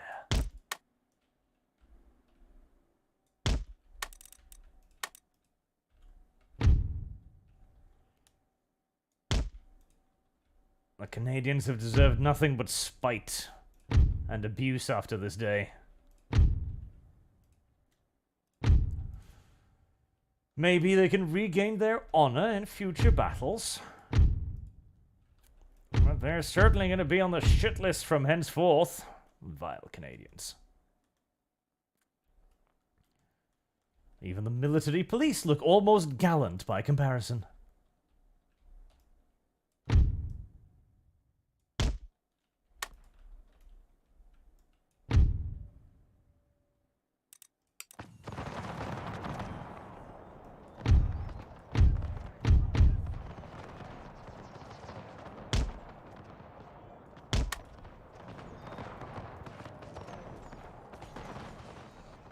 Thank God we were fighting the Spanish and not somebody with steel, like the British, or other Americans, or hell, even the French. That would have been a disaster. An absolute unmitigated disaster.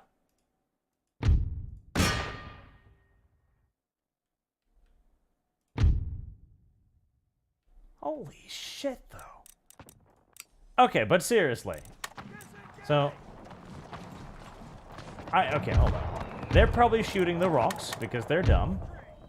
Alright, you guys. Follow that unit. And give them a nice point-blank volley. 48 accuracy. This should actually be pretty effective. Okay, 59 of them. They're all in a line. It's a perfect target.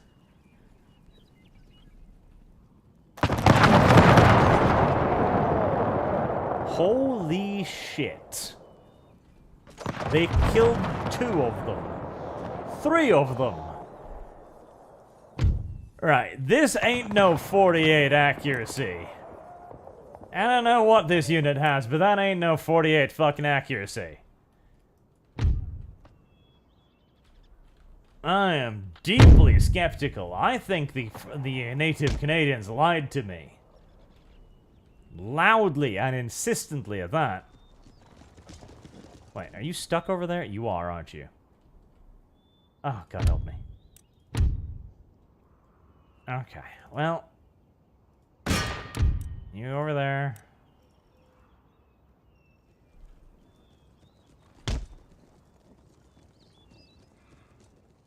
And you over there.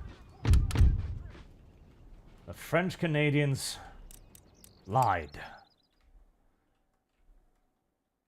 And people died. Lots of people died, actually. We're gonna have to burn Canada again for this. It is the only solution to the Canadian problem, as has quite clearly been shown. Okay, come on now. All right, let's sneak you around the rear of this unit. Come on now. Quick, quick.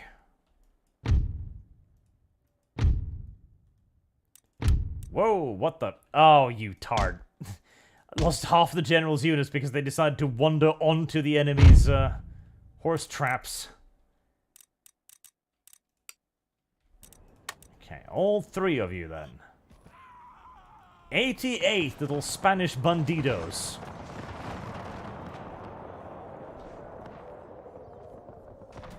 Not a single kill. What the actual unironic fuck?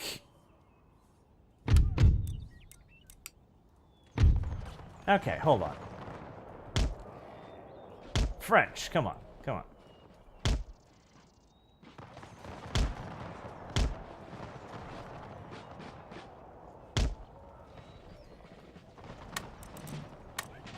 Alright, they've got higher accuracy. Now, this won't be a perfect test by comparison. Well, let's see what the French do at roughly the same range.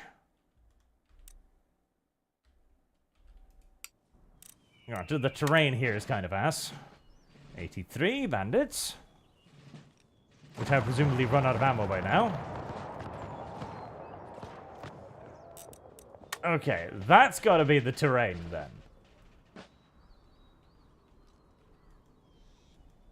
I think there's an invisible fucking wall in there somewhere. Okay, well, just take care of them the good old-fashioned way then.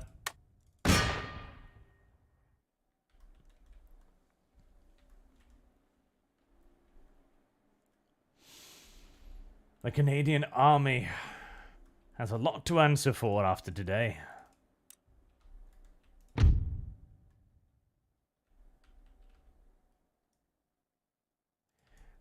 question now is, can I get into a position that I can actually shoot down here?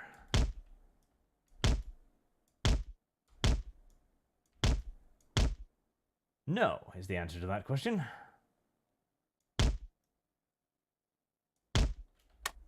Sorta, kinda, in a way, but not really. Close enough for government work.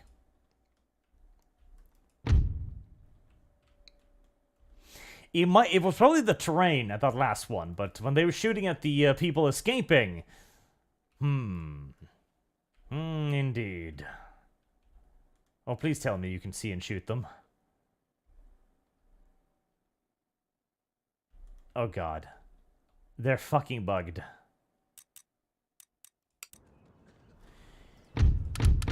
Well, that's unfortunate.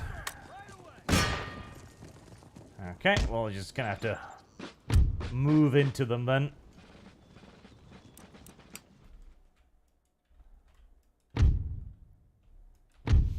And hopefully dislodge or kill them via just contact melee.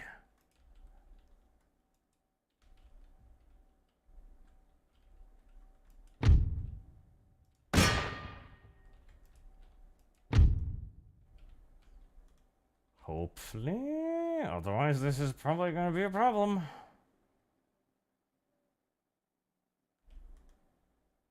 Okay, yeah, they're hitting them. There we go. All right, not the perfect solution to the quandary at hand, but an effective one nonetheless.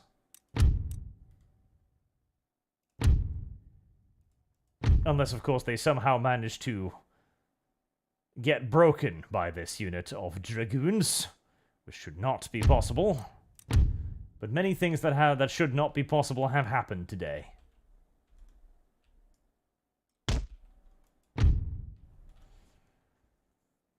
Tragically enough, the Spanish seems to be lacking a morale bar as well. And I don't really want to move the general because there doesn't seem to be anything over there. Okay, fine. We'll risk it. And Kilgore doesn't kill himself on a random piece of plank lying about.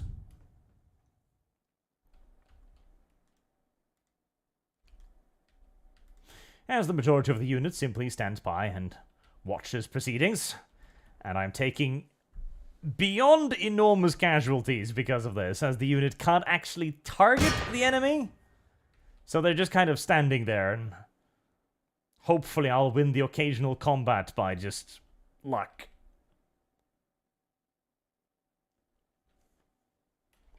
A perfect end to a uniquely terrible battle. Truly a perfect end. Okay, well, I guess we're gonna have to send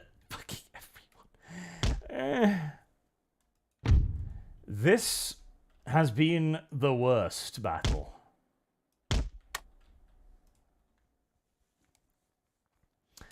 Dum-da-dum-dum. God, I hope I'm not going to have to kill them to the last man, because I can't reach some of them. That would be a real concern. Come on. Oh, thank God they're free. Right. There we go. Did that just allow them to... Of course it did. Why wouldn't it? Okay, so they weren't actually out of troops. It was just that the game had stopped spawning them. Well, that's unfortunate. Okay. Hurry, hurry, hurry. Ooh, this is going to be unfortunate.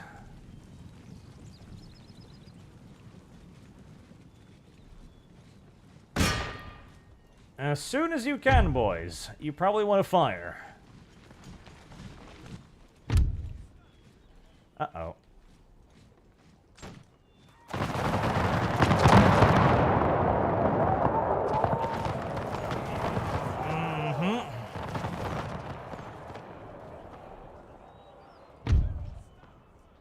That even actually shot another half of the general's bodyguard off their horses. Oh, for fuck's sake. This is the worst battle. They were reinforcements, I just didn't know about them because they were fucking bugged off the map. Oh God, help me.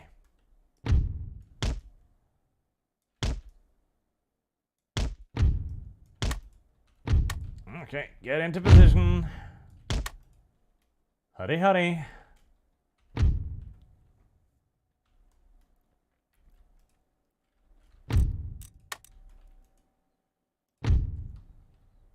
I hope there's not a lot of them back there.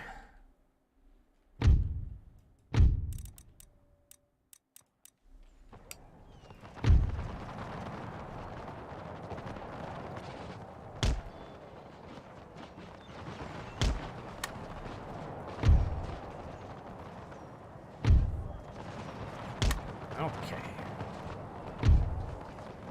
It's not more than 3. Oh no. Oh, Jesus. They're bugged too. Every cavalry unit that goes in there bugs. Which causes yet another block to the enemy's reinforcements.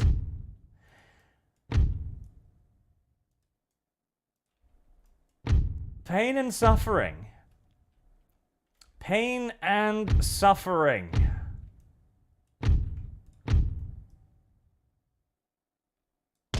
That is all.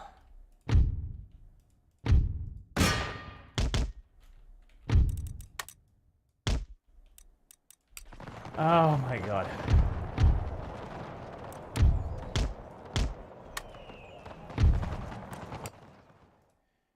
Oh my God, indeed.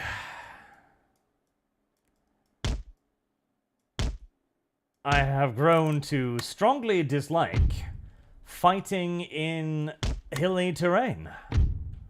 It does not play well with Empire Total War's pathfinding. It really, really does not. It plays exceptionally poorly, in fact, with Empire Total War's pathfinding.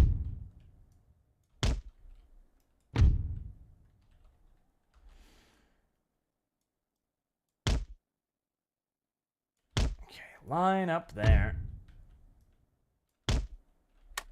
And then we've got to feed units into the meat grinder again.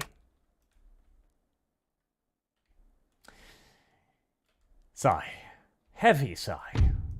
I might actually unironically run out of troops because I need to sacrifice virtually an entire unit of infantry every time I need to unplug that stupid little bottleneck.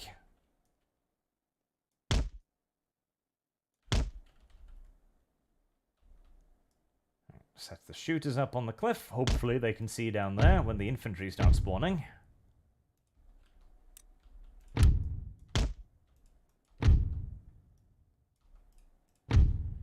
And then we'll march the first unit to its doom.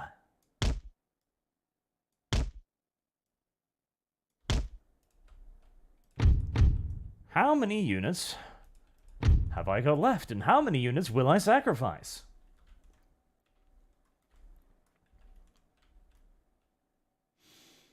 Maybe, okay, let's try forming square. Like, form square. Okay, that works better, yes. Okay, yes, yes, anti-cavalry bonus, yes. Alright, forming square works, good, good.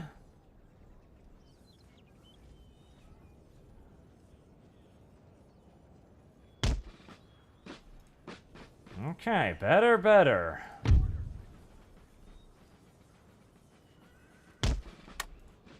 Those freed Negroes are going to have a very unfortunate experience in a few moments. An almost tragic experience, in fact. Don't shoot them yet, lads. We've got to wait until they're fully in the battlefield before we're allowed to open fire. There we go. Now kill all of them.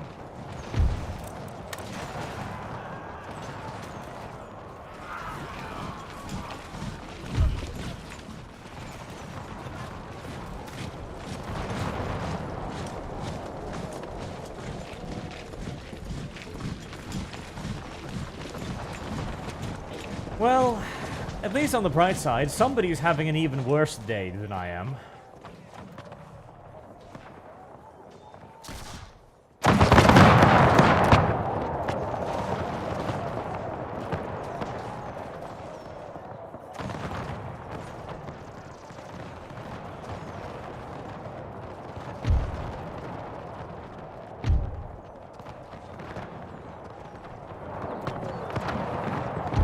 I'm hoping these guys are shooting over the heads of the infantry in front of them, and it looks like it. It doesn't look like they're hitting them.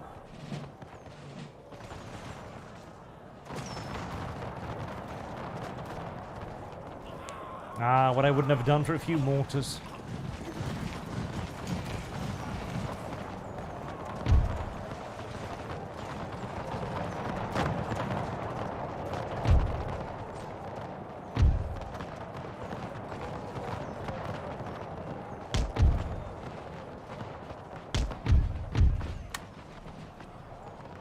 Oh, hello.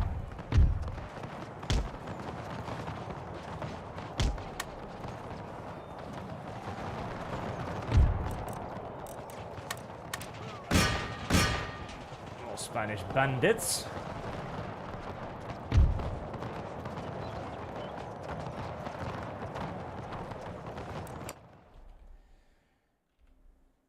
Are they running out of reinforcements? I sure hope so. They do find themselves in a rather unenviable position. At least these French people fought well. They did well. They deserve a certain amount of praise, even as everyone else deserves plenty of angry words and severe cuts in food and maple syrup rations. Jesus, more losses than the enemy. That's just terrible. Absolutely awful. Proud and victorious. At least you managed that. They are dragging mud across the otherwise proud name of Norris Kilgore, they are. Yes. Truly despicable. Yes, sir. Can't do that, General.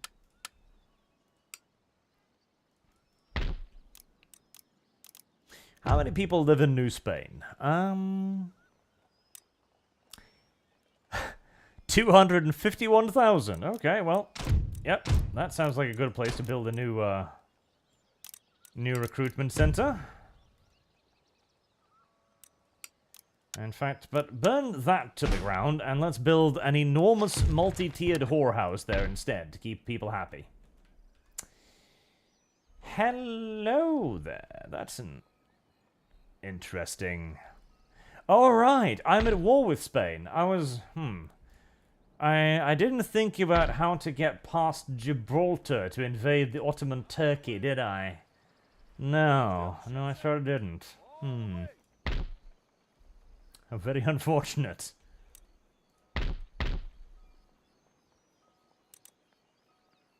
Prussian Grenadier Mercenaries, Guardia del Rey. They've got a lot of weird stuff over here. Oh god, cuirassiers, heavy cavalry. You've got fucking horsemen? You've got reiters? God damn it. That's what I want. Okay, Spain. Listen, we can come to an agreement, okay? You hate the Ottomans quite a lot as well, don't you? No. They don't hate them enough. What am I to do? How am I to reclaim the Holy Lands like this? That is a good question. How is one to reclaim the Holy Lands like this? Jesus. 64-pounder Moroccan bombards. That makes it far more difficult to reclaim the Holy Lands. Gosh damn. I can't get through. What if I... Okay, how on? What if... Aha! Screw you, video game! I know how you work! Right. To Jerusalem we go. Straight to Jerusalem. Jerusalem. No pauses, no stops. I remembered that old thing that if you click on a port that's interrupting you, you will start sieging that port. And by doing so, you'll actually be allowed to move past the port somehow. Lots of random Turkish boats. I don't care. Especially not if they're going to go raid Spain. That's perfect. Because then you'll be inside of the sphere of influence. And whilst you can't pass through the sphere of influence, you can exit the sphere of influence.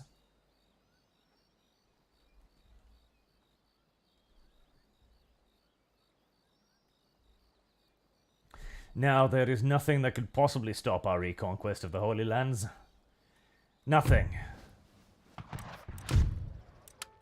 Except for possibly another revolt in Carolina. The 567th of its kind. This week. Alright. Norris, I'm sorry, but you're gonna have to keep on those and wipe them out when you've got a moment. We're probably also going to get some rebellions here, as, oh boy, do people around here not like Americans.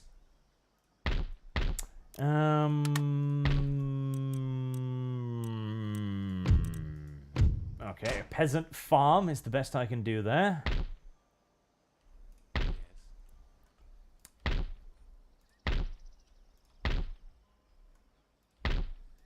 And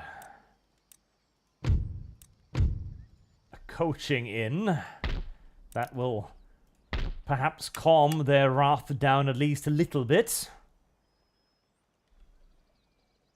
And I think it's time to start buying garrison militia. Quite a lot of garrison militia. You know, I started building a garrison defense force for the Middle East adventure.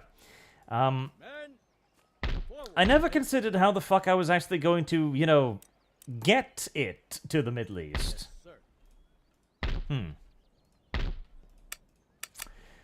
Well, that's a complication for future me, I guess.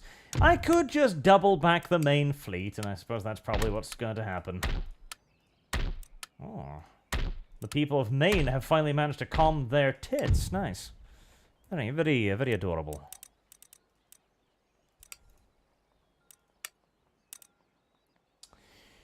Do I want to build more armies? I should build more armies.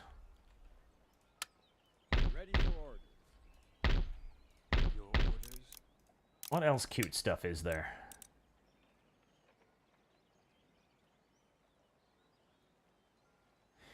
I want some companion cavalry. They're worse than the provincial one, but they look cooler, so let's get 3 units of those. Do I have another general standing around here somewhere? I do. Jarvis Norton. Okay, perfect. And what should he be accompanied by?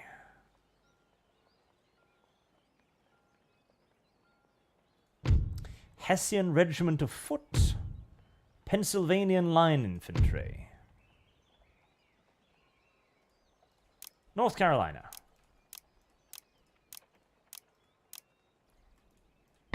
Loads of North Carolina. And as for artillery, a nice and heavy one, methinks.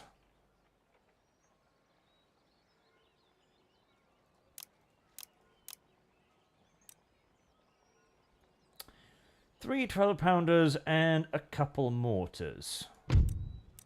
Yes.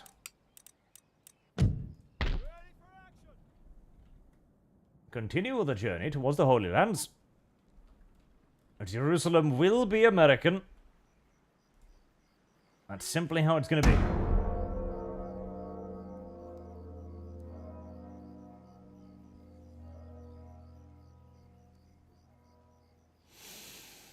I also need to get another main fleet up, but I still need research before I can get the truly enormo massive 110 gun ships. Those will truly put the fear of God into the filthy savages. The temptation is to invade Crete first and get a forward base, but you know, America has never been a careful country. America has never done things by halves. No. Oh, at least they're decreasing their prices. It's only 21,000 now instead of 25,000. Slowly but surely, the AI is learning the art of negotiation.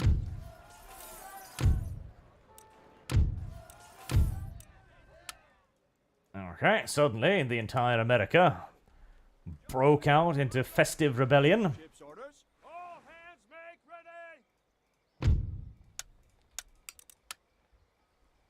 Make ready for battle. Give Jerusalem. Now. I want to see if Jerusalem has a special city. It probably doesn't. This was before Creative Assembly were intelligent enough to do that, but I want to see, nevertheless.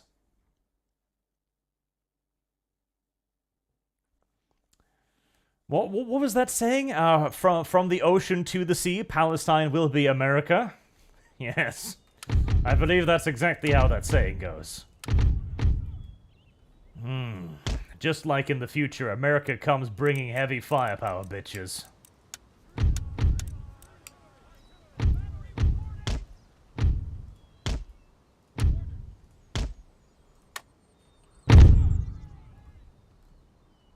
I see the defenders have elected to stand and hold their ill-gotten gains, their misbegotten lands which they stole from our Christian ancestors, the Crusaders.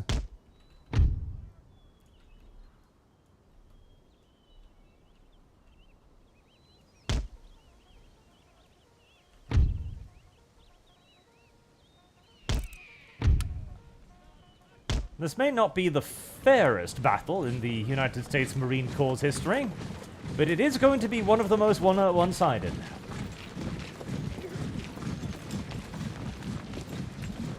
I do like their silly little hats. Like, the beaver tail on top really does give it a certain panache, you know?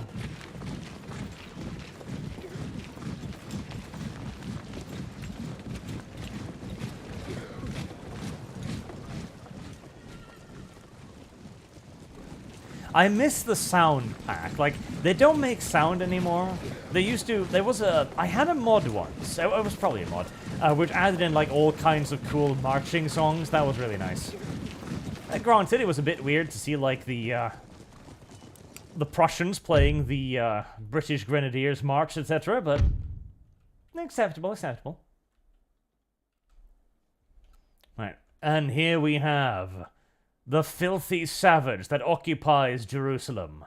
Jerusalem itself is significantly smaller than I remember it being, but details. We're not going to get too caught up in such little things like that, of course. No. Anyways, the filthy savage. Look upon his visage and see true unchristian evil. Even their flag, blood red, with the blood of innocent Christians slaughtered. Yes, they are the vilest of creatures. They eat babies, they do, for breakfast, dinner, and lunch on occasion on Tuesdays. Their silly religion believes that there's an invisible man in the sky with a beard, when everyone knows that the man in the sky is clean-shaven. Truly, if we were to annihilate every last one of them this day, nothing of value would be lost to civilization. And so that is exactly what we shall do, fellow Americans. It is time to cleanse the world from many war crimes that are yet to come in the far future.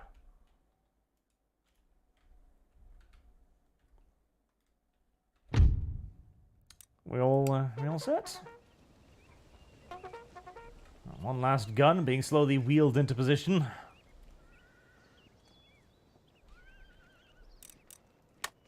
Unlimber.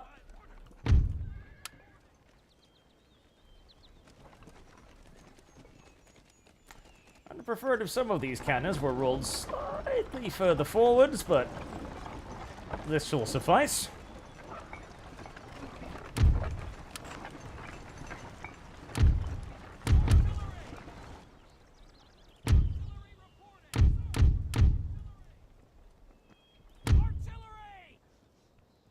Right then. And one by one.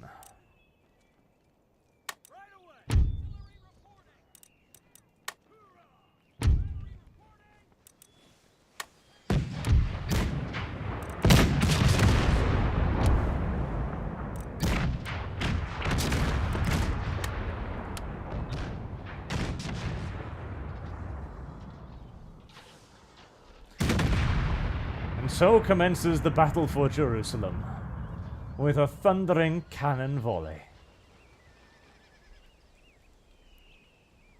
Let's see. Did we decrease the percentage of Muslims in Jerusalem? Yes, we did indeed. Yes, we did indeed. Look upon them.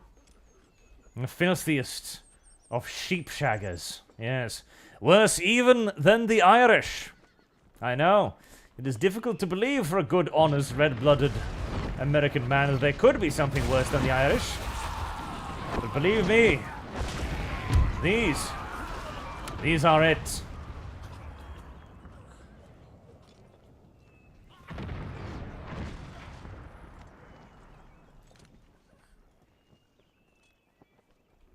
God, I wish I had starbursts, like explosives.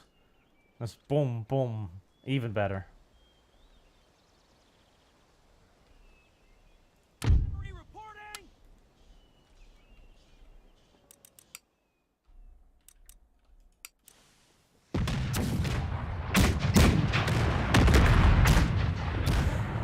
Don't worry about hitting any of the buildings, by the way, men. None of them seem identifiably Christian. They're probably just a collection of various heathen savage temples. Especially that unmistakable Eastern origin building there in the middle. Yes. Classic Ottoman architecture, this. You can see buildings like this scattered all throughout Turkey. Yes. India as well, I imagine. Mostly because Creative Assembly was too lazy to bother modeling any other houses, but, well... Again, don't bother with that. Ask Carpenter Strange asks, will we get a Napoleon lore video? Maybe. Not tomorrow. Not in the immediate future either, if I'm to be honest, but it's not impossible. I do love Napoleon. Though, God, if I'm going to do a Napoleon video, that's a lot of books to reread. Oh, God, that's a lot of books to reread. Like, that's going to make the Sabbath Worlds Crusade reading list pale by comparison, because Napoleon has some pretty thick books written about him. Every aspect of his life, practically. Fire is the answer. Everything from his military career to his battles, like each battle has an entire book in and of itself. Not to mention his love life, his various relationships, the people around him, Marshal Ney, Davout. Davout in particular is one of my favorite. Dumas is worth a mention, if nothing else, for the points, the diversity points. And Ney. The man not quite responsible for the fall of Napoleon, but it's certainly a symptom of the fall of Napoleon. As when Napoleon returned from Elba, of course, he re-empowered a lot of his old generals, and Ney was just no longer the man he had once been. He'd gone a little bit nutty, frankly. He was once Napoleon's finest cavalry commander, but he had very much so lost the touch by the time of Waterloo. He was the man who ordered the mass cavalry assault upon the British lines, which ended in absolute disaster, of course, because he simply threw them in there without artillery or infantry support. So the infantry simply just formed squares and slaughtered the cream of the French cavalry. Though, to be fair, they weren't really so creamy anymore at that point, because they were running out of horses. The French army had a constant problem with running out of horses. Not even near. They had an endemic problem with horses, because the French were shit at raising horses. Absolute goddamn garbage. They treated their horses worse than shit. They died by the hundreds and the thousands, and they had no dedicated breeding organizations to raise new horses. And so by the end of the Napoleonic Wars, by the end of Waterloo, like, elite cuirassiers were riding into battle on tiny little farm ponies and other things, rather than the massive full-blood destriers they were once using. It was the French own fault, though. They abused the shit out of their horses, and they got what they deserved in return.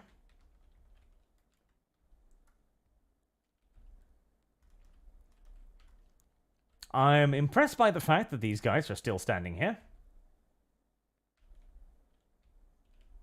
And they do seem to just be taking it. I'm almost starting to feel bad for them. Oh, well, I don't know about that. It is a great way to level up the artillery with a bit of a live fire exercise.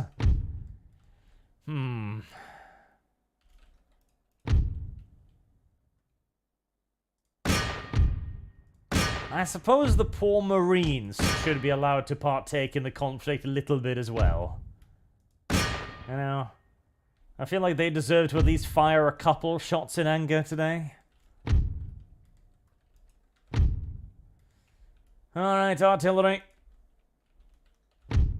You have performed well, and you have certainly cut down the enemy's numbers, there's no doubt about it. But it is time to allow the poor, bloody infantry to have a go at the enemy too. I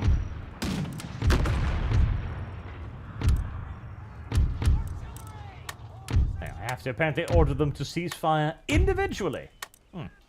Silly, but very well.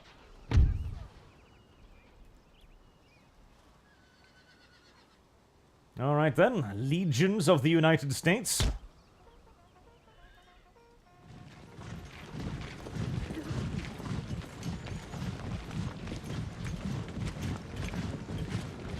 Artillery does have endless ammunition too, by the way. Yes, so I could very much so just, you know, stay here and wait. And eventually they would run out of dudes, but they've put up a brave resistance, you know. They've stood there and taken their beatings like good little boys. And the least they deserve is an honest sending off.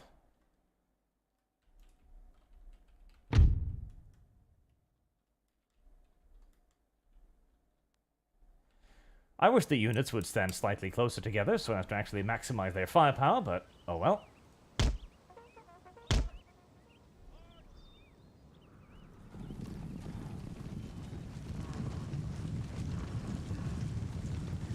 surprisingly fast, too, the US Marines.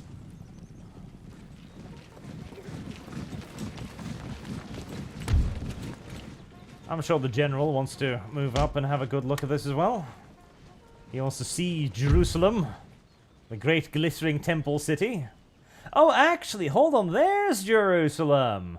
Yeah, there you go. That's not Jerusalem. There's Jerusalem. Okay, I mean, there's a collection of, you know, fuck off tiny low poly models, but there's Jerusalem. Okay, that's better. So we're fighting on the outskirts of Jerusalem. Okay, that makes far more sense.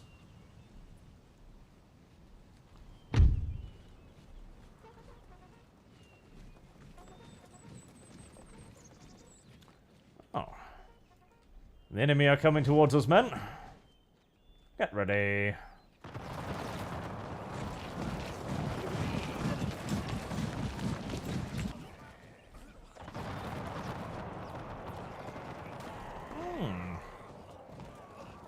It's not bad fire, considering they're also at the extremity of their own range.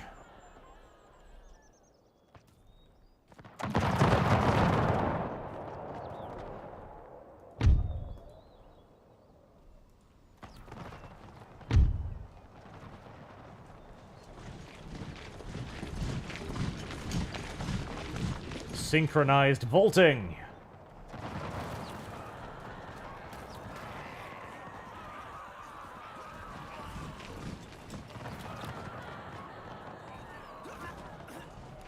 Not bad at all. Not bad at all.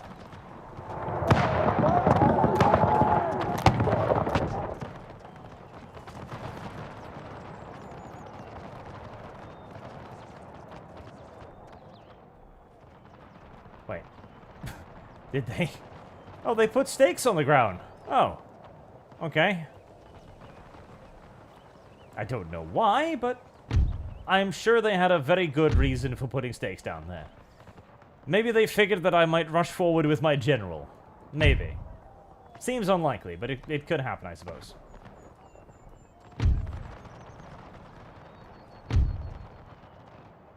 You know, if you hide behind the wall, that would be even more effective than just standing there behind it.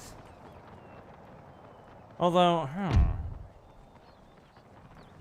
I feel like this game used to have a cover mechanic, but I don't seem to...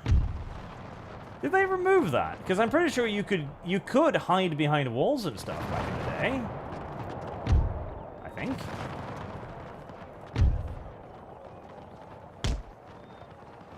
But I don't seem to be getting the option to anywhere.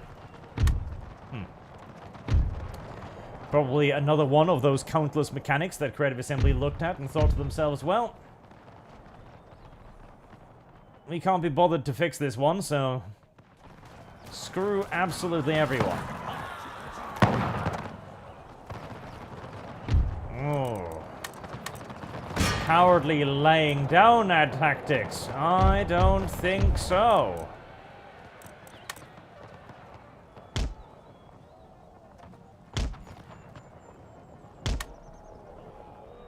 I don't think that will be tolerated at all in infidels. By bayonet, the Holy Land will be seized.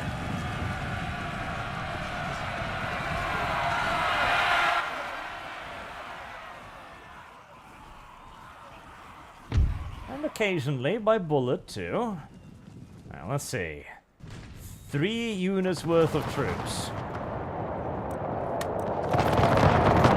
Point blank range.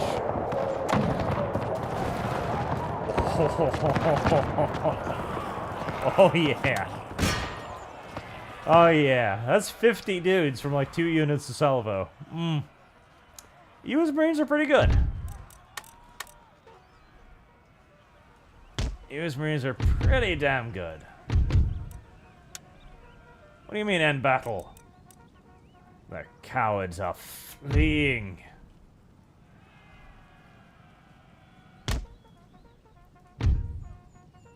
Well, I suppose we owe them a parting volley then.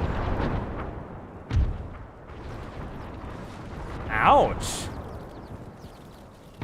Well, we found a mine. But the Americans, monsters that they are, managed to actually run past the explosions and save themselves. Very badass.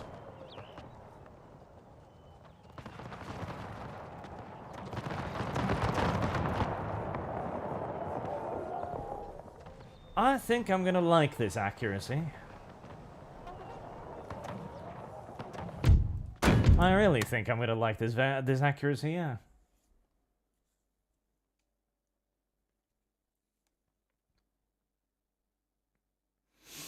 Now, I imagine the Ottomans might be a bit angry about this. School of Poetry. Oh, what are these filthy, savage native buildings? No. Burn them. Burn them all. Warehouse.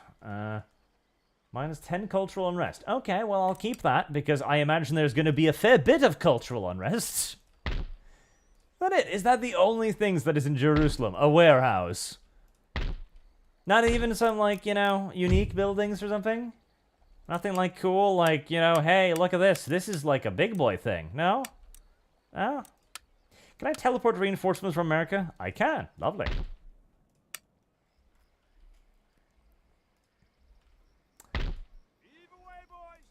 Alright, Oriel Oates, it is time for you to repeat the lengthy journey back home and bring a garrison force to Jerusalem.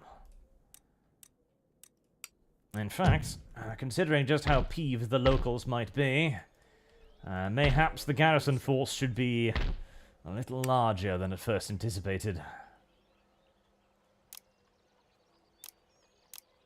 What happened to fucking forts, actually? I just realized, what happened to forts? I haven't seen, like, a single fort. Can you not build forts anymore? Because back in the day, you could build forts in settlements, right? In star forts. Is that just not a thing anymore? Is that not a thing?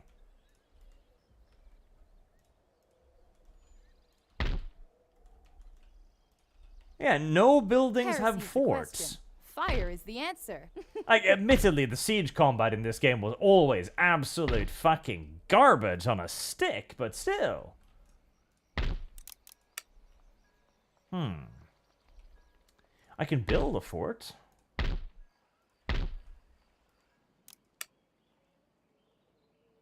Oh, hold on.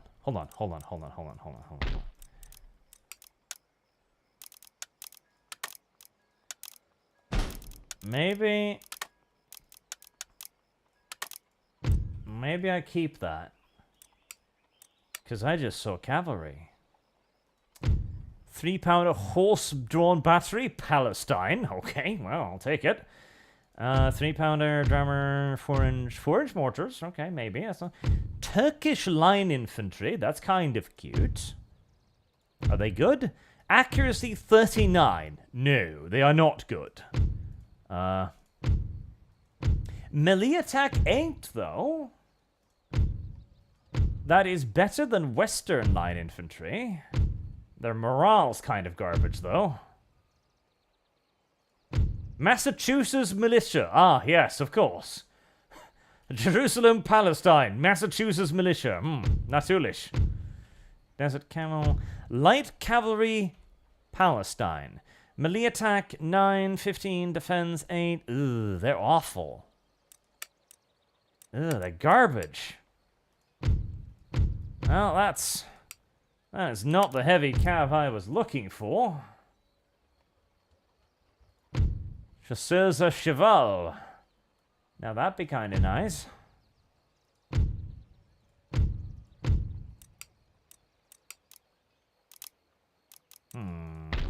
Oh well. Noah R donates another $50. Thank you very much, sir. To say, from the river to the sea, Palestine will be American. Thank you. That was the one. Yes. Now, the question is, how do I... Oh, I'm already going about converting them to Americanism. A fucking million people. Jesus Christ. Alright, we'll exempt the region... Oh, wow. That was all it took? That was all it took. So I invaded Jerusalem, the biggest hotbed of religious conflict in the world. And all it took to completely pacify it was to cancel their taxes. Wow. I wish fucking Charleston, Carolina could learn a lesson or two about that. By the way, I'm pretty sure they're about to rebel again. Just incidentally, I'm pretty sure another rebellion is just over the horizon. I'd like to build forts, though. Like, I kind of want to build forts. Like, forts would be fun, wouldn't they? I think forts would be fun. I don't know if there's anything that you're find in a fort. Ah, there's the mortars. 8-inch mortars from Boston. 75 range. Okay, and 752 range. Perfect. There, 3 of those for another massive artillery battery, because a massive artillery batteries are the way to go. Having finished reinforcing the Canadian army, we'll continue to try and make up for its countless failings by chasing down and killing the Spanish and the countryside. Yes, sir. More orders? Yes. Right, we are not preventing New Spain from rebelling. We do need to burn that church. I am burning a lot of churches, I realize that, but, well, it's just what you've got to do. Ready and awaiting order. I should probably... Well, no, I can burn the church. That's fine. Sir. Orders. Kill. Huzzah! Huzzah! Immediately.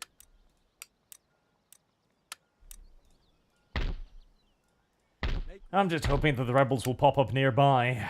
Let's get you some more arquebus militia. Even a full stack will not even get close to pacifying this level of Spanish butthurtery, but at least we can try.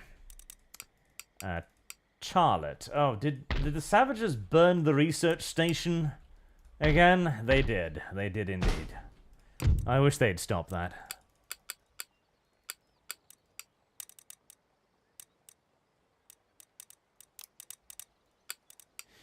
Alright, Harrisburg is almost done researching that.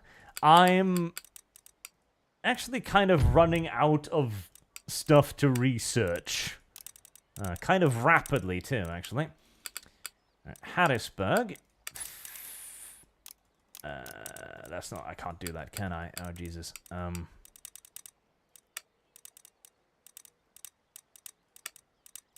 There. Okay. Harrisburg is bigger, and we'll research that a lot faster.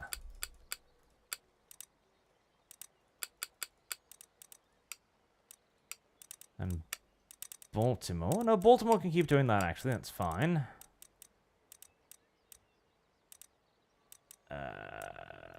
Joint stock companies? Do I even want those? Even more clamor for reform? Oh, give me commercial basins, I guess. So that's something. Right. I will wrap it up there, I think. And we're going to start on The Last Train Home tomorrow. That's the game about the Czech Legion in Russia. We're definitely going to be playing that. And I think this one has got at least one more episode in it, I think. I need to get rid of England. I need to invade England. That's necessary. And I need to have a proper war in Europe, a proper war. None of these tiny little silly wars, a proper one. And for that, we're going to need more armies and more fleets. But luckily, I am earning an unironically retarded quantity of cash. So that shouldn't be a problem. Speaking of, I Nope, I still can't monetize most of my American territories. They will still break out in open revolt if I so much as mention taxes. Until next time, thank you all very much for watching, and I hope to see you all again tomorrow. Have a good day.